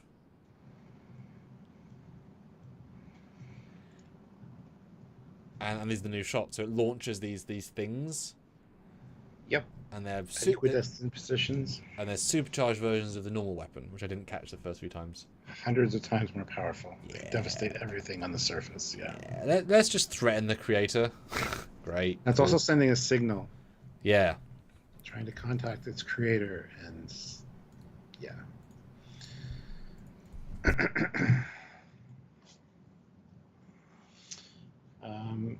But yeah, seeing the things launch out of it and kind of go along the belly, nice shots. I love the tactical display. That's one of my favorite tactical displays. Even when they split, you get all the red lines. It's really good. Well, I kind of wish they added in this version a shot of the things going. Yeah. I mean, it's a very small thing. It says this is absolutely fine, but that would have been cool. And if we were doing this as Trekyards, we would have done maybe that sort of shot, but see fleets approaching them from the distance, like some old TOS ships.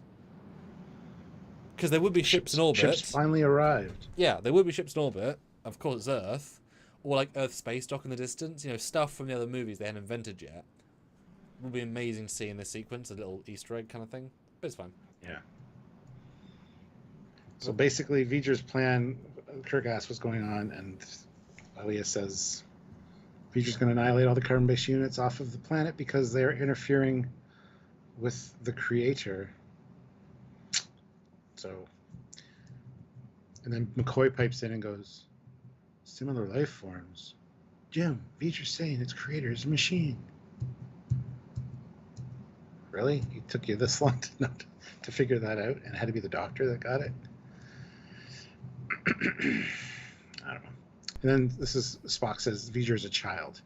I suggest you treat it as such. Condescending and manipulative.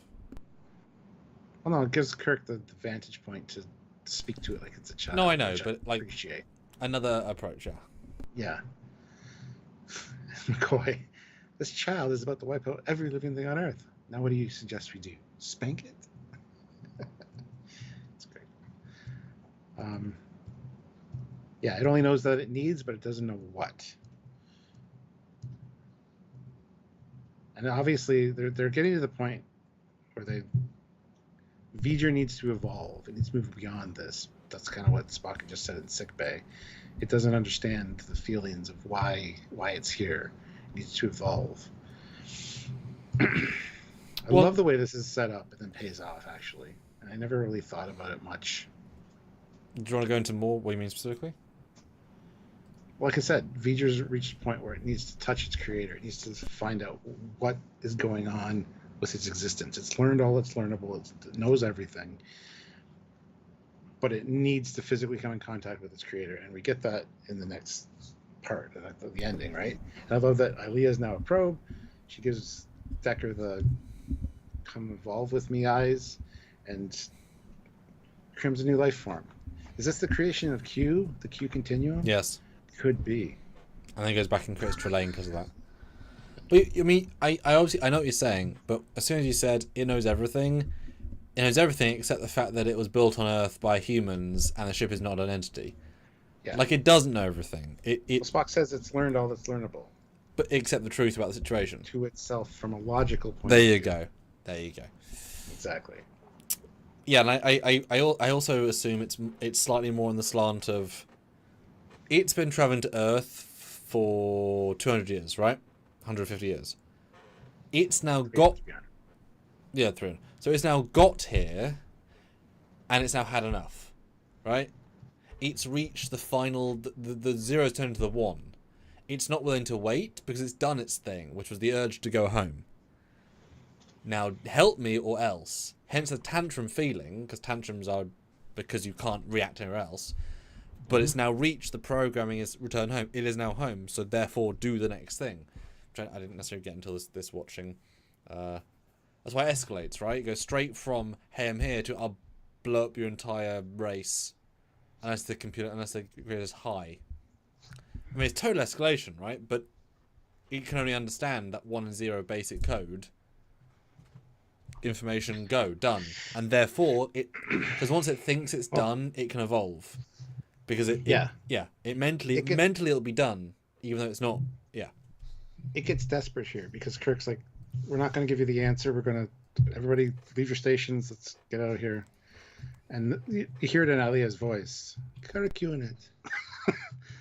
Give V'ger the answers, or V'ger needs the information. Yeah. So and then McCoy's like, it learns fast, doesn't it? Throw a tantrum, make a deal. Look, we're going to give you the information if you remove all the devices from around the creator's planet.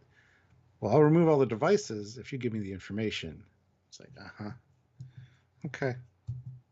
Yeah, I love it. Is that something your kids would say when they're young? Kind of like the logical, we reached the end of the logic? Well, behave and you'll get a cookie. Well, give me the cookie and I'll behave. Yeah. Yep. Yeah. It's typical kid logic, right? I mean, it is logic. Negotiation tactic. Yeah. Yeah. It's pretty great. Yeah, I do like that. And then, yeah. So V'ger, of course, starts pulling the Enterprise closer in and locks another tractor beam on. And Decker's like, what's the next move? And it's like, I don't know. Fuck, is there a next move? I don't know what to tell it. Because they don't have the answers yet. Kirk's been bluffing this whole time that he knows he can give the information to V'ger. And now V'ger's calling their bluff and pulling them in. So. Yeah. And Decker's like, I'm afraid our hand's pretty weak. It's like, I mean, yeah. What hand? You've came to it. You're inside it. You'll be killed in 1 second. Everything's a bluff. Everything's a play. But V'ger's at the end of its tether, right? And there's nothing to lose, I guess, because you've got him. And yeah, they pull them in. They bring him back to the bridge. I think this is them on purpose, but in this next little bit, there's some CG of a middle chamber, which I believe is the original concept art for the main chamber, the kind of outstretched bits.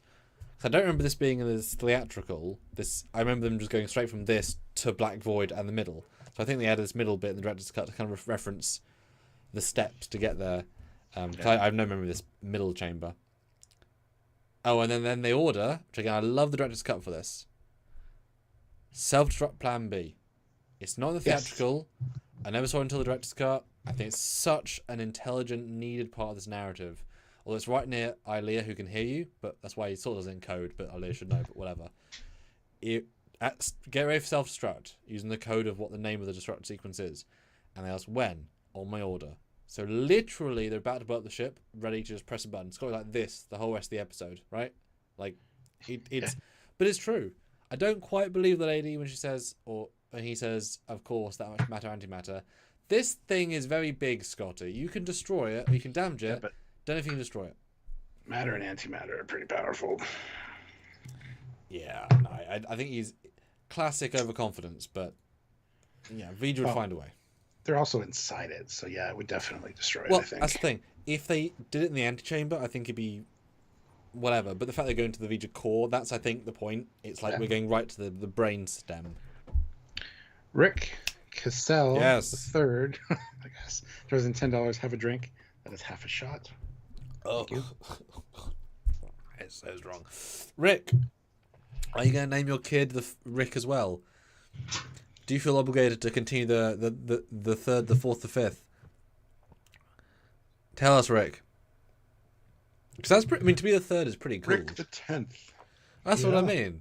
Imagine if you actually managed to make like Rick, Rick the 14th. It's like, wow, we did this joke for 14 generations for joke. You're calling him a joke. What did I say? So we're continuing this joke for however many generations. I said something other word. I don't know. No. I don't know. Not a bad account. $5.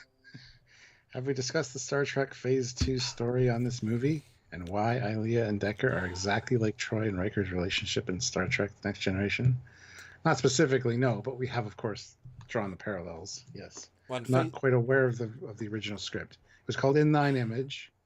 And Planet of the Titans. That was a different one. Well, that's what I'm saying. That was another Phase 2 pilot, first 2 episodes. There was several, and that's why this was just supposed to be an episode. Well, that as well. Yeah.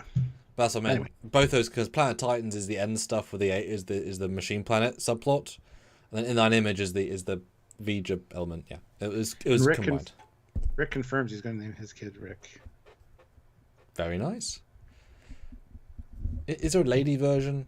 Can you kind of Ricketta?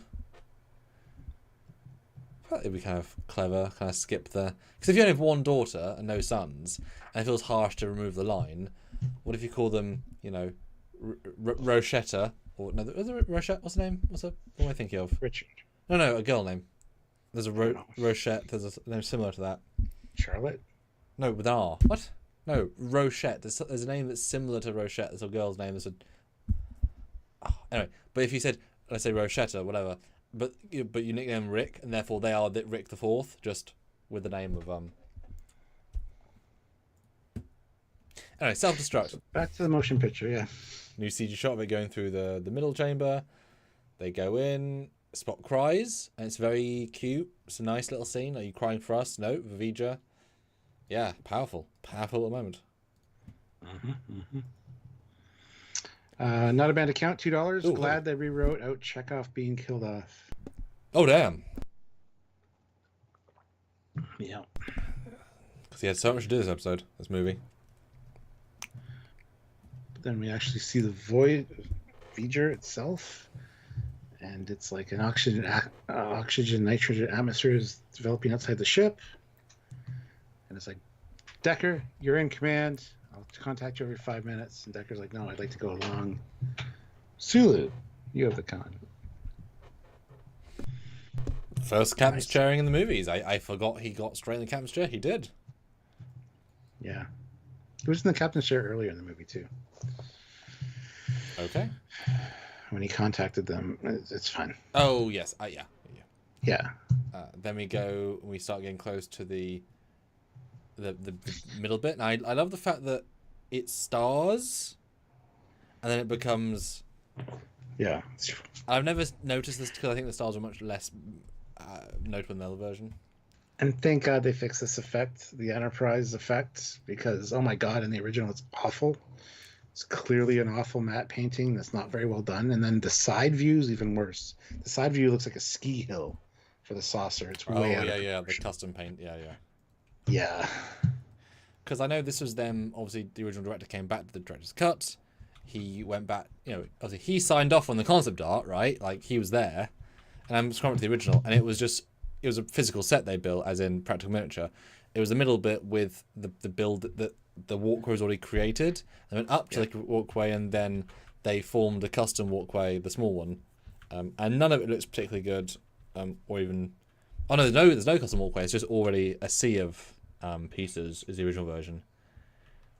Yeah, so there wasn't even a walkway, and in this version, it's all kind of created for them. And this shot's beautiful, which is for the thumbnail. It's lovely. It's abstract, it's random. Yeah, it's great. Very simple, but yeah. And what an ambitious thing to say. I'll just put them on the sources section. Yeah, they can walk off the sources section. It's like, what? Yeah, that's great. I don't think the shots look as good as the other shots in the film, but this model's not designed to be this close. Like, you can see there's nothing inside the windows. You can see the simpleness of the curve of the saucer. Like, this model's not meant to be this close, and it sort of pushes it beyond the limit. But it's nice, just pushing it a bit too much. As they walk up to Vija. I was thankful they fixed it, because I always noticed that the slope of the Enterprise saucer is like, what the hell? Yeah, I love the fact that it references the concept art more, because it just is a nicer visual, as more deliberacy.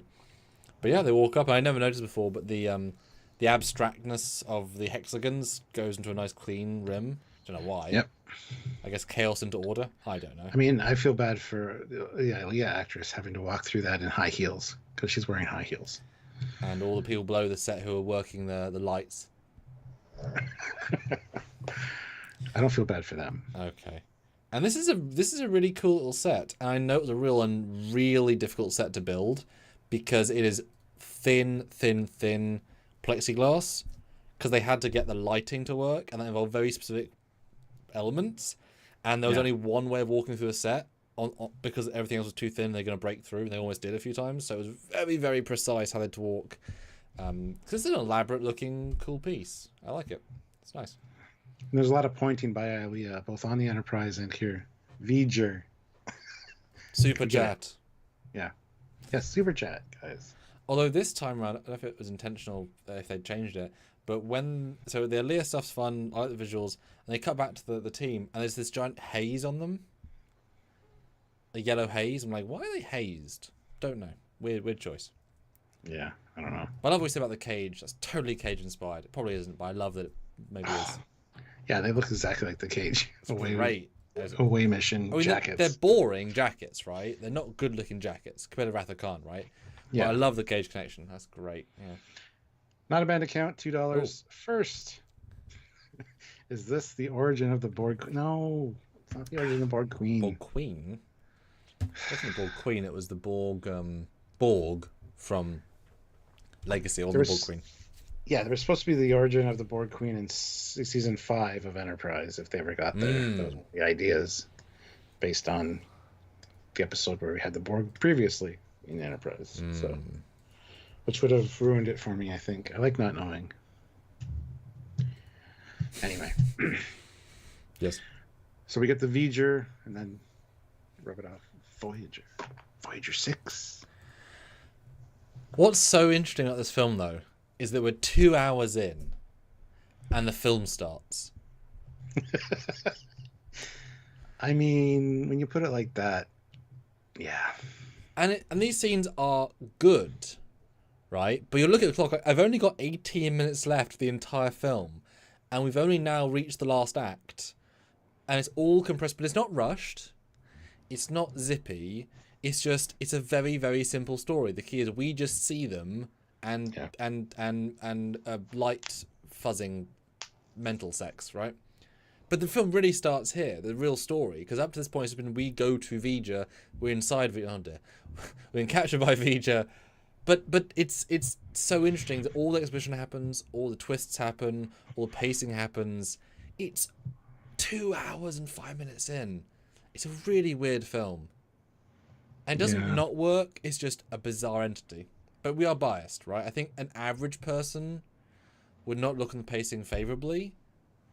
But this isn't made for the average person, so that's like Fast and Furious for non-car lovers, right? Same logic. Well, it's not for them even close, so yeah. Dan says it would take a long time for a probe to leave our system and enter deep space. Well, Voyager 1 is already way beyond the Oort cloud outside our solar system. And they say here that this Voyager probe ran into a wormhole and exited on the other side of the galaxy and fell into the gravitational field of a planet, of a machine planet, where it saw it as one of their own kind, fixed it up, sent it on its way to do its job. Yeah, they saw it as a hurt puppy. Yeah. They gave it a ship. The ship flew for a very, very long time at sublight, apparently. Yeah. It evolved as it found more and more things to devour. It's just like the Changeling, TOS episode The Changeling, where 2 probes crashed, did their thing, made a baby. Yeah. But I love the fact they built a full-size replica of this. I remember reading that they went to the actual museum and studied it, and the museum was very happy to let them study it. It's a great replica. Not in as much as I remember. As in, they don't really do that many beauties, because it's not about that, it's about the crew. And the V'ger wipe-off has always been daft to me. It's played slightly comically, but Shatner's giving it his all. Because it's like, all the dirt, that slight bit of oil, it's wipe-offable with dry hands. It's a little bit silly. And also, given that all of the internet spells V'ger with the hyphen, apostrophe, whatever, there's none of that here. So shouldn't V'ger be V'ger without a line? Where'd that line come from? It's not there's no spelling in this. The comma is the space. But why would you add a space? There's no comma. There's a space between the V and the ger. But why is it 4 letters worth? It's just it doesn't necessarily fit with I love the Voyager 6. The way he says it is just so unique. Voyager 6. Yeah. NASA. Space Administration. Yes. Yeah. It's for the audience. And on its way back, it amassed so much knowledge, it achieved consciousness itself and became a living thing. Classic sci-fi. And I don't remember in this scene, I'm scrolling at the original version, everything glows. Okay, it does glow. It's just nicer in this version. It just has a really nice, like, post-glow. Yeah. And Kirk messages the Enterprise and says, order up the ship's computer library records on the late 20th century NASA probe Voyager 6, specifically the old NASA code signal. Phone the pole. Yes. Vote the poll. Super chat in. Hit like. We wanted the code that instructs it to transmit its data. Now, I love the split on this one, Ilia and them. That, I think, works really well. It's really crisp focus, and it shows the emotion of both. That is very, very effective. But that one in particular. Because that's it. We've got the solution, right? We'll transmit the code, it'll orgasm its data, and we're good. We're done. And they transmit the code, they get to the last sequence of 3 numbers, and V'ger burns out the leads for the communications device. Well, no, before that, this is a very small thing. You got this lovely orange hue as welcome to V'ger. As he starts to express we your creator, it goes this really harsh blue. Yeah. As it's like starts tantrum and lightning starts. And it's a very small thing, but it's such an intentional tone shift. And then the code. Yeah. And yes, us carbon units are going to make it possible for you to complete your programming. And V'ger's thinking, but no, I wanted some rumpy pup. I wanted to meet my creator. Don't be just telling me it. That's boring. Yeah.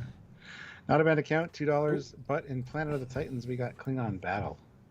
That'd be cool. Planet of the Titans is quite an interesting concept in itself. I want a proper TM. Well, not TM, but these movies battle would be, because we never really got one. We got a few ship shots of ships firing in 6, but never a battle. Yeah. Like on the, obviously the 2 sort of doing this in Wrath of Khan, but like an actual like full. What if they knew this movie has a giant battle? How they do that in that era is what I'm saying. Sorry, I didn't make it clear with the limitations. Yeah. I love how it's choreographed, and the fall sequence is, and it burns out. Yes, thanks. In case you guys are wondering, for historical purposes, the code is 504329317. Oh. But we never get the last 3 digits because Voyager burns out the leads. So. And it goes red, orange to blue to red. burns the wire. And it's a fun little twist, I will say. Self-sabotaging to kind of force the hand. It's a good little twist. In the last 11 minutes. Meanwhile, this whole time, Ilia's giving Decker the come evolve with me eyes. Proper puppy dog. Proper, yeah. And then we get a really nice light effect on the underseat, underfloor, because there are so many lights, and they're just going really like, we're reaching point of no return. If I don't connect with somebody and release my big burst of light into the sky and just have a big release, I'll kill everybody. Is in essence what's happening, right? Yeah. And the lighting, man. This film has really good lighting. It's really atmospheric and really well done. Yeah, and I love the scene where they focus in and zoom in on the leads burnt out. Yeah. I just imagine that as a TOS episode where it's like dun dun dun dun commercial. Yep, 100%. Yeah, I always thought it was a weird colorway as well. And when they come back, it'd be like, oh yes, Vader just burned these out. I just think it's funny. Sorry. No, yeah, I agree. Anyway. But then Decker makes the ultimate jump in logic, because he's a bit biased by his bulge, and so he says, "I'll do this." He jumps in. I don't love this stunt by Kirk, especially because I know how rustic and damageable the floor is. I know it's a stunt guy, but it's like, the push is really bad. I mean, she's just a lady, I suppose. She hasn't been set. Well, no, she broke the. It's just not a very good stunt into the floor. And although surely, I'm skipping my images, but they're trying to stop Kirk. Spock is the strength of 3 men. Just saying, he doesn't need McCoy. Small detail. I know, but you have to have Kirk at least one time in a movie being held back by people. Happens in Star Trek 2. Have to have him have that aggressiveness. And he ties the knots, puts in the sequence. I want this. Because you took my command, you took my friends, you took my crew, you took my second in command. I have nothing left, Jim. Exactly. Stole it all. My dad. Oh, God. But actually, I don't know if that's an intentional theme, but yes, he has actively lost everything throughout the course of this movie, and Ilia. So this actually feels thematically right. He is the loose end to this film, and Ilia is a zombie. Like, it's shockingly consistent tone-wise and theme-wise to have this be the end. Yeah, it's actually kind of interesting. Yeah. Out of band account, $2. Who is sexier, Troy or Ilia? My vote is Ilia. Probably Ilia. I don't know. And that's not how you spell Ilia. It's I-L-I-A. They're both very, very different.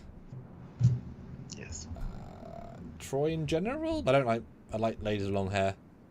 So do I. But Ilia has a hell of a voice. And she's gorgeous with long hair, by the way. Yes, she is.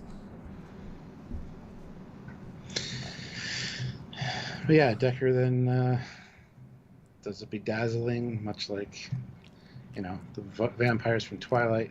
He sparkles, he glows. And I gotta commend them. This effect is incredibly effective. Just the intro has a spotlight hitting him progressively down him without hitting the set to just accent him. And the sparkles, there are also some behind him. It's very subtle, but it's a proper 3D feeling effect. It's not just in front of him. It's really effective. And then it escalates to being like, I always thought he was naked in this scene, I'll be honest, because his clothes are the same colour as skin. I always thought like phased away his clothes, but he's not. And also he's being hit by... It's a very effective light situation, because he's being rim lit, or being fully in focus. It's great lighting. They must have practiced this to get like such specific lighting. Yeah. And then the sparkles, and Ilia walks into the sparkles, and it's like it's just such a unique... For as simple as effect, it's like how the TOS transporter effect. It's just sparkles in a fish tank. But it's so effective. This is the same level of effective. Yeah. And then everybody's like, we gotta get the fuck out of here. Yeah, because it booms at one point. It goes from being we've melded. They start spinning on a turntable. I love you can feel the pace of the turntable underneath them. You just feel it. It's just such a controlled pace. And in a side shot, I love the idea that if Ilia had hair, you'd see the wind machine, but she hasn't, so it's just him going. Woo! It's just, it amuses me because it looks like coming from his hair, Like, it looks like his hair's exploding. It's just such an odd, weird effect. It's really good, but it's really odd. And then they disappear, and the entire set gets phased out, and it's a pretty good, like, it goes across the line of the set, but it's not a real... Good hand animated.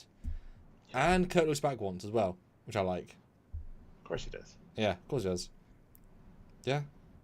But I get a shot of Voyager from the front, very crisp and clean, and feels out of place.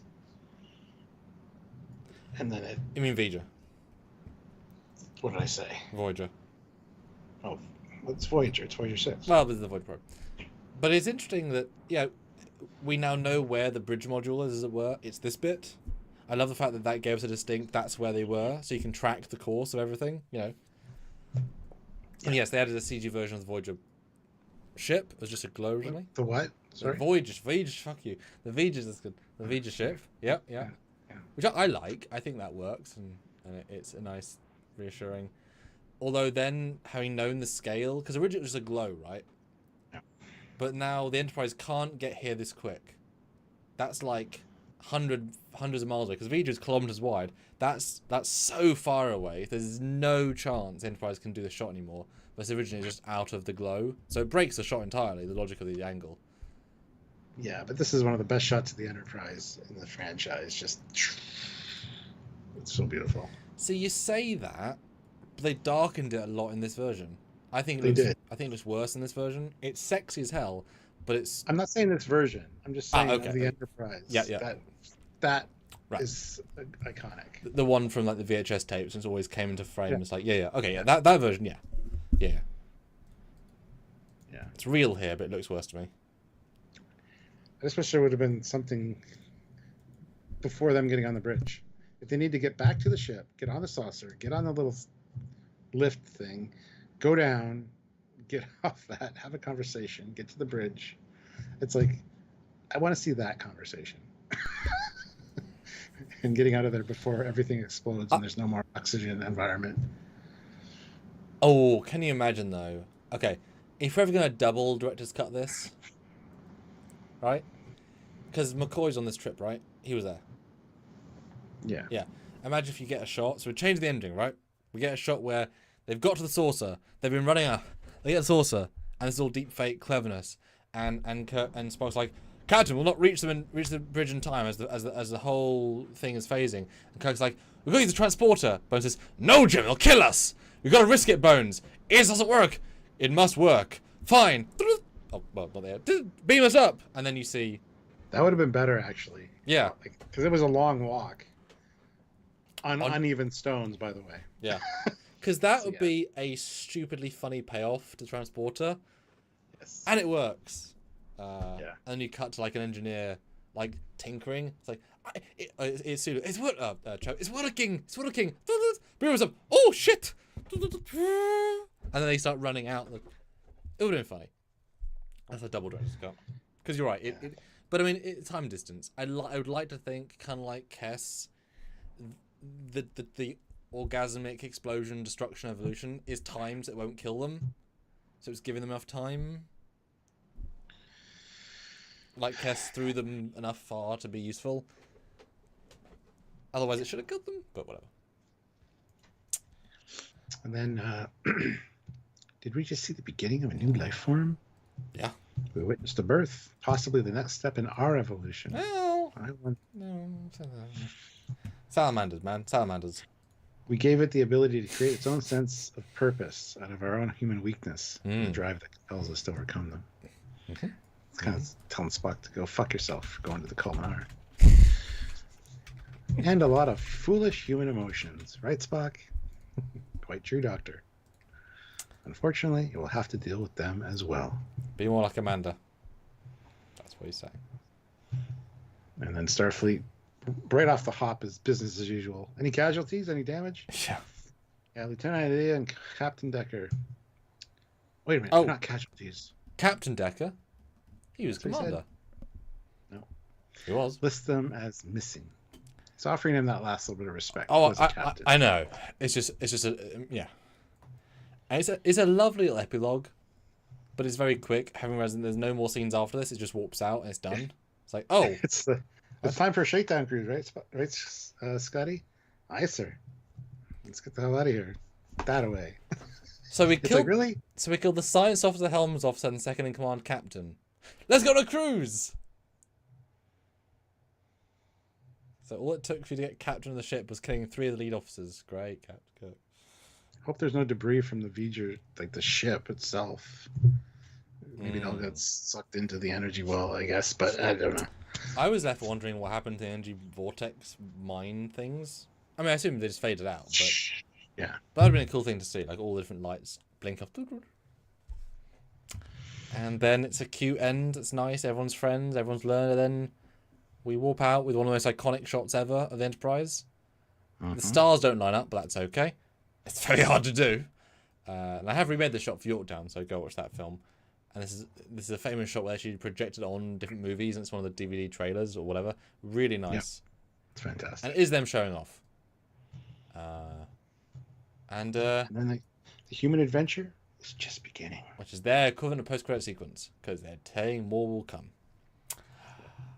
4 hours, TMP movie. This is your time now to throw in those final super chats. Let us know your scores out of 10. We'd love to get 10 more 5s. There's 70 of you here, so put in your scores right now. It helps out a lot, of course. I've started a brand new month, vote in the poll as well. Even $2, just, you know, your review scores out of 10. So Stuart, after this 4-hour review, longest chat I've ever had about this film in one go, what are your thoughts? The director's cut improves it quite a bit with pacing and just reducing the boringness of it, because the theatrical cut has quite a lot of scenes that are showing off special effects. This, as we learned, has a very layered and very well done character development arc. Which did you think going in, or did you sort of learn that? No, absolutely did not. Like I said, I came to a realization with Spock coming on board and Kirk being complete during this review. I mean, it's very well written. There's a lot of texture here for Star Trek fans. The director's cut is interesting because it paces it better and makes it feel better. But it's cool having different versions of it that you can go watch, because you get to compare. And some people prefer the theatrical version. Some people prefer this one. Some of the changes in this one I don't think were necessary, specifically those windows. I wish they would, or if they had done it better, but I think they did it as best as they could have. But that being said, it's like, if it looks that bad, don't do it. It's, it's one of those moments. I love the addition of the ship at the end, and actually seeing V'ger itself, like the actual ship, and then the final explosion, that one little shot of it actually helps it a lot. I think all the acting was great, like you said, especially from Shatner. I think he really owns this one. Adds to the Klingon lore. We get the Katingas, we get the Klingons. New look established here, and everybody will be like, "Oh, well, they look different from TOS, so why are you guys complaining?" Because there's a whole reason for that, but that's fine. Well, people say this is a... No, I know. I'm to them, not to you. I know. Oh, okay. Yeah. Thank you. The Enterprise itself looks gorgeous in this. Love the refit. The bridge does change between this and Star Trek II. Specifically, the science station is right behind the captain in this one. Star Trek II, it's over kind of where it was originally, more or less. But yeah, I think the costuming needed a lot of help here. I hated the drab colors. I don't know why that was a choice by Robert Wise and the team that made this. I know they wanted to get away from the cartoony kind of bright colors of TOS, but they could have done something better than just these earth tone colors that they have, because it just doesn't work for me. But overall, I got a new appreciation for the motion picture now, and that means a lot from somebody that's watched it so many times over the years.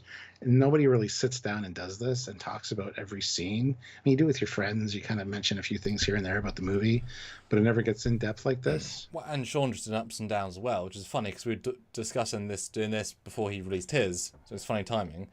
And it's a 40-minute video. This is a 4-hour scene by scene. Yeah. So real depth. And guys, with you guys putting in your input, which you should be doing. Please do. And do let us know if anybody has any appreciation from this. Because, yeah, this is 4-hour, very specific discussion. Let us know if you learned some new things. And we've got some super chats, which are amazing. A few more would be amazing. At least $5 more would get us another goal. Thanks so much. Now, I want to, because the moves are a bit different, Stuart, I want to have 4 scores from you. 4 scores and 7 scores a go. Because I think these are different metrics, especially in this film, right? Okay. Enjoyment, which is a very you thing. Trek value, very us thing. Quality of the film, and then overall. So we go one at a time. What So about how it compares to other Star Trek films? that's Trek value, I suppose. Okay. So what's the first one? So enjoyment. How much do you enjoy the film out of 10? Probably a 6. We have seen it a few times, right? Yeah, there's a lot of little nuances I really like out of it, but overall I find it a little boring and draggy. So that's the first score. So what's the second one? Trek value, which is therefore how it compares to all Trek, the movies, sort of the Trekness of it, how successful or not successful it is, or just, yeah, however you define that as metric. All Trek. Love the concept, although it has been done before and after. I mean, there's, like I said, there's elements of Star Trek 4 in here with the wheel probe. Probably going to have to give it a 5.8 in that one. Okay. That's fine. What's next? Quality of the film parts, the filmmaking, the shots, the angles, the sound, all the filmmaking stuff. It's really good, except for the stupid filter and haze that they put on everything, and the focus elements. All very intentional. Which I absolutely hate because they're very distracting. They don't do what I think he wants them to do. Filmmaking, Jesus Christ. But that includes the CGI, the music, sound design, the costume design, the sets. That's all great. Costume design, not so much. The reworking of that observation room scene, it's fucking atrocious. So those drag it down, the costume and stuff, but everything else elevates. So I'm gonna have to give it a 7.5 for all that. And this next score is not a combination of the others, it's just the overall feeling. The overall score. If you were to go into a pub and say, how do you rate Star Trek TMP, what would the overall score be? Because that's what your gut reaction say when you're not splitting it up into the subcategories that we would more usefully, whatever. Overall score. Probably a 7.2, 7.3. Go 7.3. I mean, it established the new Trek look. It did so many things. So, gotta give it credit for that. But, yeah. Well, I need the super chat reviews first, then I'll jump on mine. Hopefully get a few more before the end as well, as we are starting to close out. All right, Michael Stivic, $5. Thank you. Is this the origin of the jellyfish and encounter at Farpoint? I mean, it could be, but it's not. Oh, are you? Never put those two together? I'm interested about that. Rick Cassell III, $5. Thank you again. For me, this is the definitive cut. Yeah, I would say so. Area 51, $5. I'd say a light 7 out of 10. It's a Trek on the big screen for the first time. A bit dull in parts, but pretty to look at. Yes and no. There's a lot of pretty elements to look at, specifically the Enterprise. The costuming lets it down, I think. It just feels drab and uninspired. So it could have been better. And Ray Ricks is here with 10 pounds. Oh, good to see Ray. Really late to the stream. Motion picture, 7.5 out of 10. Trying too hard in parts to be 2001, but saw it recently in the cinema and it holds up. Yeah. Yeah, well, it holds up for being unique, right? So if anybody else wants to super chat in their score, Sam's going to give his take on it, give his scores, and then we will read those. And also, one more like to get to 100, guys. Not a problem. I think we should end our poll too before we give your thoughts. Yeah, go for it, sure. Do you think you will show up to the next Trek movie review? Yes, 89% of you will. Awesome. And 11% are like, happy I'm here. Good stuff. All right. Give me your thoughts. Okay. All of the thoughts, the filmmaker thoughts, which I don't have because I didn't go to school for it. Oh. But let me know. Let me know what you think. I feel Superchat would be great. Yes, this movie is an interesting piece. I think what it... Oh, I tries the... Is it working? Hold on. Okay, it is. Yeah, this is an interesting film. I think the filmmaking of it is one of its strongest aspects, having watched it. So the score is great. The CGI is great. The miniature work is great. The compositing is great. The quality of the sets, while not being most ambitious, they do look high quality. The shot composition is often very, very good. The choices, a lot of the time, are not necessarily inspired, but vision. They have a vision for them, and it feels consistent. The deliberacy in the editing towards the letting Kirk breathe is super intentional and very welcome, because a lot of those things, you know, leaving it for one more second changes the tone of a scene. And this has those things. It is bloated, but it's bloated with medium quality stuff, which is a confusing feeling. You could cut this film of 2 minutes, 2 hours and 23 down to 1 hour and 30 super easily. But then you realise how flat the story is. You need the insane padding to give it the variety and depth and little things, but then it's not boring, it's just not interesting, and it takes an hour and a half to get into the plot. But that's really because it is a welcome back to the universe 45 minutes. Yeah. But it's a thank you to the audience that got it back. Let's live in this world for an extra 40 minutes. Let's see these characters come back one at a time, in a sense, right? Let's do that for you guys. So it's all there for a reason. Does it work for the film? It does not work for the film as well, but it was not made for that. So it's its own unique piece, right? It's a bring back film. But like I said, then some of the vignettes are wonderful. The Klingon scene is wonderfully paced. It's too slow in the grand scheme, but for itself it's wonderful. The dry dock sequence, beautiful, holds up beautifully well, but again, the context of having just had a longer scene is too slow. That is consistent throughout the whole piece. They're good scenes bloated within a whole large film. As I said, Shatner is owning this beyond belief, and I'm wondering if it's his best performance out of the 6, because he's allowed to have those small moments of just him owning versus the bigger moments of later films. He's obviously memorable, but he's so many good expressions in this. It really, and the journey, right? I mean, in Star Trek 2, he's old and he's young again. That's great. But this is so under the surface and on his face and complex, right? We had 4 hours. We had so many conversations about his scenes and his thought process, and it does feel in the script and intentional and being directed in rehearsal, right? It feels intentional. We're not adding it for the sake of it. So that's good. Like I said, the score's amazing. It is very simple sci-fi rehash, but it's kind of a safe option, right? There's no villain necessarily, apart from humanity and our nature, etc. And a bit of a quick end, but it's sort of a quick swap. And we had lots of great thoughts going through that I think really elevate. I've never thought that much about it, and I think it has more thought in it than certainly Star Trek 5. Right? It's really deep, actually, a lot of little things. Yeah, that's what I'd say. And a lot of money spent on small sets just for the sake of having the film breathe, which is fun. So, score-wise, as we said with you, we've got enjoyment, Trek value, quality of film, and overall. I enjoy 4K a lot because I get to see the texture of things, and that, for me, is a real appreciation. So that is a little bit... Like, if this was the DVD version or the VHS, it would be worse because you can't see what's in the film. But I had some numbers in my head when I was watching it, because it is draggy. The dialogue is good, but not amazing.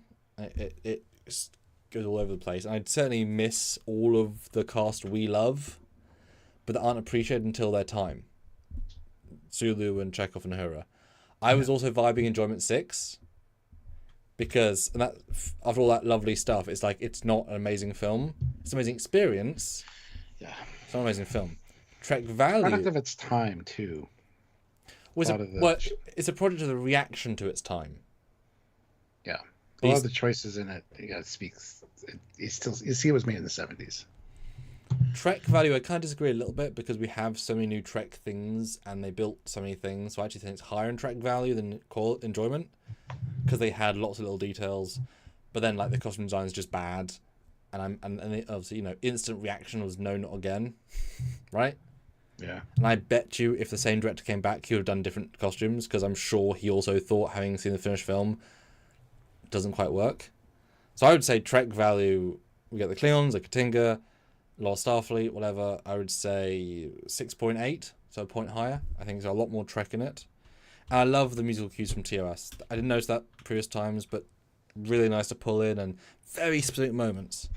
Quality of film, that I think I'm going to, like you did, give that high as well, because that's where I think it reads well. Irrespective of the story, I think the filmmaking is really solid here, and they do a lot of good choices, a lot of small choices. I'm going to give that an 8, I think. It's so ambitious, and now this is obviously the director's cut, right? Yeah. A lot of refinement went on here, but that's the version we're doing. But I'm gonna go straight back down to overall, back to a 6, because I think, whereas you went enjoyment 6, quality 7.3, I'm staying enjoyment and overall at 6. But I think the subdivision of its parts are higher, but it does not help the overall story and the quality of the piece. So I'm saying 6, or saying 7.3. There's our scores. Do you guys agree or not? Let us know. Wowza. And we hit 101 likes, which is awesome. Thank you, guys. That's awesome. Wowza. Do you have a new appreciation for the film after this, though? Yeah, Because I do. Yeah, the cinema, I appreciated it in a way I never understood the spectacle until I saw it the way it was intended to be watched.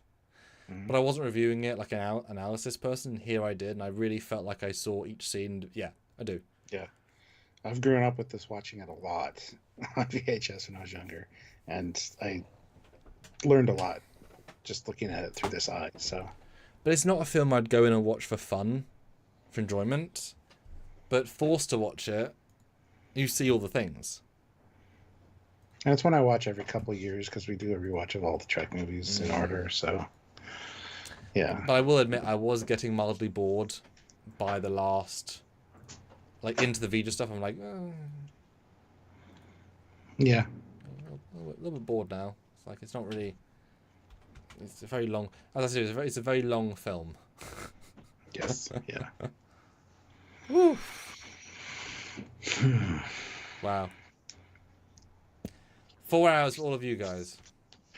Ray Rex, 10 pounds. Ah. I've been to the pub, so very drunk, so I will try to be articulate.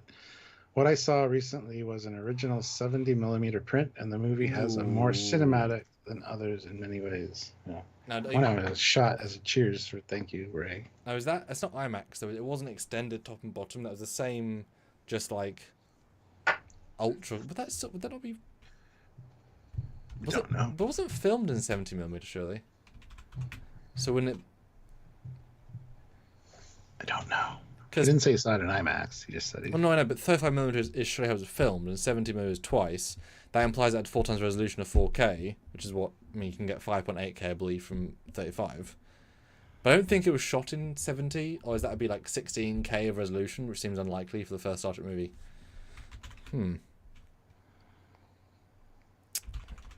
Don't know. Hold on a second. Yes. I don't know.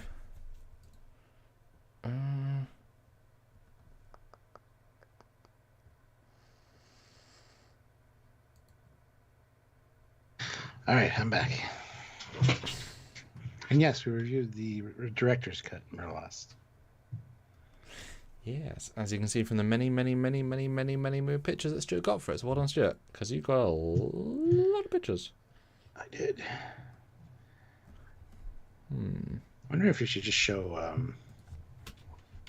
during these, if we should show what the subtitles on, so people can see what's going on in each particular still. Do you think that'd be an idea for the future? That's a lot of work. No, it's less work. Just watch it once with subtitles on. Vote now? I don't know. I mean, I felt like you'd want me to find specific lines, and you have to get every single line, which is a lot to do. No, I could just read them. You don't have to find them for the thing. Oh, okay. I don't know. We'll see. Just a thought that I've had. So apparently, according to this generative AI, blah blah blah, it was planned to be filmed in 70mm, but it was filmed in 35. However, at least one print 70mm exists, made for award screenings. And apparently, it was twice as wide as 35, but it wouldn't be better though. Well, Michael Stivic throws in $10. Oh, thank you. Is it canon that they embark on a second 5-year mission after this that ends before Wrath of Khan? No, not immediately after this. Not that out there, that away. I'm sure that something happened in the meantime that, yes, there would be, because there is a gap between the motion picture and the Wrath of Khan, which Kirk wouldn't have necessarily been in command the entire time, if at all. I don't know. I'm not sure what the canon is on that necessarily. There's a lot of beta canon on that, but it is what it is. So apparently one 70mm thing exists, and it was made after the screening and such, as an extra. Oh, guys, we're $3 away from our goal. That's amazing. But I won't hold us to that though, because we're done quite well. Thank you.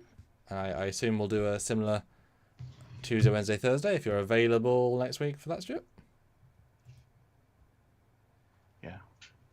There we go. Tune in for TNG Season 3 ranking, which should be interesting because it might have a lot of, a lot of S's. Pretty interesting.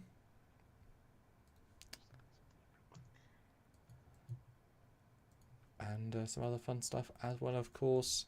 And this month longer than... Yeah, a bit longer. So hopefully we can fit in within the calendar month of March. If not, we'll be right at the start of April for Wrath of Khan.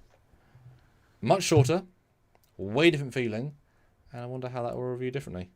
And there are now 4Ks out for these films, which is exciting. Because I have seen the 4Ks up to Search for Spock. So I've never seen... I mean, I've seen on my computer, but not the proper full quality film ones. That's exciting. Yes, and Rick Cassell III throws in $5. Oh, thank you. Thank you. Appreciate that. Got us to a goal. And then... And Classic for Real, $3. Voyager 6 versus Voyager NCC 74656. Probably the one with the tri-cobalt torpedoes. Yeah. I don't think Voyager 6's metal can hold up to that. It's one sheet of metal. Yeah. All right, guys. We'll see you all on Tuesday. Thank you all for being here. It's been fun, long but fun. 4.5 hours. Oh dear. I'm sure more of you turn for Star Trek 2 because we like Star Trek 2 more. So, but yeah. Unique experience. And just for the record, it looks like there's 8 years between the motion picture and the Wrath of Khan in universe. So. Mm-hmm. Yeah, he had to get old so to make that plot work. Yes. The Enterprise is old, but Admiral, you were fitter 8 years ago. Old. You know that the ship, your ship is 27. It's old, Jim. It was brand new, refit, built from the substructure up. It's all old. Anyway. Until next time, guys. He's Commander Cocky. He's got a phone.